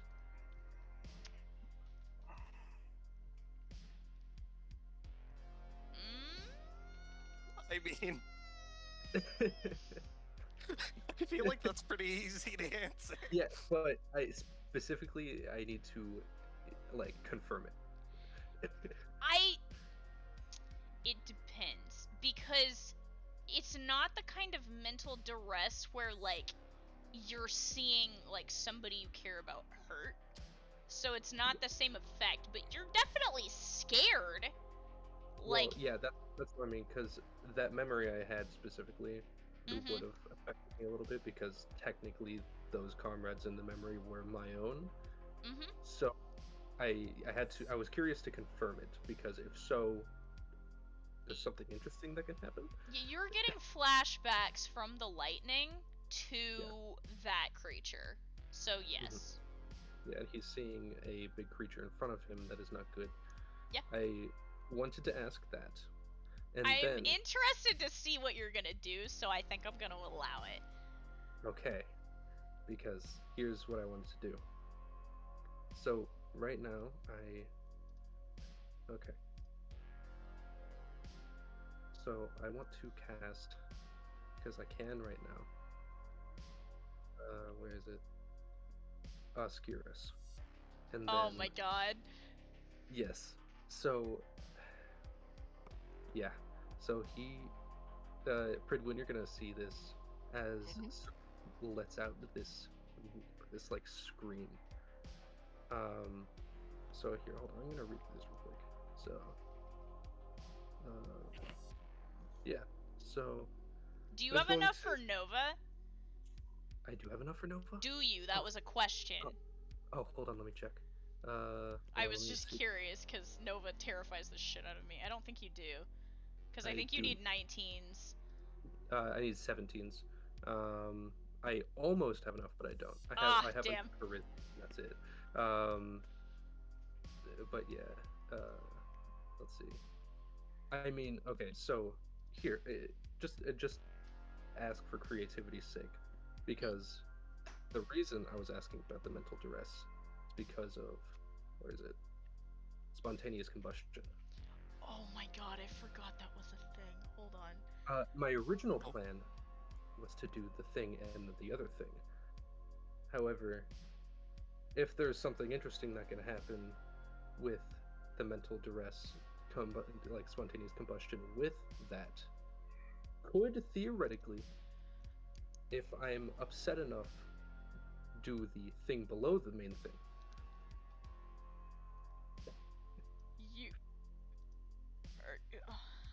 Hold on. Theoretically. You talking about Nova? Yes. I am going to warn you. Uh-huh. If I allow this, all of the warnings in spontaneous combustion are going to come true. Yes. Knowing this, do you accept those terms? I accept these terms. Then I will allow it. Okay. However, I need to take note of everyone in the vicinity. Yes. So who all is within 25 feet of me? Pridwin, Lunala, Uh-huh. both of the wolves. Right. Apollyon. Yeah. And I mean, obviously the goat. And then luckily Pidge is high enough up that Pidge will not get hit by that. Yeah. Okay. So all 6 of them. Yeah. So Pridwin, you can just sort of tell. I'm assuming he could probably figure from Soma's wavelength, or someone can, that he's going through it.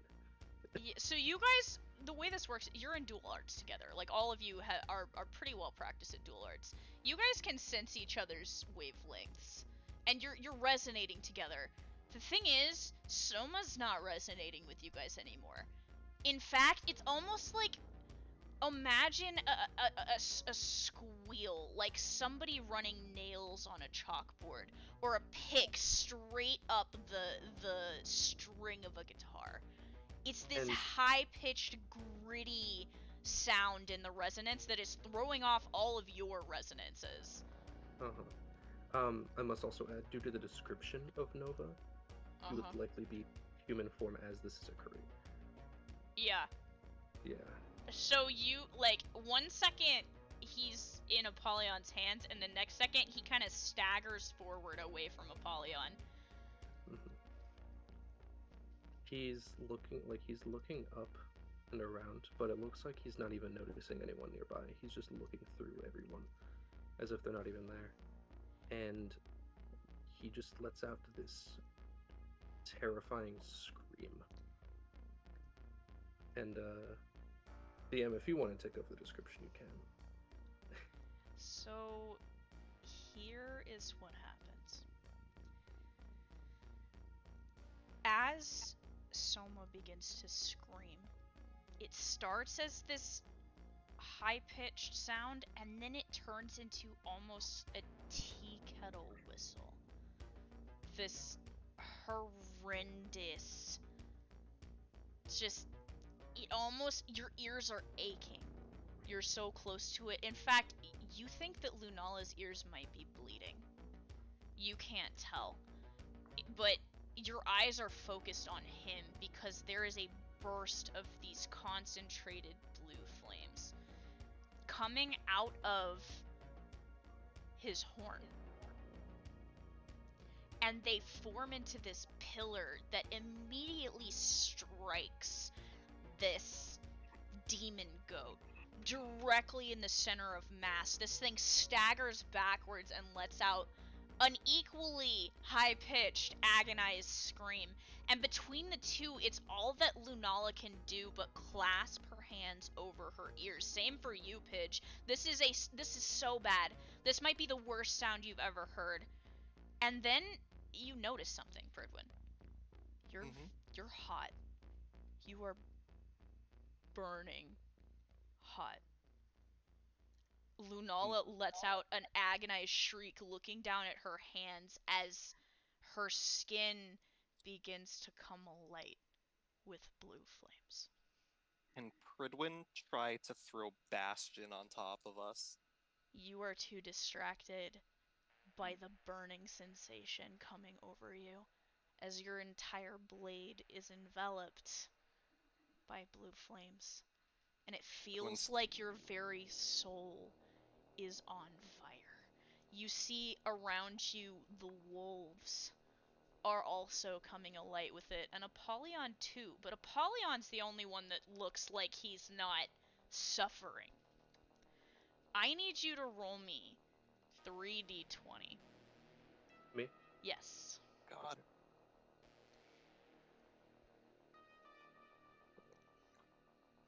Does Pidge have a moment to act here? What would you like to do, and I will tell you if you have enough time. Okay, based on my angle and the position of the characters, would I be able to hit Pridwin's shield with my gun and knock him away Shoot me? from the Nova?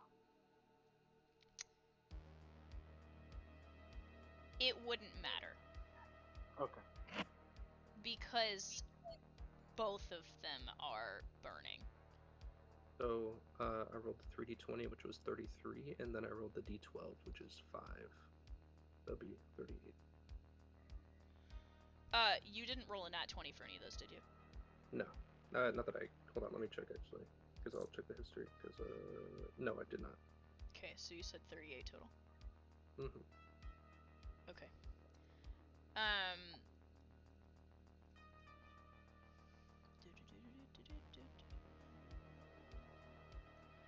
So, both of the wolves crumble under this fire.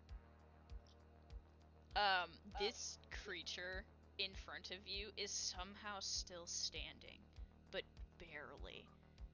Staggering, coated in this blue flame, coming towards you, and the fact that it's coming towards you still is terrifying to you.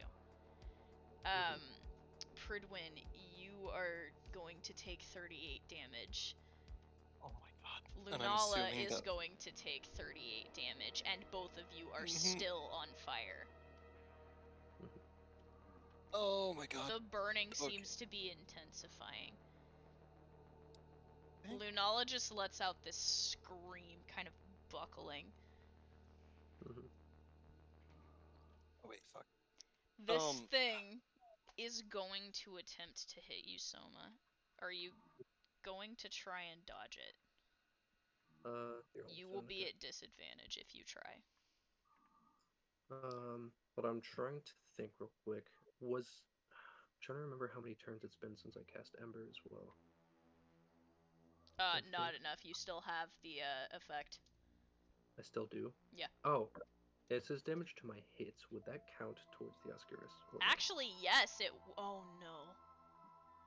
How much damage was it? 2d20. Yeah. What was the damage? It was 22, right? Yes. I lied. Pridwin, you're taking 60 damage, and Lunala's taking 60 damage. What the fuck? Okay, hold on. So the original was 38? Yeah. Okay, so 38 minus 60. So you'll take an extra 22 damage. Yep, alright. On top of that. Mm. This thing is still standing. Yeah.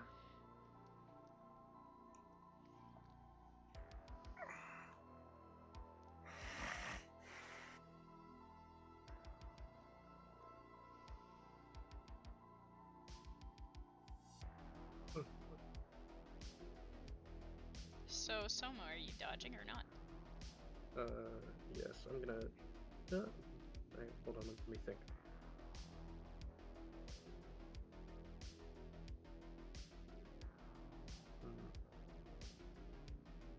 I'm gonna try to dodge. Disadvantage. An 11. This thing is gonna hit you.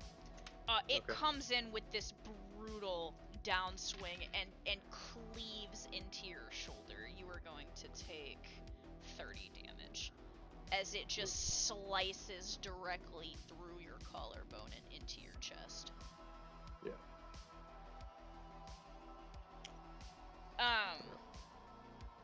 Let's see, going in order. Pridwin. You are burning. Wait. Never mind. Oh, okay. Oh god, what do I do?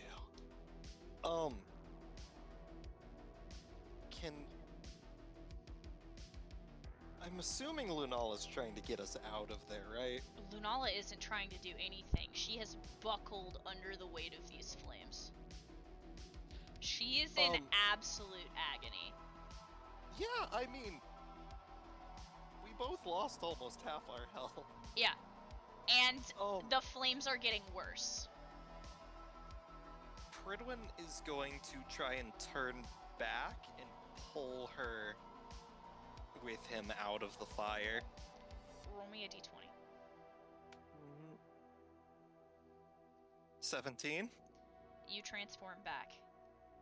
And the second you are transformed back, your entire body is alight with flames. Just like when Soma let you experience his hellfire on your gauntlet, your entire body is coated in hellfire. It seems that you're not standing in fire that you can get out of. You have spontaneously combusted. The fire is coming from you. Damn it. Can he... Fuck. I mean, there's only one thing that can completely engulf a person that I have. Can I Bastion, like, on top of us? You can try. Alright. Hold on. So, Bastion's energy. Do I need to roll something? Roll me a d20. Oh boy. Oh my god, natural 20! Jesus. So you create this wall of tumultuous water just in front of you. And he's going to try and basically dive into it with Lunala. So you try and pull Lunala into it. I need you to roll me a d20, and I need Soma to roll a counter. Oh boy. Oh fuck, okay. Oh my god, 19. 17, he beat me. Okay. So as you hit this water, it begins to boil around you. But you feel the flames start to dissipate as you pass through. Oh my god. What did you rolled a 17, you said? So I rolled Soma. a natural. Yeah, 17? Yeah. So you emerge and your flames are gone. However, Lunala's are still burning. Oh my god. So, I wanted to ask, does Soma look any different after this event? Your horn has emerged more. Yeah. Your horn has emerged a lot more. And you feel this strange wet itching sensation on your back. Alright. And also, it's kind of hard to focus on that with a scythe in your shoulder. Yeah, that's true. Okay, let's see. So you have done that. It's Apollyon's turn. So, Apollyon no longer wielding Soma. He's going to pull out Abaddon. Okay. So back to Abaddon's sheet. Abaddon is strangely silent. The mouth in the scythe, usually in a grin, is just gaping wide in this kind of shocked position. Yeah. Okay, so...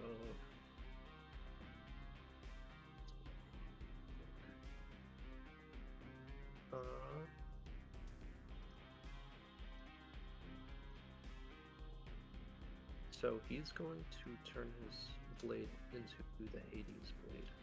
Okay. And he's going to...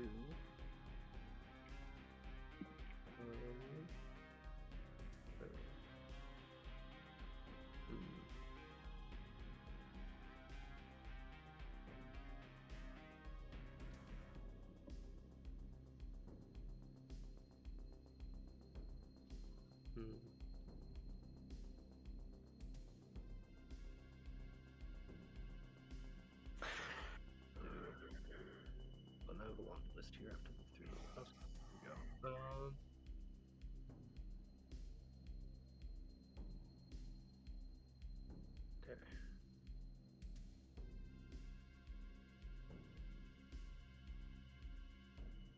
Okay. He's gonna use the last of his AP to cast Soul Chain.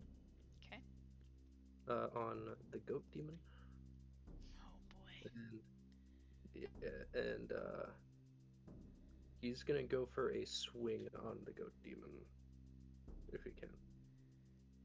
You would use your turn right. just to activate Soul Chain. Yeah, so I'm gonna Soul Chain it, so this chain comes bursting from his chest into the goat demon. Okay. Pidge.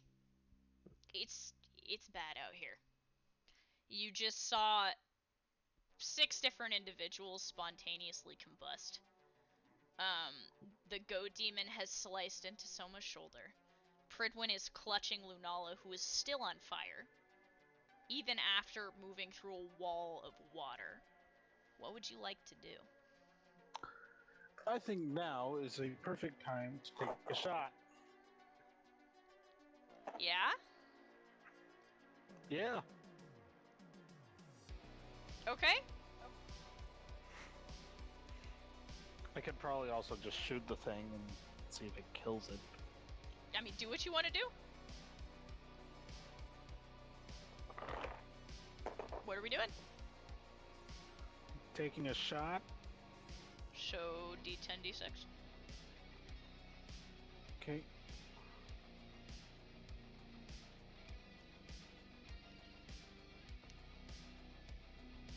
D10.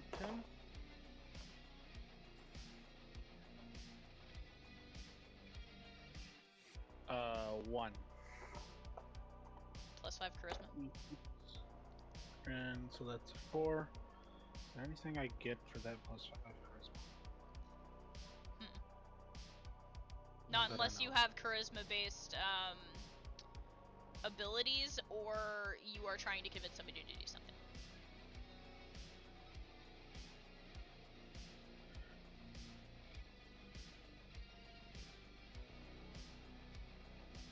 Yep, no. Nothing I can see. Wait. Goodbye, sir. But that's a lot of AP that I don't have.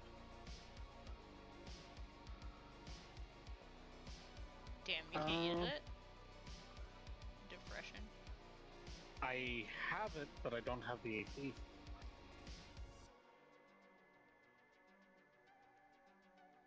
Because I meet all the requirements now. Ooh.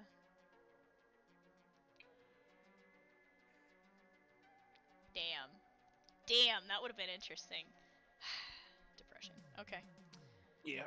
Well, you have plus 5 charisma now. Yeah. At this point, Minerva and Liam have, like, run outside and seen what's happening. In his rage, Liam, like, holding Minerva, pulls her into his hand, and he is going to take a swing at the, goat demon as well, so...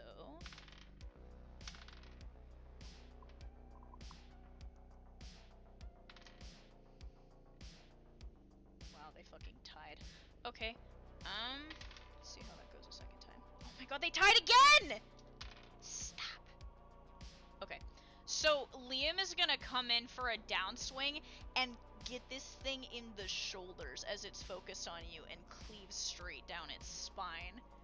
He's gonna do 18 damage to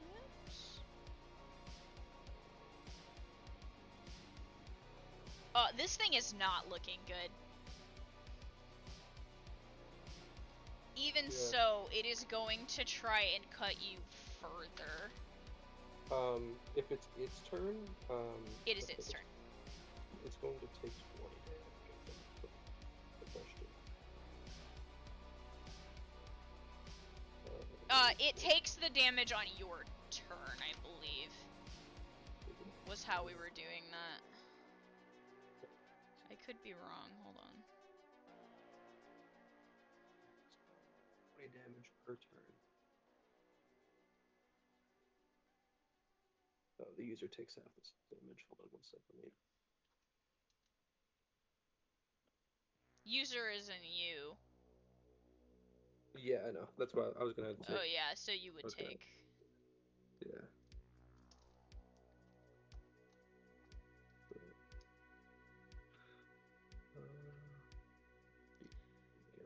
Okay. Pridwin, Lunala takes another 20 damage. Can the wall take it for her? No. Soma might be in trouble.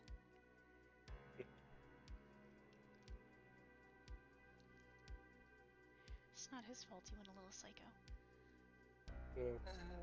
This thing is Pridwin not doesn't know looking that. good. You're right. To be fair, Soma did warn you guys to stay away. To be fair, legally I must say. Legally! Into my defense! I don't know, man. You are about to murder my girlfriend. did come into his vicinity. Your wife, but you know. I wasn't my wife. In my defense, Your Honor, I was just being a little silly. In It my seems def- I may have been too silly and or goofy for my own good. Your Honor, Freebird was in fact playing. Exactly. Oh my I was god. very much- God. So, yeah, this thing has taken the damage, and in its final, like, with its last bit of life force, it is trying to do as much damage to you as possible. Roll me a d20. Dodge. Uh, And at disadvantage. who? You. Okay. That was a natural one. Yeah. So this thing is going to cleave further into your chest, and you are going to take... Oh my god. Uh-huh. Oh, Jesus Christ. A lot of damage. Yeah. How much? 46.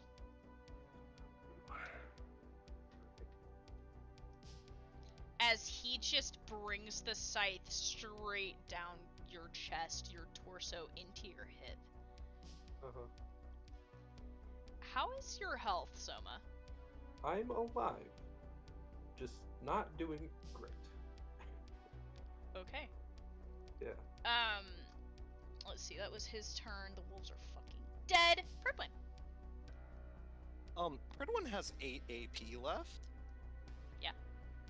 And is in a very bad mood. Mm-hmm. So, high or low? Let's do it. Kira, Mm-hmm. that's a natural 1. Oh no. Wrathful glare. And you're And I'm using going for the proficient? attack. Mm-hmm. The proficient. So, So that's, I need D4? you to roll a d4 and a d20. And you rolled a nat 20, right? mm-hmm. So I'm gonna need you to roll another d20 after that. So, alright, 3 on the number of strikes. Okay. Then 17, and then 12. So So that's 29 times 3. 29 times 3. 87 points of damage, all directed at the goat demon. Or the sheep demon. So how do you want to do this? Pridwin just seeing Lunala currently like engulfed in flames. Seeing this demon beating the fuck out of Soma, and right now Pridwin kind of wishes he was in that position. And so he says, if anyone's going to kill him, it'll be me. And he begins to just like, there's this blinding flash of white light. And then the demon's gone. So here's the thing. Mhm. This is an electrical attack. So Soma, you are enveloped in electricity as this demon is also enveloped in electricity. This hellish blue and yellow glow as it decimates this thing, and similar to what you saw with Nyxeris's body, its body begins to fragment, its skin beginning to crack and dissipate into the air as gravity seems to be reversed for a moment. And then it all comes crashing in like a crash of thunder, a snap, and this thing's body is laying in front of you. Okay, I'm not worried about the damage. How many points of madness is that? 3.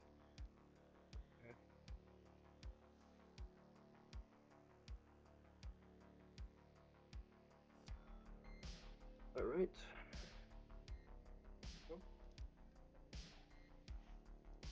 And You all have successfully cleared the line of combatants. but I wouldn't say combat has ended. Mm-hmm.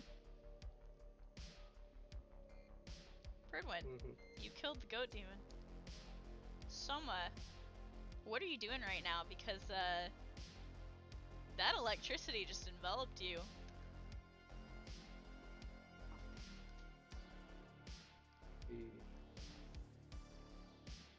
Ian, Uh-huh. I'm gonna let you take the wheel on this. You feel a wave of terror run through you that quickly devolves to rage. Because that's how you've gotten through your fears. You've channeled it into aggression.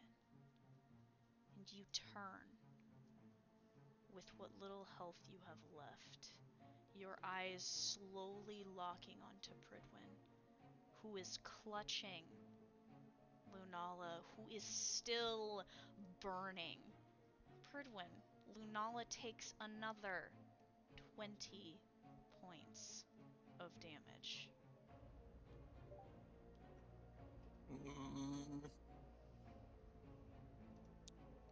As Soma turns to look at you aggressively.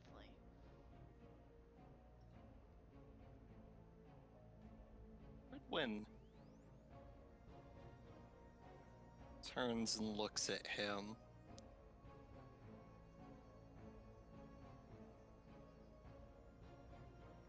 And he says, "You call this facing the vile darkness with me? Until the end? You almost were the end, Soma." Here's the thing, though. He doesn't seem to be understanding a single thing you've said. Nope. You want to tell him why? I can't understand common. He cannot You can't- understand the language you're speaking currently because of his madness. So he's looking at you, and out of Pridwin's mouth comes this tangle of, like, an eldritch horror speaking. How I want to, like, flavor this is that as he's talking, he's just sort of hallucinating sort of like these disfigured words and letters coming out of his mouth. That's perfect. So yeah, he's saying this to you and you're experiencing that. Pridwin, it doesn't seem like he understands you. It doesn't even seem like he recognizes you. Is Pitch seeing this all go down? You're seeing the two of them stare each other down. Lunala's body is still on fire. Pitch is gonna huck a smoke bomb at Lunala's body. In an attempt to put the flames out. Yeah. Okay. Smother the flames. Roll me a d20.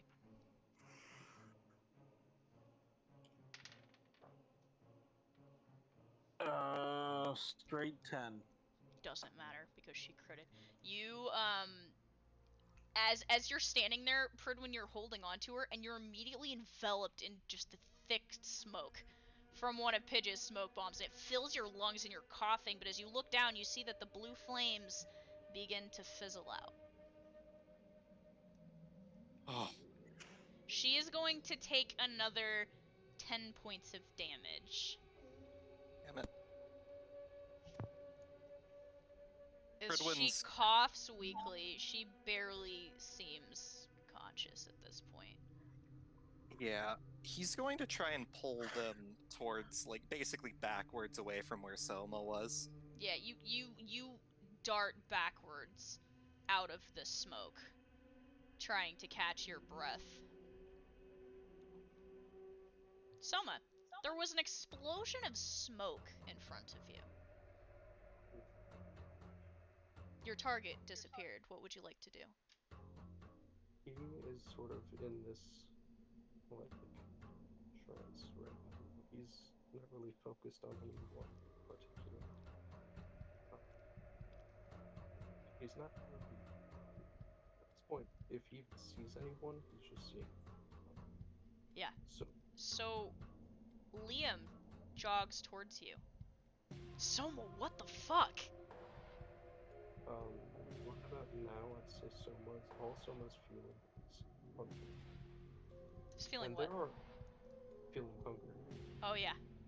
And at this point, I want to say, well, there's a lot of corpses and probably a good number of souls in his vicinity right now. There is the soul of a goat demon, which is a very large red soul.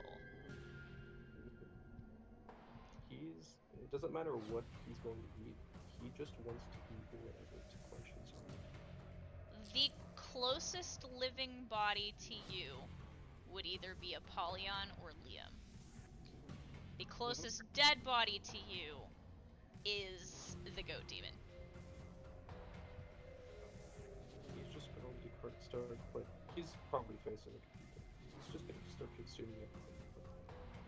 So, which one? The goat demon? 'Kay. Probably. So yeah, they kind of, Liam stops as you drop down and your nails begin to tear into this carcass, and you just begin to bite and feed. Would like you to add 30 health to your HP bar. Okay. And as much as Soma normally would bring the soul well, to the person who finished it, right now he's just tranced. So I want to say he's probably going to try to top it off with that soul. You make a move for this soul, and Liam is suddenly behind you, grabbing you, his arms curling underneath your shoulders and trying to pull you away and grapple you. Get it together, man! What the fuck are you doing? Instead of using his hands, he's just gonna try to bite at the soul. Roll me a d20. The 17. Liam manages to pull you back away from it further.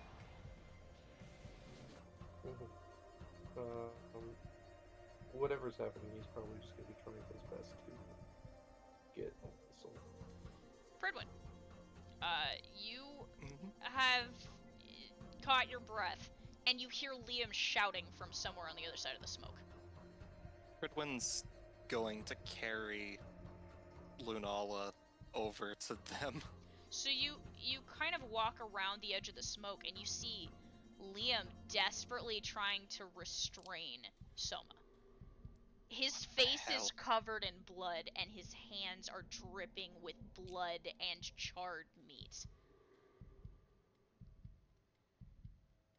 Fredwin's going to try and, like, is there like a porch for the house that they were in? There is like a little bit of one. He's going to set Lunala down on the porch because there's nothing he can do for her right now. And he's going to run up to Soma.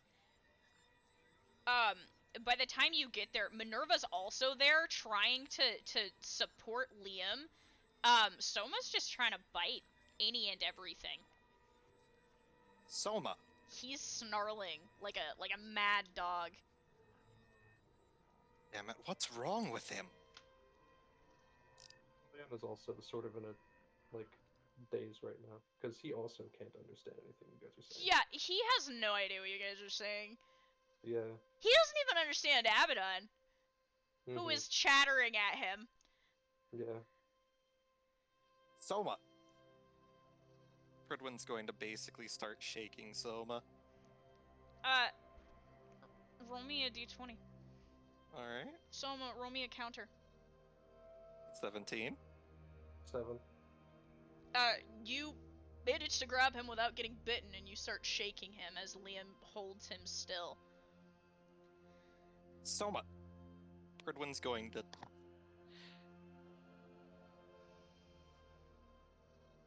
He's going to try and, like...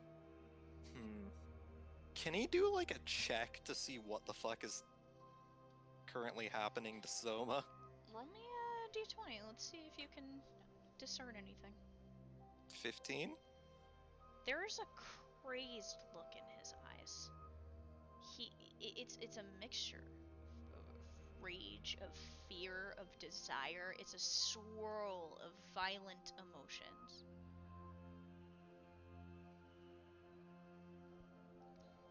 I'm trying to think of how to snap him out of this. Soma, you hear a soft sound from beside you. It cuts through the shouts of Liam and Pridwin and Minerva's voices.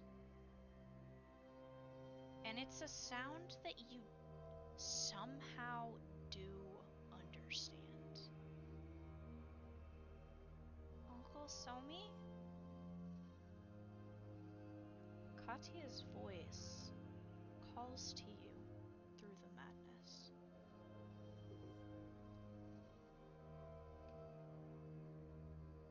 It starts to pull you out of it. You begin to get some spatial recognition.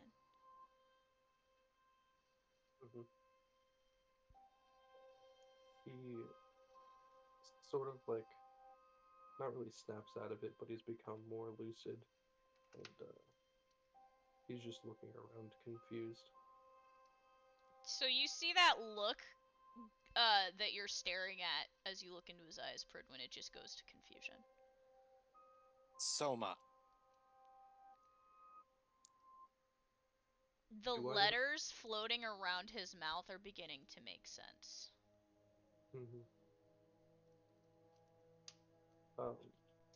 He's still just like in shock, sort of like looking around. Soma, god damn it, I told you not to do anything stupid. Above game, there was nothing that could have been done. Yeah. Pridwin doesn't know. Yeah, that's true. But what is it? Yeah, he's not really thinking about anyone near him. He's like, the words are going through him, but like, going into him, but he's just shocked. Liam keeps restraining you. Pridwin, he's recovered a little bit, but you get the sense that you might not be able to get much out of him at the moment. Soma at this point is getting sort of frustrated at the pulling on him. I want Soma to try to heat up his body. Oh boy. Okay. Roll me a d20, let's see what happens.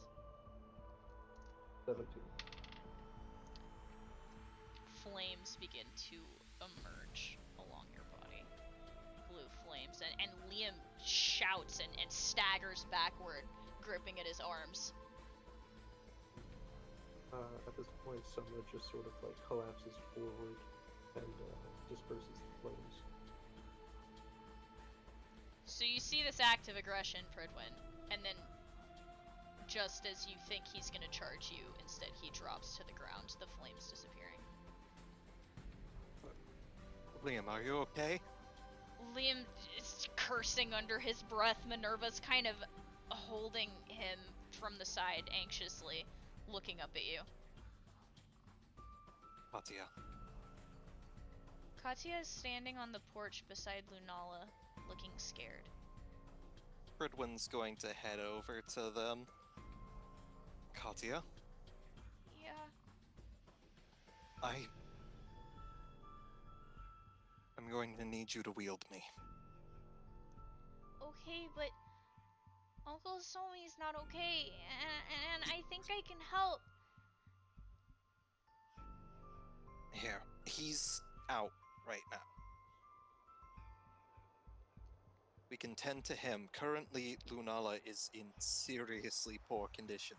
I know. And I can't help her on my own right now. She holds her hand out. We just need to stabilize her. And then we can attend to Soma. She nods a little. Pridwin will hold out his hand and transform. She takes your hand and you are in your shield form. And Pridwin is...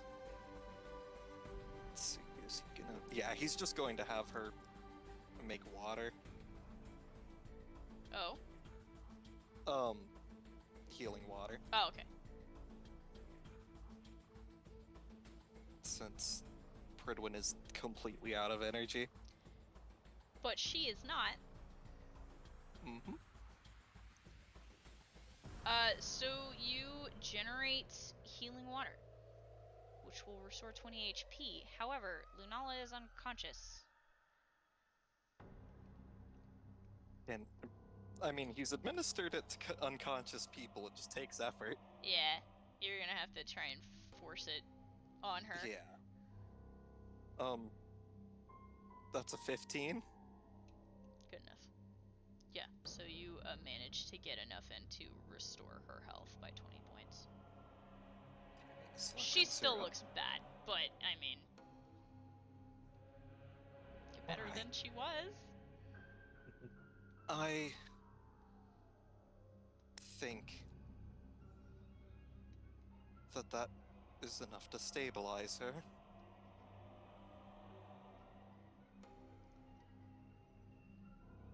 But I'm going to have a lot of work to do. So there was the Go Demon soldiers, but there were 2 other wolves in the area that Mhm. were killed. Are the Their wolves that were- souls are hovering as well. So Soma just weakly is just crawling towards one of the souls. Yeah, so Prid, when you turn around and you catch movement out of the corner of your eye as Soma is staggering toward one of the wolf souls. Pridwin's going to turn back, so that, and gesture for Katya to go up to him. Katya sprints. Soma, through that haze and confusion of the sounds around you, you hear that angelic voice again. Uncle Somi! It sounds distant. So hand me the soul. Are you sure? Yes, I am. Okay. And she slowly grabs the wolf soul. She crouches down in front of you. You see out of the haze and the confusion and everything, you see Katya's face, and it's the only thing you recognize.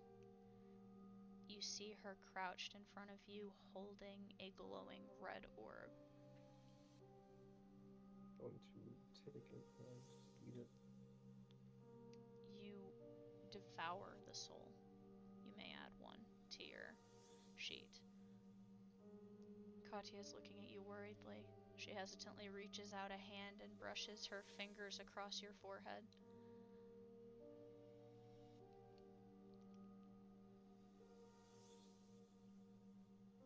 He's just sort of like shivering right now.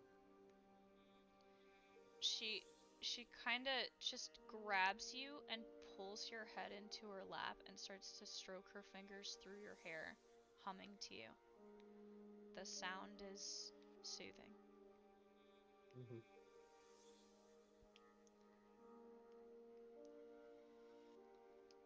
Pridwin, you watch this as Soma stops.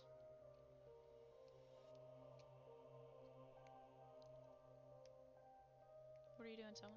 Go ahead. Soma just sits there and he chuckles to himself and says, I better get that wolf soul.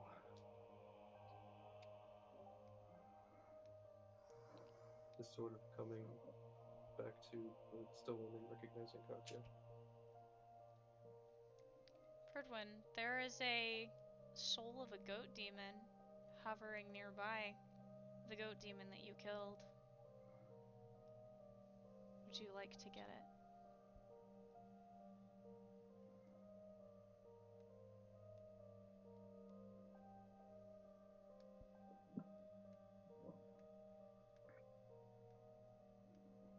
If he didn't die. Yeah, but when did you die? Like so Pridwin steps up to the soul, and there's just this bitter look on his face as he stares down at it.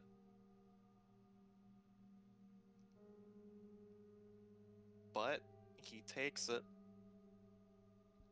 and he's gonna eat it. You may add a special soul to your sheet. Shepherd. Yep.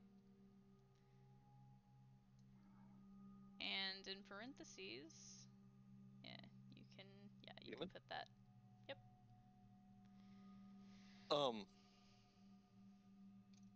You know what? Hold on. No, I've got a better idea.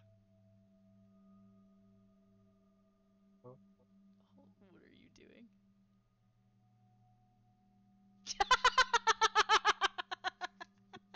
Totally normal, I swear. Oh my god. Yeah, Soma killed the other wolf, so that soul is his.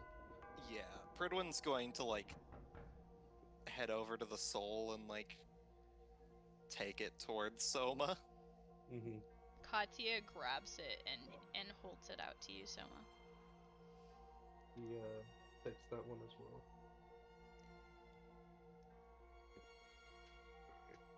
There we go. Okay. Pidge, you have finally made it down off of the roof.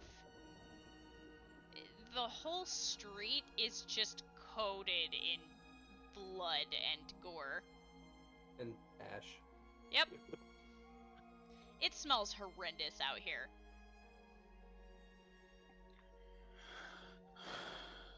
Bathed in the blood of the innocents. Well, yeah, no, Soma is covered in blood right now. Yeah. Pidge is gonna look around for the pieces to that lamp that she shattered. So you're looking around for that, and you see a few bits of what look like glass, but they've completely melted into the ground. Hints of metal, same thing. Whatever pieces had broken off of it, they have completely melted down in the extreme hellfire that coated the area. I'm taking a small piece of both the metal and the glass. Okay, you can add that to your inventory. Okay. Is the demon's skull still there? Let's find out. Be real cool with it. A piece of it is. There's the horn and the eye attached to the horn, and that's all that's left. A hint of the jaw on that side. Pridwin's gonna lift it up and wave it at Pidge. Would you like this as a trophy? Actually, I could probably study that as well. And I'll probably take it. Just imagining Pidge wearing it. God.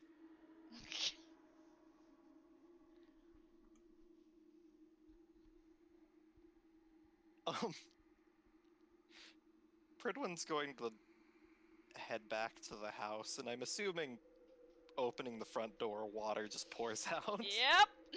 Just a splash of water onto the porch. Most of it is actually kind of seeped in through the floorboard, so it's not too bad. There's just a hint of a puddle that was right by the door. We should get everyone inside and get them treated. Is there any corpses around for Soma to eat? There's a lot of corpses all over the place. He's going to get up and he's going to say, I'm hungry.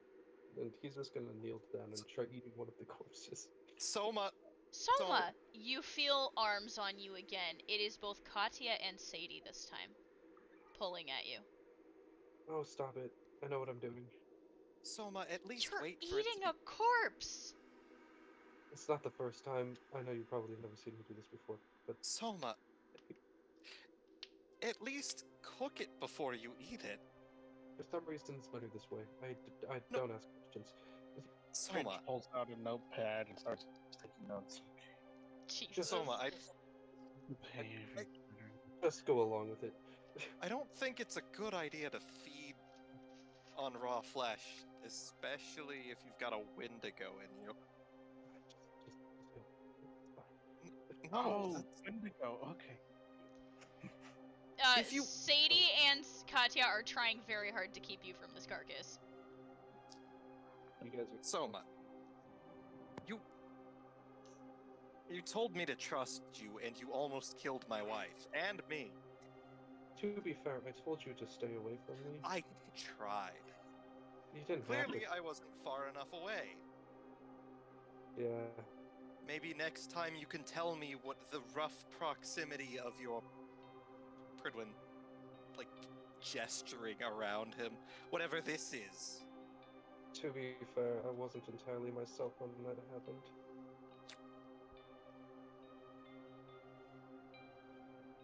I don't really remember too much of it. There was a flash of lightning, and then suddenly I'm standing in front of a corpse. Well, Pridwin, you have a momentary flash of memory to an undead cowboy telling you to put your weapon away very gravely when it was lit up with electricity.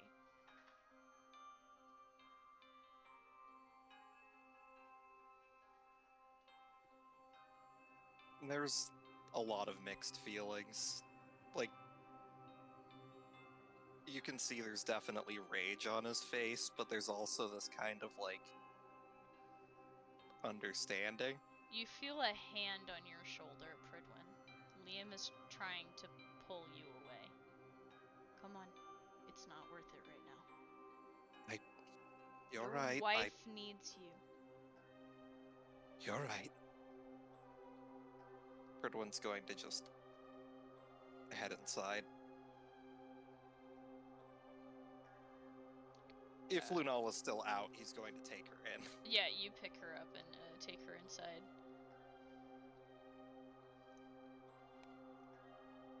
There is the table that is covered in maps. That's about it. This place is pretty sparse. You remember you think there was a couch upstairs in the second story that had been like wedged against the windows to help hold stuff in place? She's super fucked up right now, so he's not gonna complain about what place to put her. He's just gonna slap all the maps off onto the floor and lay her on the table. It's the opposite of what every man wants to do, where they just throw everything off the table and put a map down. You just threw all the maps off and put something else down. Yeah, you set her on the table. Liam is with you. He kind of helps you and get her on the table and leans heavily against it. His arms are singed from Soma. Minerva's standing beside you, looking at you worriedly. You can still see the imprints in her armor, where the teeth impacted her throat and her chest. Where's Yeah, Iger? Did he sleep through the Iger slept through everything. Oh my I God. rolled for him. He has been unconscious this whole time. Holy shit, what kind of wars has he been through? All of them. Not even a fuck you beam can wake him up. Good lord. Yeah, he didn't get He much sleep listens for to real the left. sounds of heaven and hell coming down on this fucking demon, Yeah. and he slept right through it. Homeboy was Jesus Christ. tired, what can I say? The fucking Yeah. car is soundproofed, so... My Yeah. god. Oh yeah, Pridwin, he looks surprisingly decent. His armor, however, is almost scorched completely black. Yeah, it's not Uh-huh. great. That's gonna take some work to fix. Yeah, he's going to try and administer. Basically, he's got his doctor's bag, and he's going to try and patch Lunala up to the best of his abilities. You are struggling to figure out what to do for her. Because you have holy water and regular water stocked. But she is just... it's just burns. So many burns all over her. The only real actual open wound you can patch is the one in her hip where the wolf bit into her.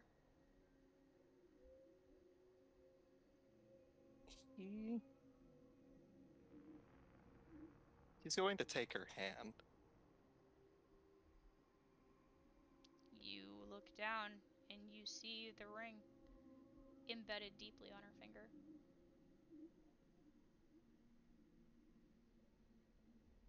Lunala? She doesn't respond.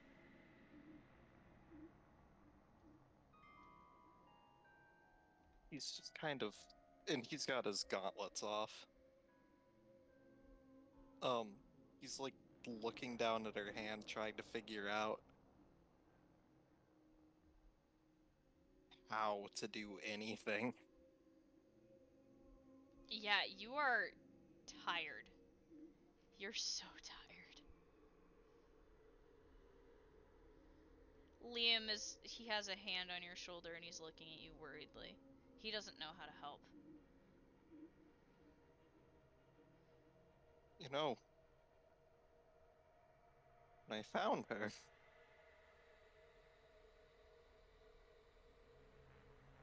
the only way I could get her back up was to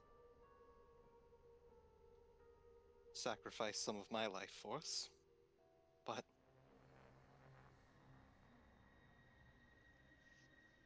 I don't think I can make that happen again. Fredwin, do you want to try and resonate with your wife? He's gonna try. Roll me a d20. Oh boy. 16? You are holding her hand tight. And you close your eyes and you try and focus on her wavelength. And you feel something. Like when you were under the sea. You send out a ping and you get a response.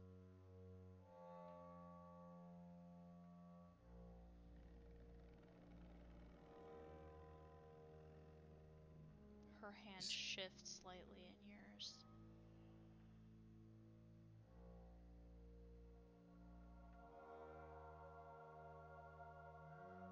He's going to try and basically keep pinging. Like a beacon, basically. Roll me another d20.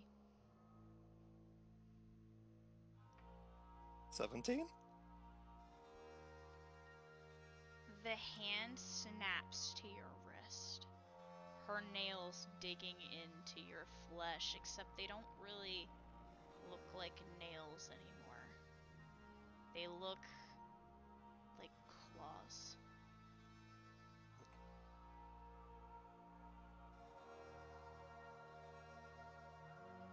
What happens to it in a minute? As she digging into you.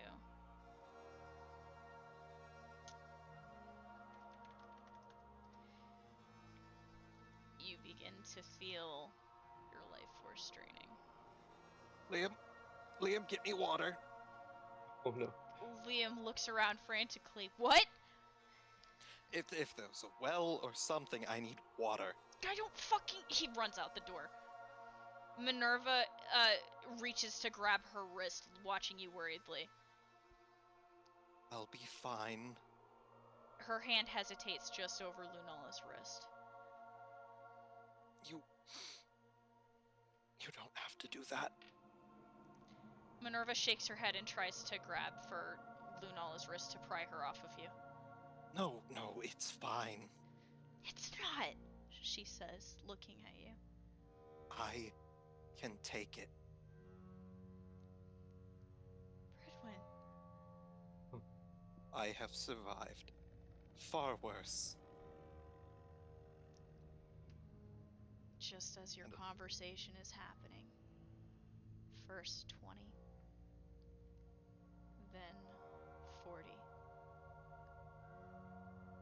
of your hit points drain from you into her.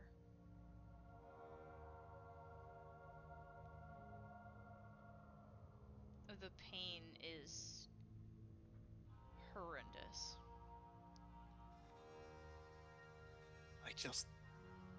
I need water. You haven't seen Liam since he ran out the door. Soma, you are starting to come back to your senses. Apollyon can finally understand common again. That's great. Hey, yeah. You see Liam sprint out the door, running around frantically like a chicken with his head cut off. Apollyon looks at him. He says, "What are you looking for?" Water! He shouts, looking around desperately. Is there Okay. a well somewhere? Apollyon gets up and he's gonna help him search for water. Roll me into 20. Let's see how you do. 10.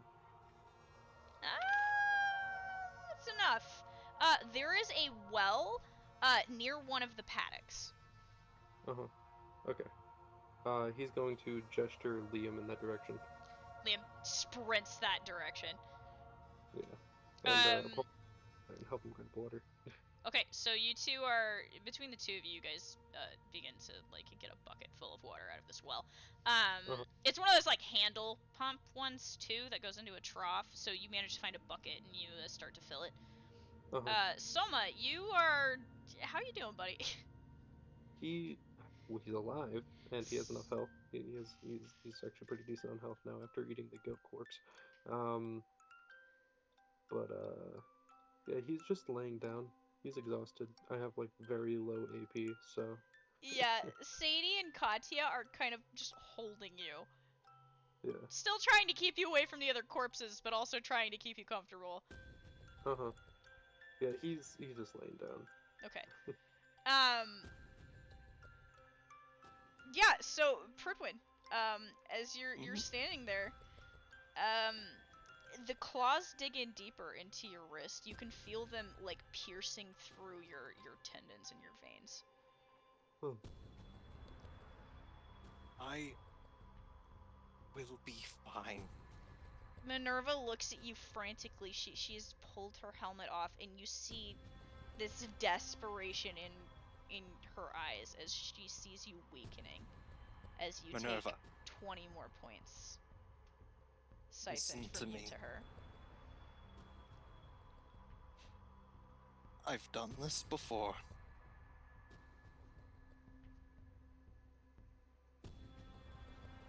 I will be fine. She's shaking and she slams a fist on the table angrily, but doesn't stop you. Right now, I'm worried about her.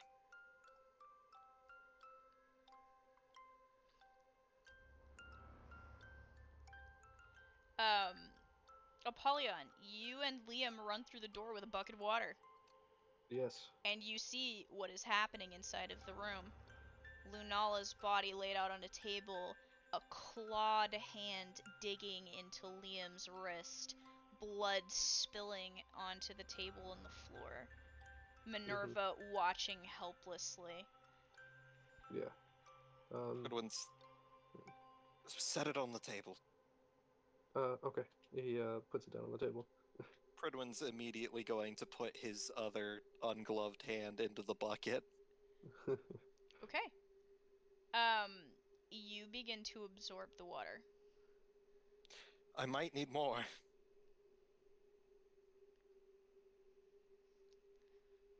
You lose another 20 health, but you get 10 back. So minus 10 instead.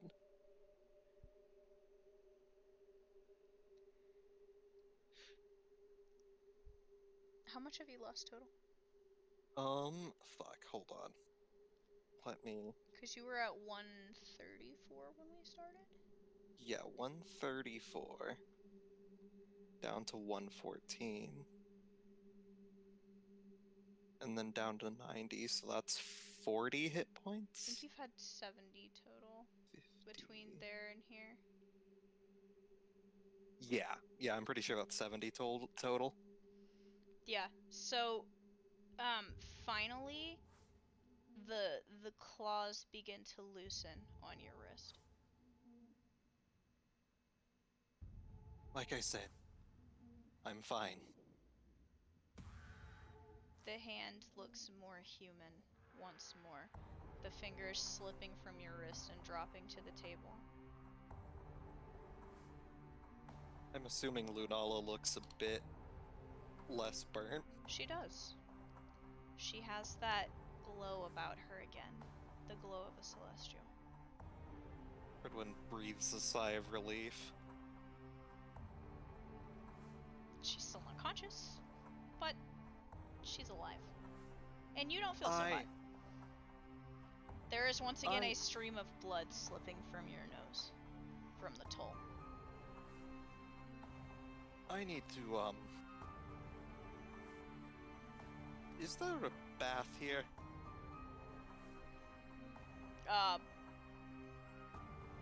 Everyone in the room starts looking around in confusion. It seems like a business building, so it doesn't seem that there's like a bathroom, but it's not like one of those bathrooms. There's no shower or bathtub or anything. This'll be fine. Pridwin's going to just pick up the bucket, flip The it bucket upside is down now above empty. his head. Oh, fuck. You have absorbed the water. Absolutely nothing comes out of the bucket. Yep, you flip it and it's just nothing happens. Minerva's looking at you even more concerned. Apollion's Liam? gonna grab the bucket and run out the door. Where did you find that water? He points outside. Pridwin's going to limp outside. You take a step and you buckle under your own weight. Exhausted. Okay. Liam moves to catch you. I would like to submerge myself, but I think I might just need to pass out. Liam frantically looks from you to Minerva. I'll be fine, Pridwin says before falling face first on the floor. Yeah, he catches you in his arms and lowers you to the floor worriedly. He kind of drops down beside you, leaning back against the table leg. Puts a hand on your shoulder and sighs exhaustedly. Just need a little nap. You guys are trying to get it together, and most of you, those of you present anyways, begin to pass out. Apollyon, you run back inside with a bucket. Pridwin's unconscious on the floor. Liam is falling asleep beside him. Minerva is very tiredly looking at everybody inside. It's Apollyon just gonna nervously just dump the bucket on Pridwin. Pridwin just like an eye open, and he just says, "Thank you," and then immediately passes back out. Oh my god. So you guys are going into a long rest. Yeah. They managed to move Soma inside between Sadie and Katya. They strong. So you guys wake up to a hum of voices. Between the three of you, Soma, Apollyon, and Pridwin, roll me a d20. Oh Okay. boy. 6. Soma 3, Apollyon 10. Apollyon, you are the first one that comes back to your senses. You can hear Gideon talking to somebody downstairs. All of you are upstairs now. Apollyon, you're on the floor. You look over and you see Pridwin and Lunala are curled up on the couch. Liam is sitting on the floor with his back leaned against the couch, with Minerva curled up with her head in his lap. Soma and Sadie are on the other side, like against the end of the couch, and Sadie's just holding Soma against her chest, worriedly stroking her fingers through his hair. Katya is nowhere to be seen. He's going to walk to where the voices are coming from. So you stagger a little bit, get to the stairs, and you look down and you can see Iger talking with Gideon. As he's like walking down the stairs, he just says, "Okay, what happened?" Iger blinks and looks up at you. Oh, you're a sight for sore eyes. What the hell happened in here? Gideon is just muttering over and over. I told him. I warned him. I told him that it was gonna happen. I told him something bad was gonna happen. They listened to me? No, they didn't listen to me at all. Oh, shut up, crazy guy. Have you ever heard the term wolves in sheep's clothing? Iger blinks. Well, have you? Yes? Well, that happened to be taken literally. Huh. And there was this big goat demon guy. I wielded Soma, and we ended up nuking the backyard. That would explain why there are corpses littering everything. Yes, that would. Really took painting the town red to new decimal there. And Apollyon with blood covering his robes. Yeah. And, yeah, fun fact. Don't let Soma see lightning. That's gonna be a problem, he just says, crossing his arms. Yeah, no, it's a very bad idea. That's why the nuke went off, aka Soma. Pridwin, what did you roll? 6. And Soma, you rolled what? 3. So Pridwin, you are the next one to wake up. You also hear the murmur of voices from somewhere a little ways away. He's gonna kinda look down. He's gonna. You said Lunala was like with him on the couch. Yeah, so you start like you're coming back to your senses, and you look down, and you're kind of curled onto your side, and Lunala's beside you. And she looks better, right? She does. She looks like the hints of the burns are gone. The only real injury that has yet to heal are the teeth impressions in her hip. He's gonna breathe out a sigh of relief again, and slowly kind of pull himself off the couch. She doesn't move, so you're good. You notice as you try to get off the couch, you almost trip over Liam, who is holding your sister, who is dead asleep. Yeah, he's trying his best not to wake anyone up. Liam shoots you a glare, because you almost step on him. Yeah, Pridwin just like holds up his hands like in a like sorry gesture. Liam sighs and rolls his eyes. Kind of drapes his hand over Minerva's eyes so that she's less likely to be woken up by your moving around. And he's going to head downstairs. You catch sight of Sadie and Soma at the end of the couch as well, once again taking notice that Katya is not there. Pidge is also not there. Yeah, Pridwin's heading downstairs. You come down the stairs to see Apollyon talking with Gideon and Iger. Oh, Iger, you're finally awake. God damn it. You had to put that in there! Had to get it in You there had at to least get once. it in at least once! Son of a bitch. Apollyon, like, agrees that he just says, yeah, I don't know how you slept through all of that. Sorry, man. I mean, the vehicle's soundproofed, and I was real tired after that drive. I'm amazed. I mean, there was a demon on top of the car. Yeah, man, I don't know. Yeah, once you've been through what I've been through, you learn to sleep anywhere. Fair enough. Fair. We killed the thing. Yeah. Yeah.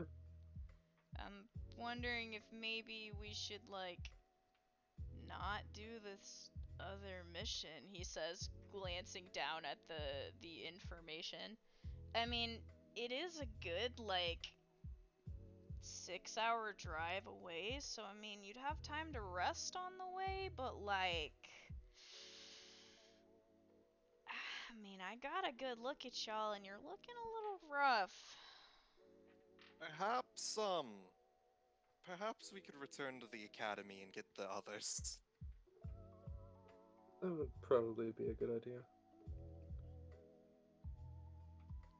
Fair enough, he says.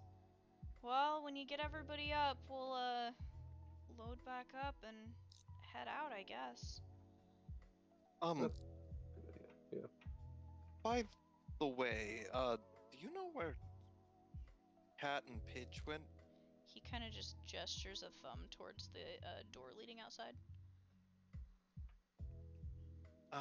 Thank you. I should probably go find them. So you start to walk out the door.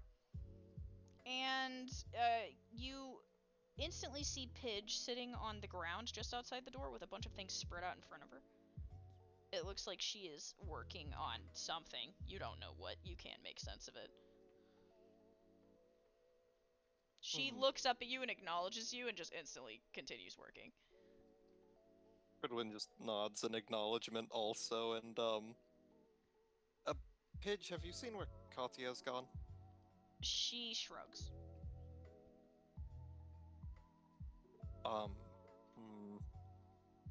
Pridwin's gonna look around. It's about He this is time, going to- Soma, that you wake up Uh-huh. in your girlfriend's arms Yeah. with a killer headache. Yeah, he's gonna stand up and stretch and yawn. Very, very exhausted. And he's gonna slowly limp out of the room. Well, bye, I guess, she says to you as you just get up. I thought you were asleep. She shakes her head. Well, you're free to join me, he says as he opens the door. Too worried to sleep, she says as she follows you. As he goes out into the main room, he says, "Alright, what did I miss?" I was getting filled in by, Apollyon and Gideon here, Iger says, kind of leaning back against the table. Uh-huh.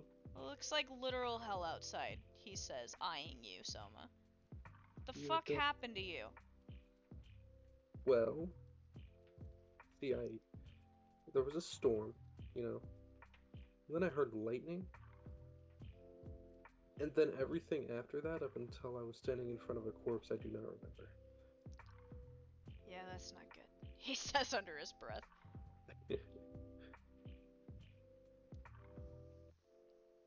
I remember bits and pieces, but that's pretty much it. Well, shit. I remember people talking to me and not at all being able to understand them whatsoever. This is worrisome. Yeah.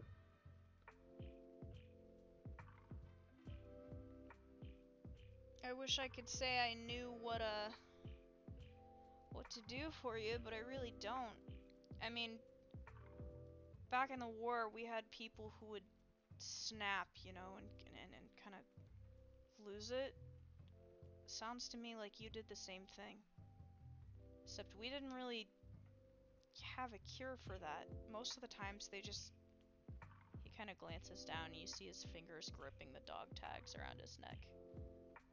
Most of the time they just went and got themselves killed.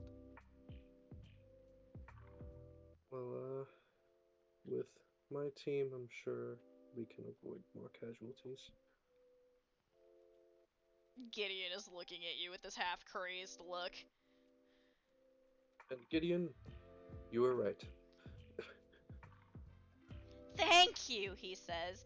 Abaddon, on hearing avoid more casualties, her mouth spreads wide on the scythe and she says, Avoid him? You almost were the reason there were casualties in the first place, you psycho! Oh, shut up. Sadie just Um, frowns in the background.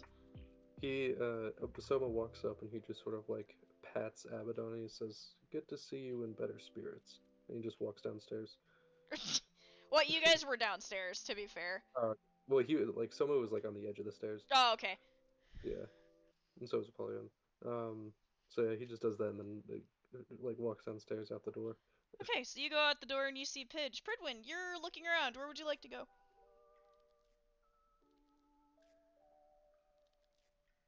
What would you like to do? Also, did you mute yourself? Fuck. So Pridwin, was kind of looking around, like, at the front of the door. So seeing Soma come out, he's gonna turn around and say, "Ah, Soma, are you alright? Are you back to normal?" I feel normal. Good. Pridwin's going to punch you in the face. He's not even gonna stop. He's not even gonna try to stop you. Oh god, roll me a damage roll. He is holding back, so could I say that it's, like, with a disadvantage? I guess. Okay, you're very lucky. Very lucky! So... 2... plus his strength... 11 points of damage as he punches you in the face. Straight in the face. Your nose cracks. Yeah, he reels back and he says, "What was that for? Come on, man." For nearly murdering me and my wife. To be fair, I told you to stay away from me. I told you.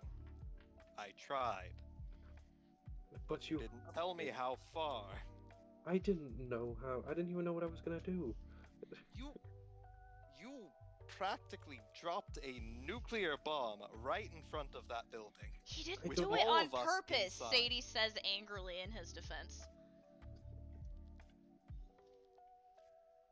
Nonetheless, you put a lot of people in danger.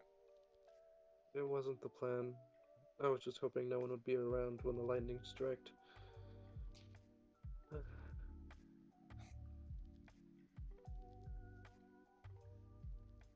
Well,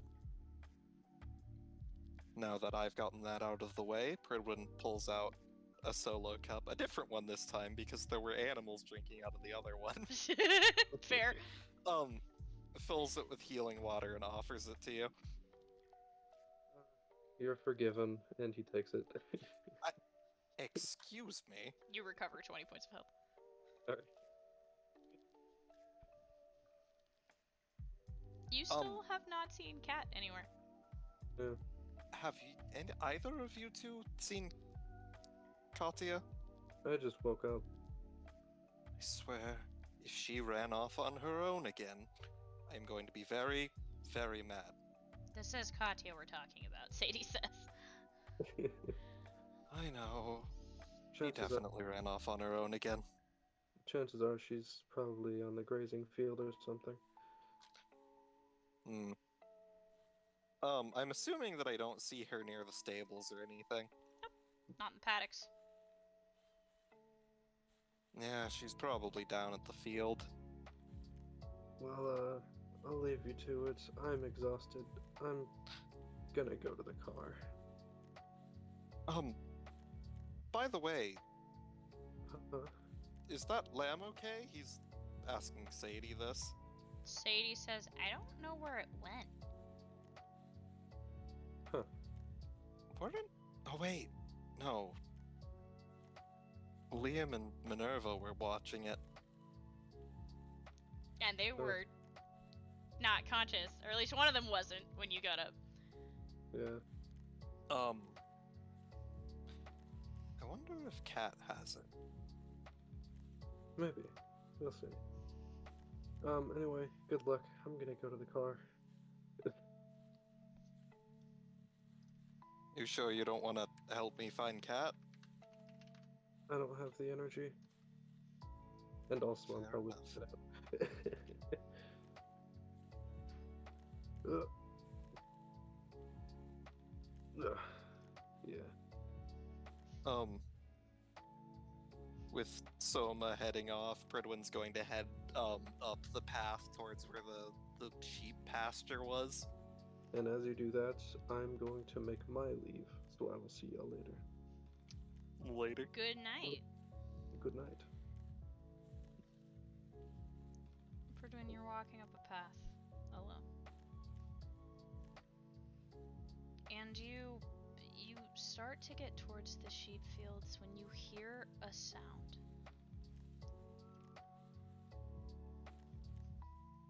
It's like the cry of an animal in distress. And Hold then on. it just stops. Oh?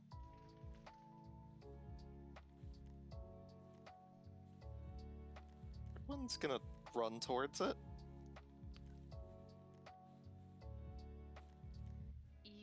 As you get closer, you see a strange light. It's kind of in this little grove of trees off to the side of the path near the valley.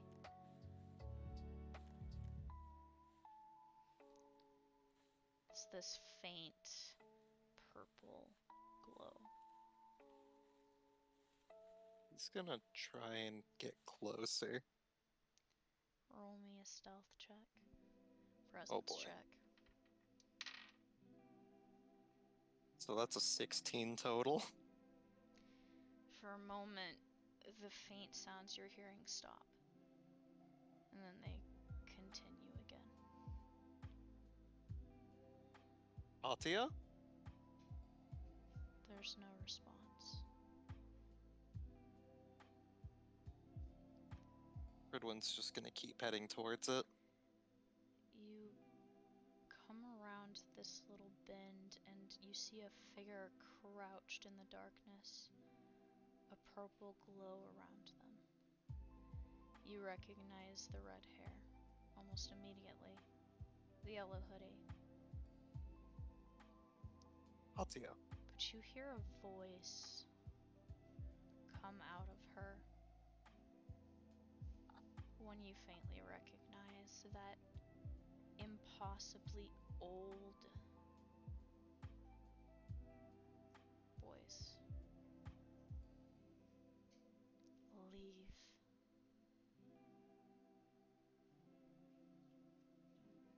He kind of like...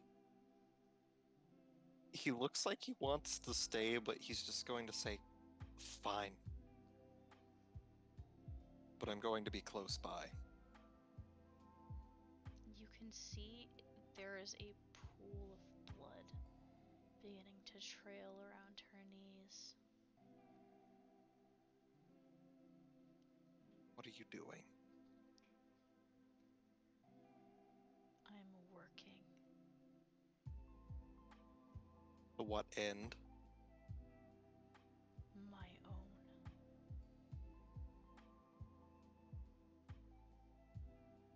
Is that going to be a problem for us? No.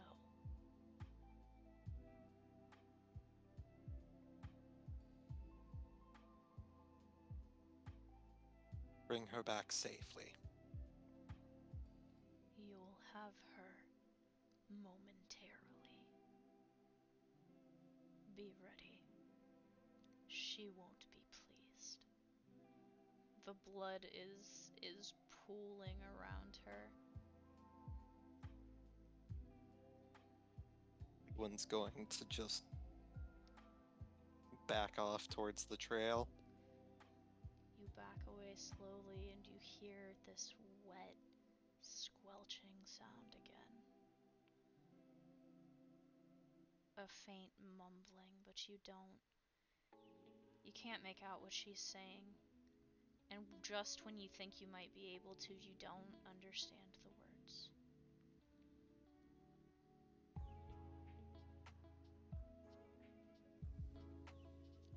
waiting? Question mark. Yeah, he's not leaving until Katya comes back. All of a sudden, there's this sharp inhale.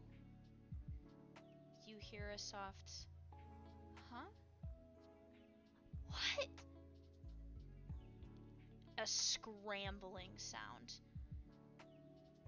Pridwin's gonna head back now towards her. You start walking around the bend and you see there's something in the center of the clearing and there's a figure the slightest bit of motion off to the right. Katya is curled against the trunk of a tree, gripping her knees, her eyes wide in terror. Katya? Katya, are you okay? She's shaking, just looking at the center of the clearing. Do you look? Yep. She go ahead and take a madness token for me because you are staring at the mutilated carcass of a lamb. Yep. The specific lamb that was upstairs. Its Pridwin, body has been torn open and its organs are placed around the body, and it appears there's some kind of magic circle that has been carved into the earth. The organs resting at various places within it, and as you look at Katya, there is some kind of symbol on her forehead in blood. She is shaking, her eyes wide. Pridwin's going to step between her and the sight before them. Even if you do, she's still staring through you, on like she can still see it. Katya. She doesn't respond. Katya, you're going to be okay. She's hyperventilating at this point. He's going to pick her up. You grab her and she's just a shaking ball in your arms. Katya. I killed it. I killed it. No, I you did killed not. it. No, Katya, you did not. She just keeps saying it over and over. Katya. Pridwin's going to... Once they get back onto the trail, he's going to set her down, kneel down to eye level with her, and say, Katya, look at me. Her eyes are still locked in the direction you've just come from. Katya, look at me. You kind of put your finger under her chin and turn her towards you, and for a moment, as you look into her eyes, there's this purple glow around her irises. Katya, She's that staring at you. wasn't you.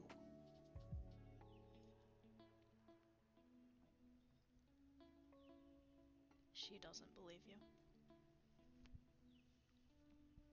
Katya, listen to me. You didn't do that. I just wanted to play with it.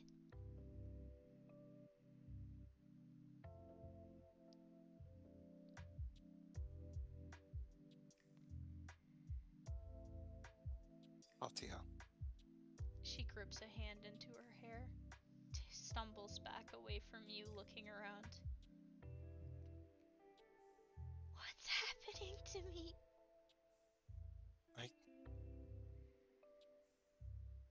I don't know. But it isn't your fault.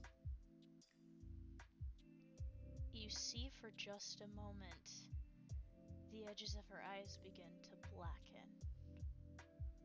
Katya, The black veins beginning to spread as her eyes start to fill. Katya, do you think Soma wanted to do all of that? She's hyperventilating. Katya, Curling Pridwin's her going to... fingers into her hair. You notice something interesting. Hmm? That blood on her forehead seems to glow for a moment. And then she just stops. The black lines begin to fade.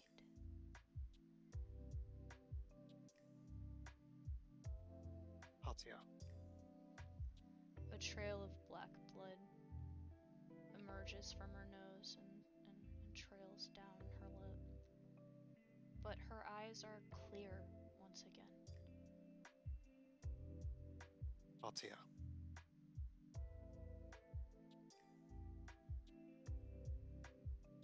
Are you okay? She looks up at you in this hazy manner.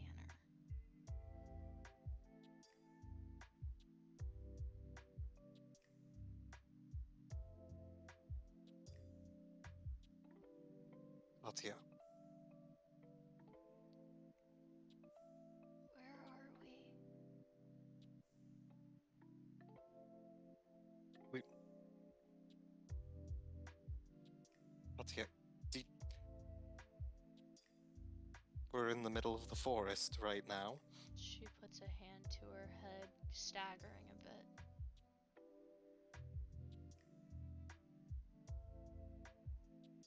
And then she starts to collapse. He's going to catch her. She just drops into your arms.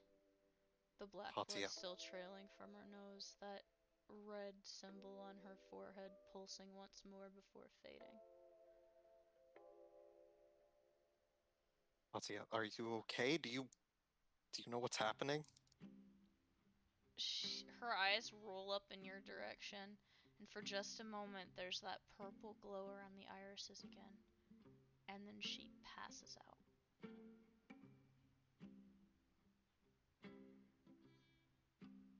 I would consider this a problem.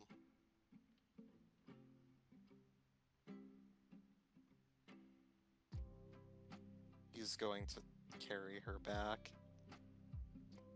You get back into town and you notice that a good portion of the group is huddled around the vehicle, loading into it, getting ready to go. Liam kind of starts walking up to you with this agitated and worried look. What the fuck? He reaches to brush his fingers on the blood that's on her forehead. That thing in her head, the witch, it... Don't tell anyone else, but it took the lamb out there and it did something to Katya. What do you mean? He grabs your shoulder and like turns you away from everybody else. Some sort... I know a lot about witches, but I don't know what the hell kind of ritual she did. But she killed the lamb and then did this to her. And Katya, she woke up. She started to have an episode. And then that... Pridwin gestures to the mark on her head. That lit up and then she just... forgot.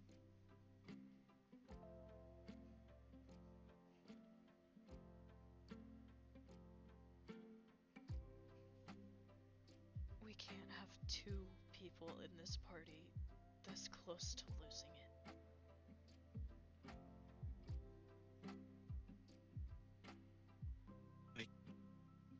You can't let those doctors find out about this.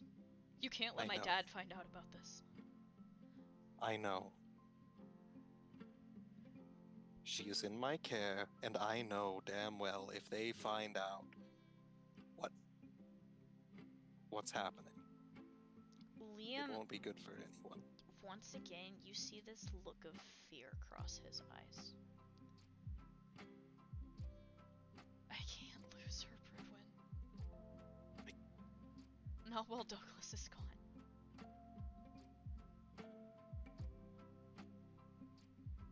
I won't let anything happen to her. His hand is gripping your shoulder and it's just shaking. Liam, listen to me.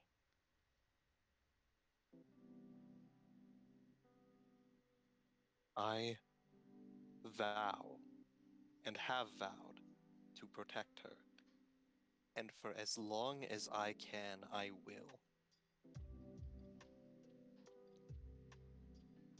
Okay, he says, trying to collect himself, looking around. We have to get that off of her forehead. Pridwin's going to pull out his handkerchief and try and wipe it off. You get it wet with a bit of your water and start to rub the blood off of her forehead, and it comes off. However, you notice something as you do. Underneath of it, there's a faint red glow that remains just a moment before disappearing into her skin. I shouldn't have let her do that.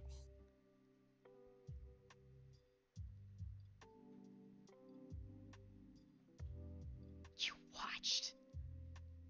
I saw her, and I told her. I asked her what she was doing.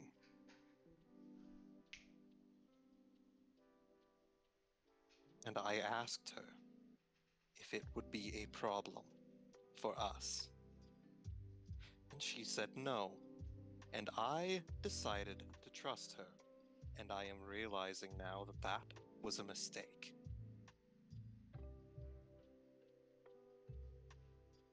I'm not letting that happen again.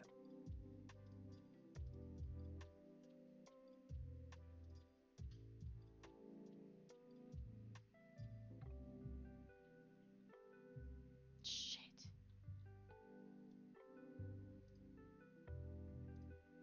He just starts pacing, like he doesn't know what to do.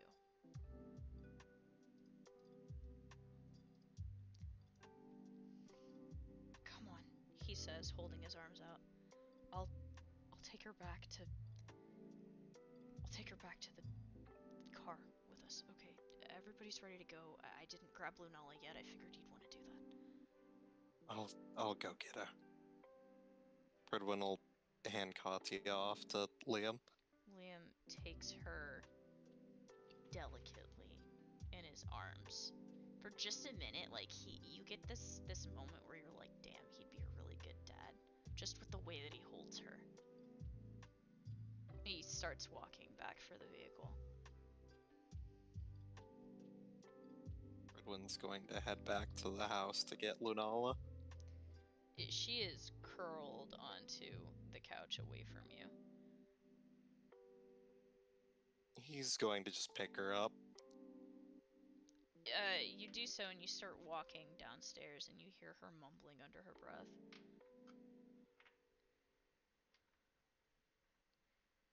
You can't really make out what she's saying.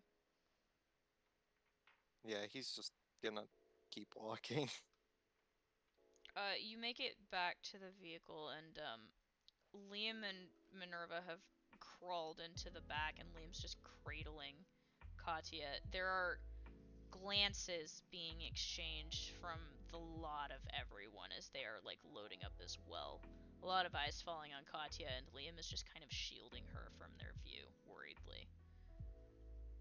Minerva casts you a very anxious look. Pridwin. There's a very obvious look of uncertainty on his face. You He's extremely worried. You crawl up into the back of the car and everybody gets loaded up and You see Gideon waving to you guys, and Iger starts to drive, back down the trail, headed back down the mountain towards the academy. And for just a moment, you see this sad look on Gideon's face as he turns around and looks at an empty town covered in blood and guts, with a few sheep trailing across the pathway without a shepherd.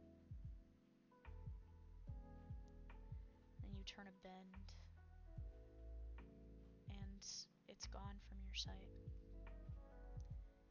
You hear Minerva's voice lowly to your right saying, "Are we gonna talk about it?" Which thing? She gestures to Katya.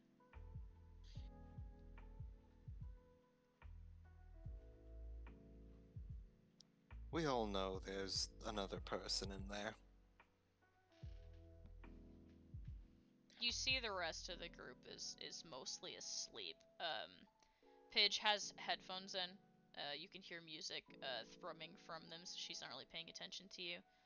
The whole lot of the other gang is passed out, so it's just you, Liam, Lunala, and Minerva.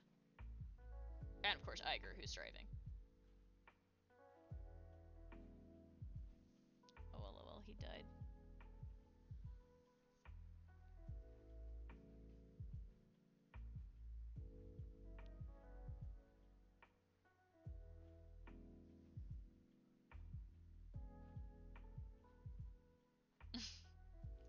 Welcome back. Rules of technology. So, you said that pretty much everyone except for me, Lunala, Liam, and... So it's like the immediate family for you. Yeah. And Iger, of course. Yeah, he just continues. He says, "I'm sure we all know there's another person in there. Here comes the boy. And that they're a witch. Hello. Welcome. There he is. I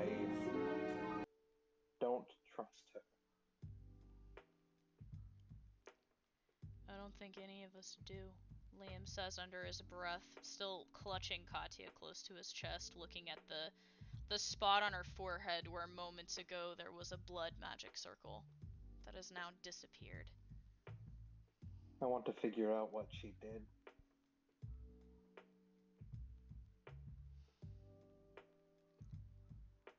Well, how do we go about doing that? Minerva says, looking at her anxiously. She's 9. She shouldn't be able to do any of this at all. I don't know. That thing is much older than she is. I don't know why she's in there.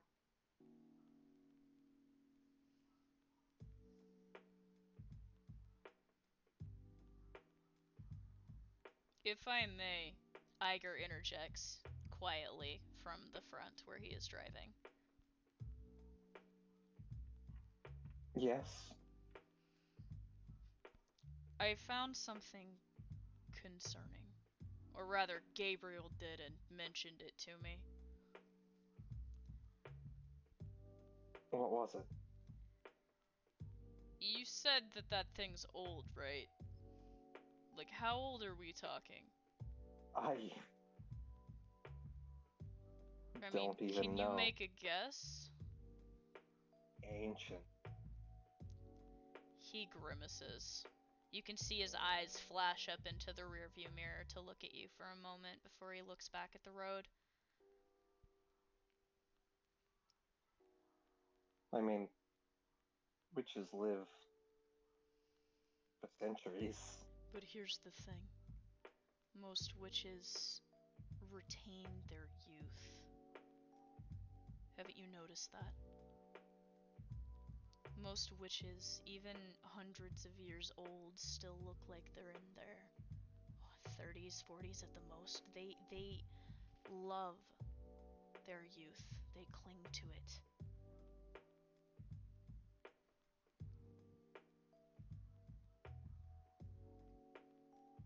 That would mean one that... There's only a few witches I know of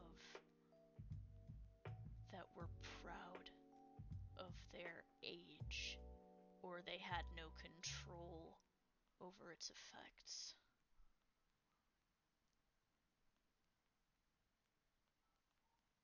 He gives you a hard look through the rearview mirror again, looking to see if you're picking up what he is putting down. So... that's very bad. Liam looks at you, looks at him, looks at you, looks at Katya. I'm lost. What does that mean? Well, there are only a few witches. Can Pridwin roll to see if he knows exactly the ones? Roll me a d20 at advantage. Yay! Oh man, natural 20. Oh, baby. So, here is Lord something God. interesting.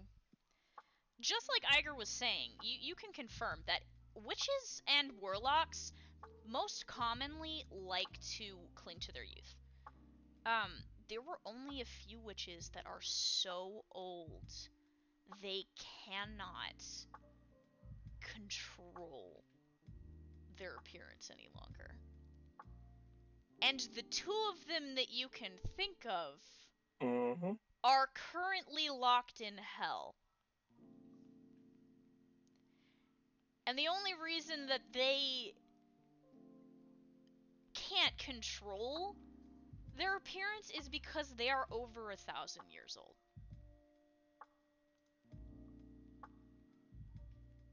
If it can't be one of the twins. They're in hell. Wait, what? Liam says, looking at you. There are very few witches that are that old looking. Most will do everything in their power to remain youthful. Of course, once they reach a few thousand years old, it becomes more difficult, but even then, some will still try.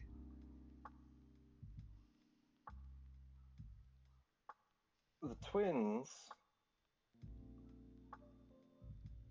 they're almost as old as time. Some witches, though, again, very few, they tend to be very proud of their ability to avoid aging. But some are proud of the symbolism of age. But one that I could name off the top of my head is Hecate, but her head is separated from her shoulders.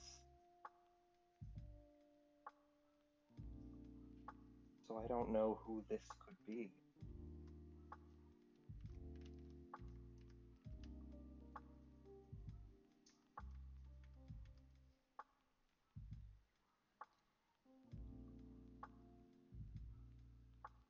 Well, great.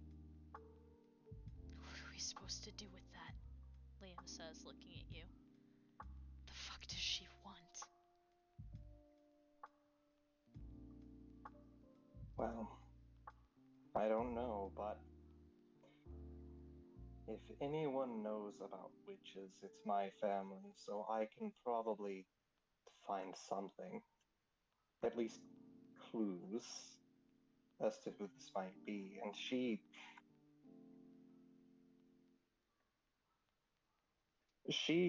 cares about Katya for some reason. I don't think that she cares about her, but I think she needs Katya to remain alive and herself. That makes sense, Minerva says, looking at her. I mean, she's stuck in there with her, right? It's kind of the same Exactly. as the lantern shield. I mean, they're all stuck in there with you, so if you die, they're kind of screwed. And since she's stuck in there with her, that also means that she's under threat by the Black Blood. And I think that's what she was trying to solve. With a lamb? He says under his breath, looking around cautiously. Minerva looks at you both. What? With sacrificial magic. Minerva grimaces. Liam grimaces. Iger grimaces. I think you all know exactly what happened now. Whatever it did, I think it... Katya blamed herself. And when she started falling, the symbol, I think it made her forget what happened so that the trigger for the Black Blood would be gone.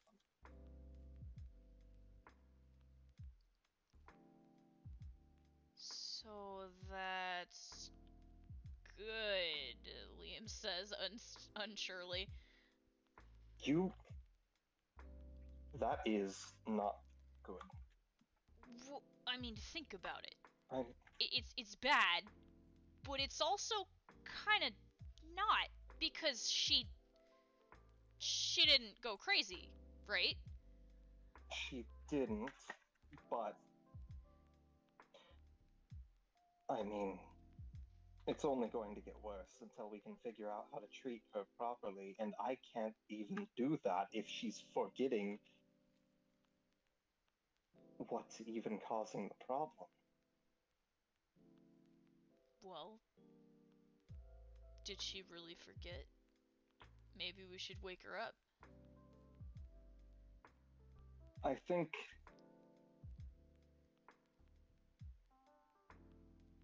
perhaps we should. Liam kind of reaches his free hand up and lightly taps on her cheek. Her eyes start to move behind her closed lids.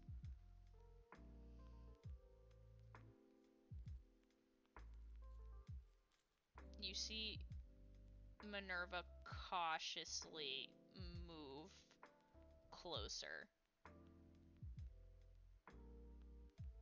Katya starts to fidget, but her eyes don't open.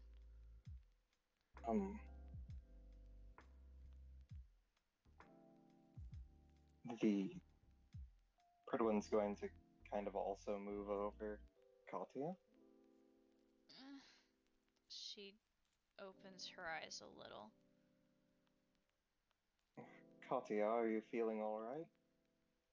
Yeah, I'm okay. Why are you holding me, Uncle Liam? She kind of swats at him a little bit.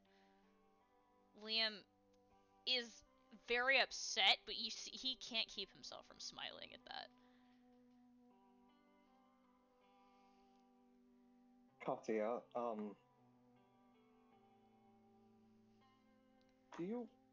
what's the last thing you remember? She starts to think for a moment. Well, we were in the forest, right? Yes. And you were upset.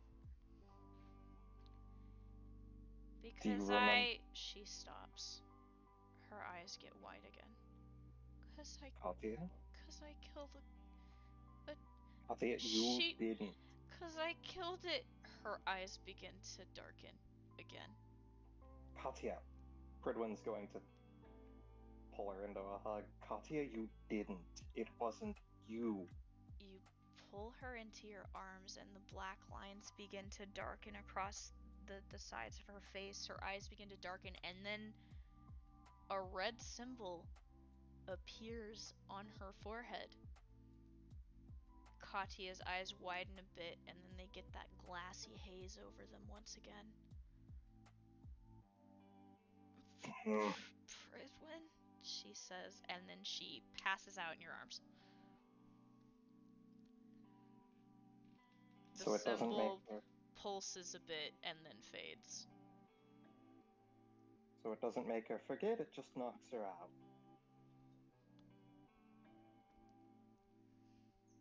So that's good, Liam says. It's better, but still a serious problem.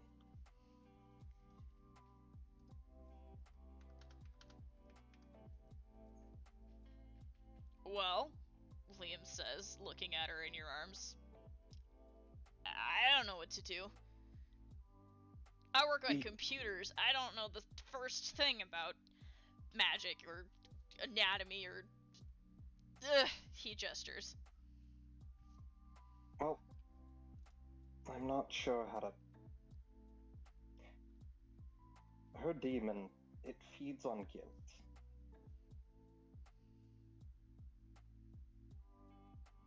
As you saw, she began blaming herself again for the incident. And she started losing it.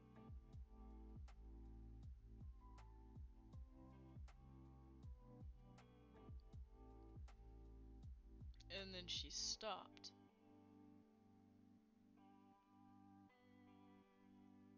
And then she stopped. I mean, I don't see the downside here.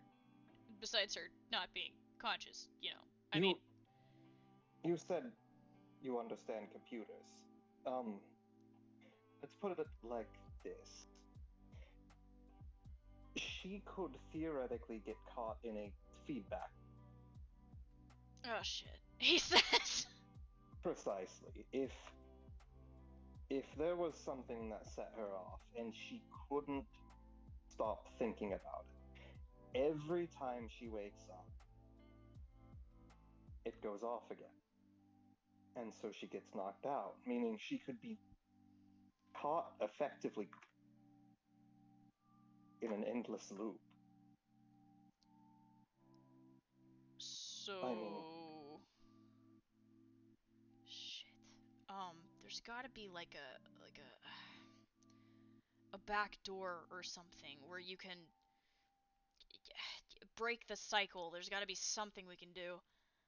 Well, if the trigger is guilt, and the only way to make her stop feeling guilty is to convince her, but we can't while she's conscious because, well, it keeps knocking her unconscious. Don't you say another deep dive, Liam says, squinting at you. The only way to speak to her is another deep dive. No! He throws his hands up. Look, until that, I'm going to try to talk to her, but I'm probably not going to be able to bring this up again until at some point in the future. And fortunately for you, we shouldn't have to do another deep dive unless that loop happens. Thank God. So for now, that's going to be our plan B. Okay. Minerva's frowning worriedly beside you. Plan A. Figure out who the fuck it is, she says. Yes. Oh yeah, Pridwin's gonna pull out his PDA. You pull out your PDA. You see all And of the messages from when you Yeah. turned it off earlier. Pridwin just sighs, and then he's going to type in, we all made it out alive. I ate a demon. And saved Minerva. You did what? They're just the frantic typing from both of your twin siblings. Pridwin. There's like Smile. 12 questions almost instantly. Like just message. Like it's just pinging. He's going to, just say, need a favor. The messages stop for a minute. What's in it for us? Lorenzo says. I'll answer your questions. All of them. You're gonna do that anyway, Sophia says. Not necessarily. You can't blackmail us, he says.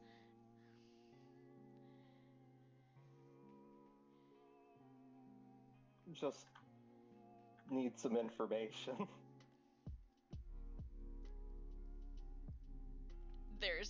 There's no typing from either of them for a long minute. You imagine that they're discussing it, IRL. God. Finally, there's a ... I'm listening from Sophia. Need information from archives, specifically on elderly witches. Elderly? ? From Lorenzo. Like ones that kept aging.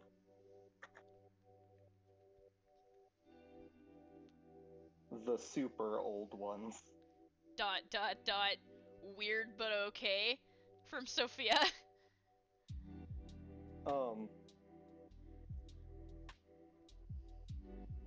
Just try. We're witch hunters. We're figuring things out.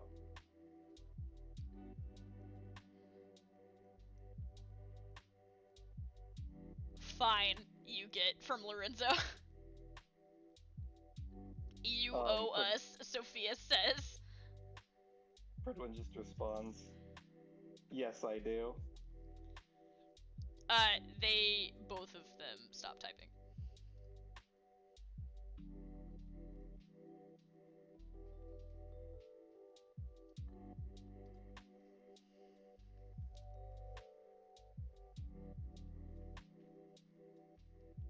Alright.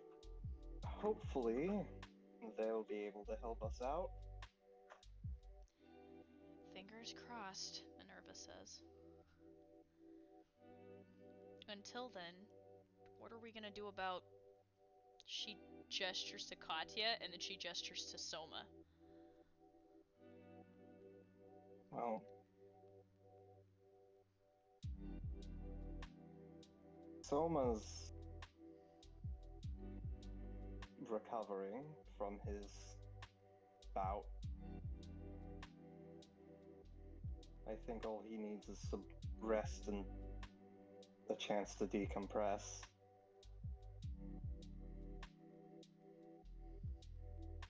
And are you Katya. good? Minerva says, looking at you. That worry is creeping back into her features. He almost killed your wife, dude. And when she went down, Liam says, also looking worried, you almost lost it. To be fair, so did I, but...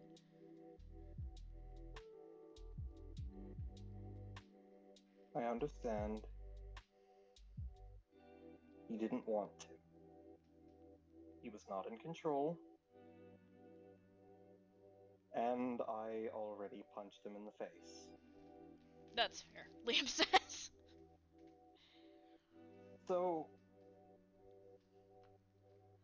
I am definitely going to talk to him. But...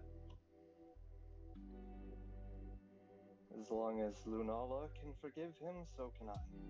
Speaking of Lunala, she begins to stir from where you set her down beside you.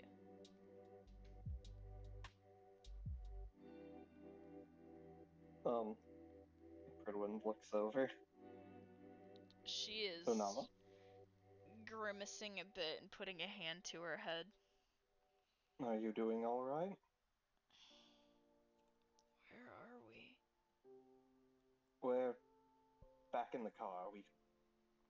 We survived. Good, she says, kind of opening her eyes and looking around.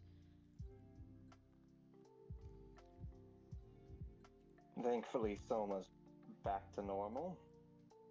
What's going on? She says, looking at your little huddle of the three of you together in the corner. Actually, you might be able to help. So, you know how Katya,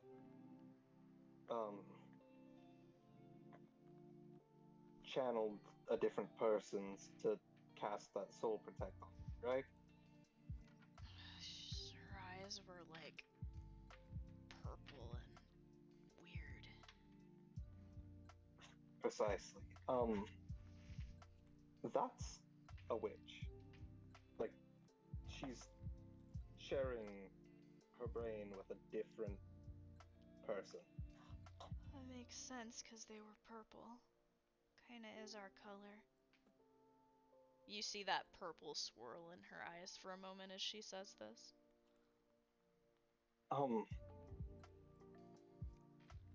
She came back and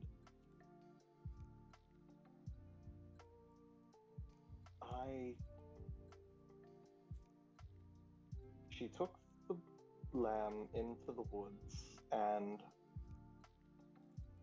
performed a ritual.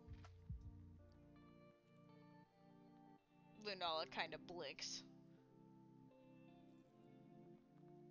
And now Katya has some spell on her.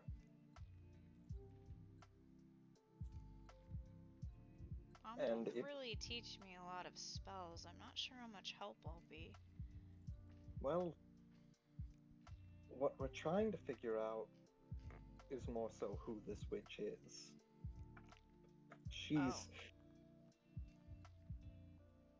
She's old, like physically ancient.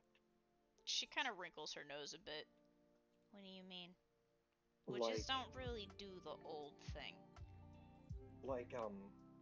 I mean, you know about the twins, right? She squints at you. The who? The witch twins. Have you never heard of them? She's thinking, kind of confused. Can you tell me something they've done? Pridwin flashing back to all the horrible things he's heard. Well, they wiped out towns full of people. They have, on several occasions, almost ended the world. They came very close to, well, subjugating all of Witchkind and pretty much everyone else. She holds up a hand. So, does that ring any bells? What do you mean twins? There were two witches, twins, and she they shakes her head no slowly. They're not? No, you're really wrong. There weren't twins. They were triplets. There were 3 of them? Yeah. Pridwin looks at everyone else with a look of horror on his face. This is news to you because as far as you've ever heard in all of your studies, you've only known about the twins. What? You have never Mm. heard of a third sibling. Brunella, might I ask what this third sibling did? Well, back in the day, my mom said that the three of them were like inseparable, and like you said, pillaging and killing a bunch of people and all kinds of stuff. But then like they got into the whole like end of the world business, and Narcissa kind of really didn't like that idea. Narcissa? Yeah, there were three of them: Maleficent, Elvira, and Narcissa. Maleficent and Elvira were the ones who were kind of obsessed with the whole destroying the world thing and joining hell and all that weird stuff. And then Narcissa kind of really didn't like that. So, Narcissa, Elvira. Oh, what was the third name? Maleficent. Maleficent, God. So, two of them went to end the world, and the third refused to join.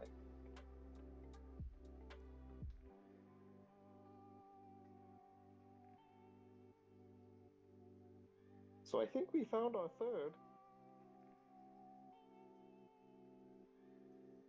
She slowly looks from you to Katya, then back at you. That doesn't make any sense.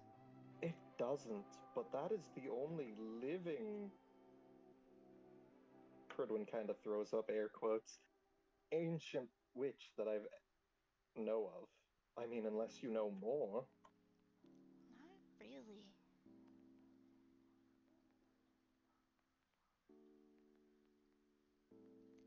I mean, the oldest witches I know of are only a couple centuries old.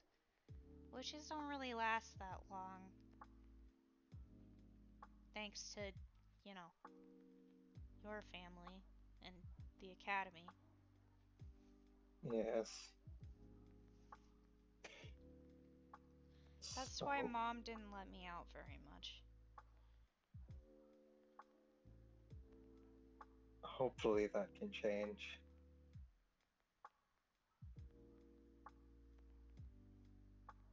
But that poses a question. If Narcissa is in Katya,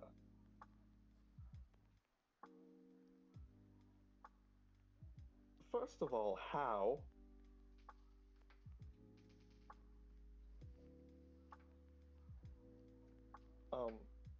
And second of all, what are her intentions?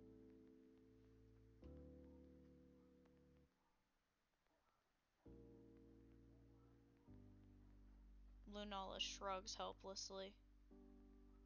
Wish I could tell you. Witches are kinda tight-lipped about their plans, though. Well,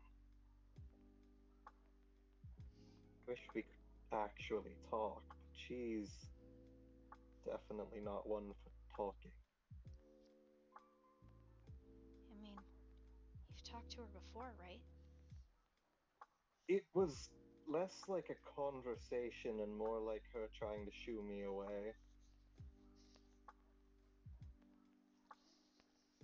And But she helped me.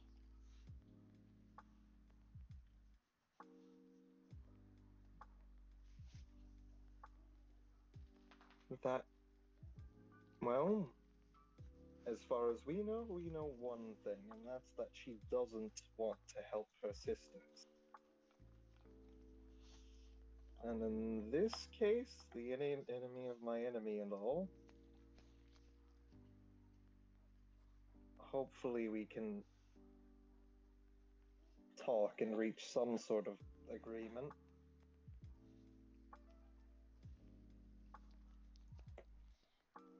Because I'm not exactly very fond of her just doing things without explaining them to us. I second that, Liam says. I third, Minerva says.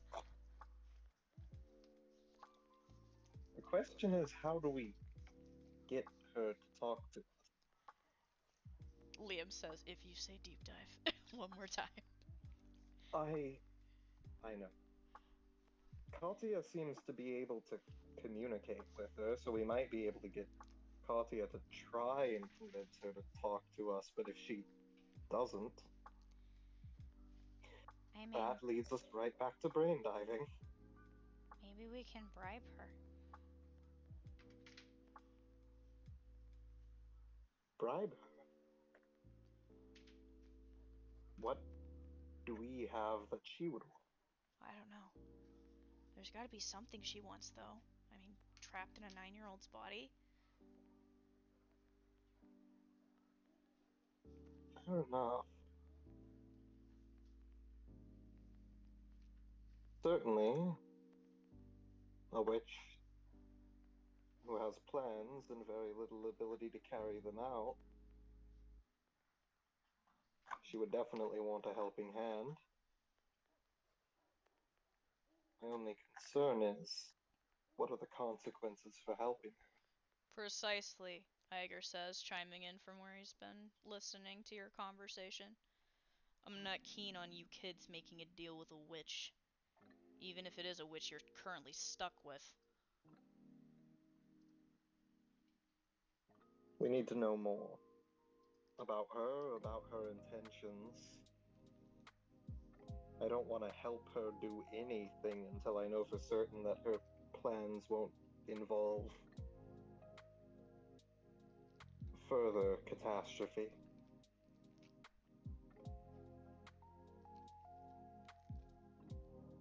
But considering that she's one of, well, the three most evil witches,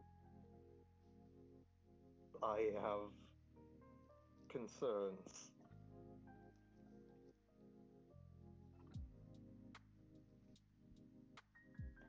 Yeah.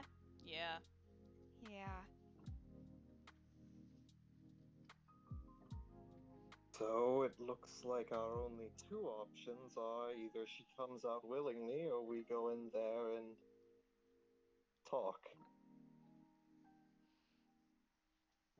Great. So, what do you propose then? Well, we have several things we need to do.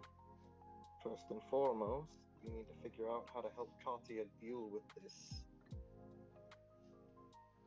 her black blood issue, in a way that's less problematic. Not sure that's something you're gonna be able to do, Liam says worriedly. But it's something that we have to try to do. Fair enough. And we need to talk to this witch. And there is a very good likelihood that we're going to need to do another brain dive regardless.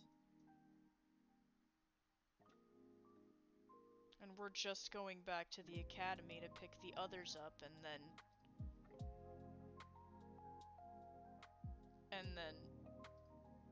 turning around and going on another mission.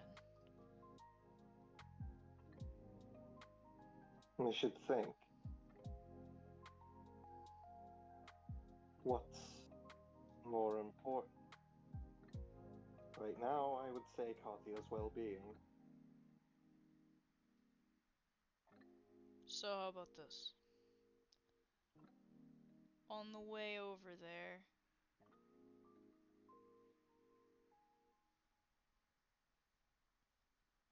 one of us distracts the rest of them.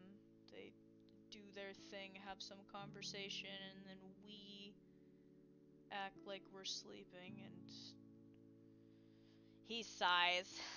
Do the thing.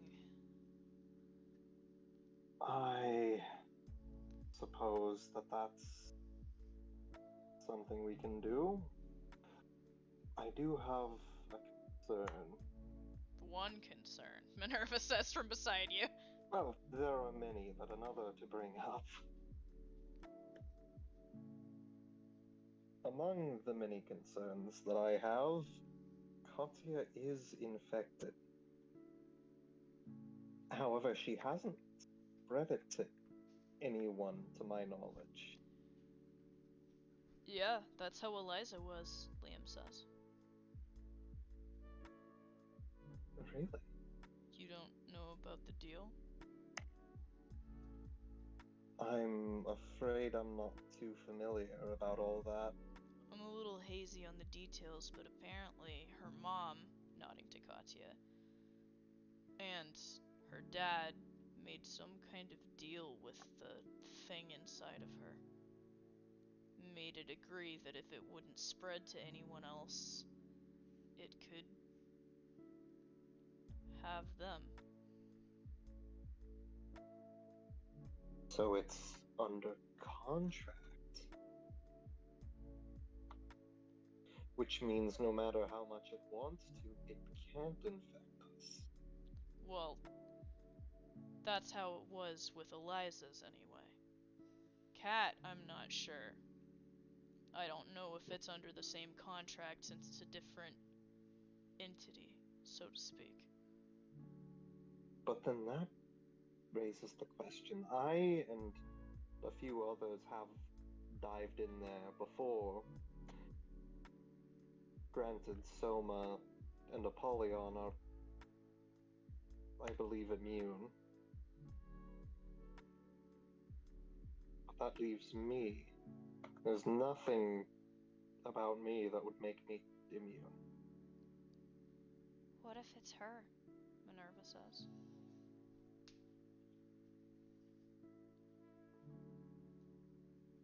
What if it's that thing inside of her that's keeping you guys from getting infected?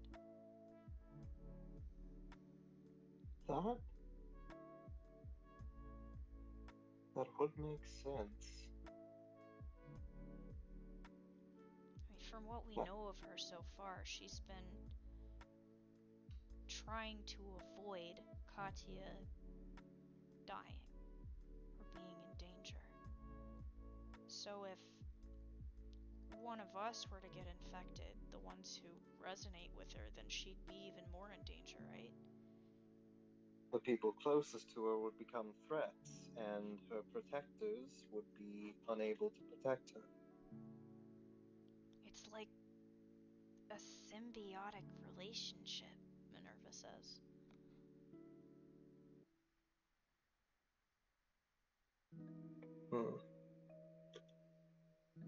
So, we are protected as long as she allows it.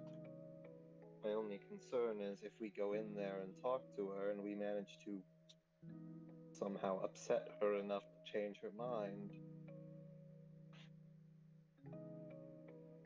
or make her decide that we are no longer worth protecting.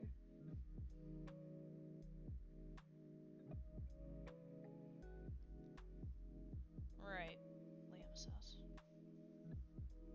I suppose that just means we're going to have to be as conflict avoidant as possible. So best not to take Soma in there. Minerva says carefully. I was thinking Soma and Apollyon might have been good for this, but now that I understand how hers works, that would probably guarantee our deaths. So, yes, I think we should keep them out of this. Which means, I suppose, this is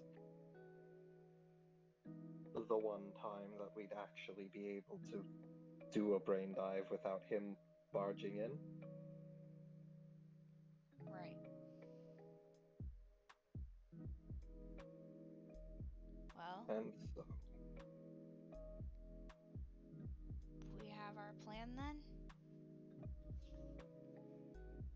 I'm just hoping that it'll work. Yeah, me too. And while we're in there, well, we're killing two birds with one stone. Lunala frowns at you for using that saying. It's a turn of phrase. Hopefully no birds will die, metaphorically. Hopefully nobody dies. She reiterates. Precisely. Best case scenario, we make friends with a incredibly powerful witch and help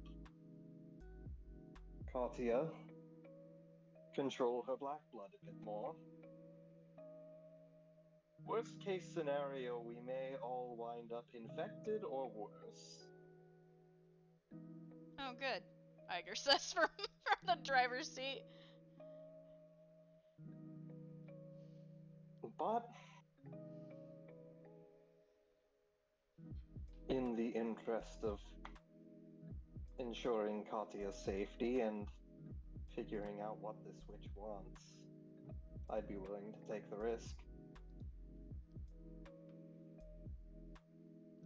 Well, if you're going, I'm going. Lunala says, grabbing your hand.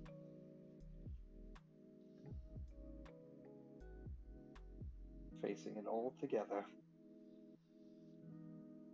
I'm in too, Minerva says. Liam sighs with irritation, rubbing at his temples. Sorry, Liam, but it looks like you're going to have to be on Katya duty again. Yeah. Yeah, I know. And So- that is where I'm going to call it for you. Yeah? Oh man. So, how you feeling after that information drop that only you got? Holy shit! Katya's got a fucking super witch in her brain. I'm just hoping that she's not gonna be a problem. Problem? There are never any problems in this campaign. Mm-hmm. It's just, because she's definitely not a good person. I mean... She just doesn't want to cause the apocalypse. Yeah, her reasons for that could be good, or they could be really, really bad. You don't know. Oh, I don't want to just end the world. I want to rule it. Yeah, totally nothing bad at all. It's fine. Mm-hmm. Well, let's hope it works. Let's hope it works out. Let's hope that, like, even if she is not great, we can at least come to an agreement that's better for everyone. Yeah, totally. Oh, Jesus, Mario.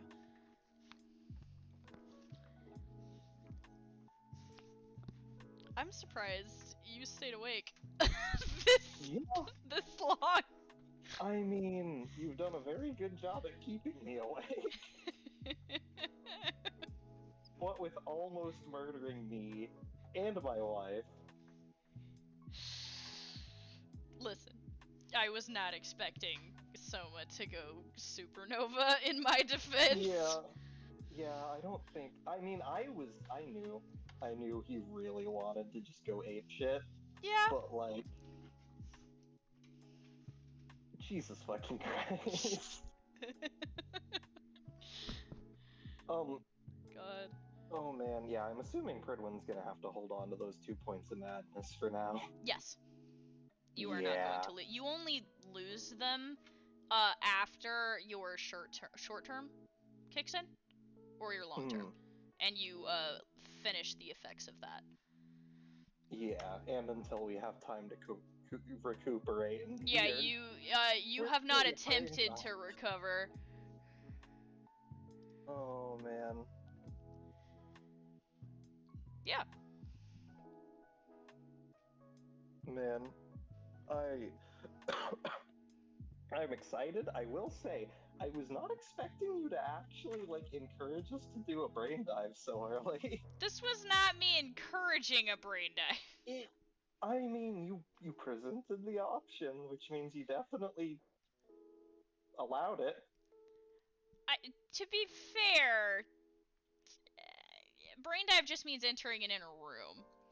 Yeah. So, I mean, So it's not gonna be like you guys are going on a fetch quest again into somebody's mind to untangle something. You are literally entering an Yeah. inner room to try and speak with an entity present in that inner room. So it's Two a entities, little technically. different. Yeah, technically there are 3 entities in there if you want to be honest. Fucking full-on party in there. Yeah. It's always a party at Cat's house. God, a very traumatic party. Yeah. An old woman, a demon, and a 9-year-old. It's What a a fucking great family. group. It's like a sitcom. God, it's like one of Pridwin's bad bar jokes. So an old woman, a demon, and a 9-year-old walk into a bar. Jesus Christ. Holy shit. But again, I was not expecting another, like, brain dive of any kind. Considering how tired of them you were. Well, again, different than a normal brain dive, so I'm okay with it for the moment. Yeah, at least for now it's going to be hopefully mostly roleplay. Yeah. Hopefully exclusively if things go good. Yeah, hopefully there's not any combat, because I'm warning you now, if you thought Izo was scary... Yeah, no, this is an ancient witch. This is like She would Eldritch probably- horror level of boss. Okay, like... We're talking about one of the 3 witches who could Who were force there death at the to die. beginning of time? Yeah. Yeah. Like, the fact that 2 of them were enough to, like, make death have to sacrifice themselves in order to keep them dead, one of them's definitely gonna be a problem for us. Again, hopefully, since we've got probably shared interests, we should be able to sort something out. Well, you know what they say, the enemy of my enemy. Mm-hmm. Might be able to get a truce, and I mean, hey man, having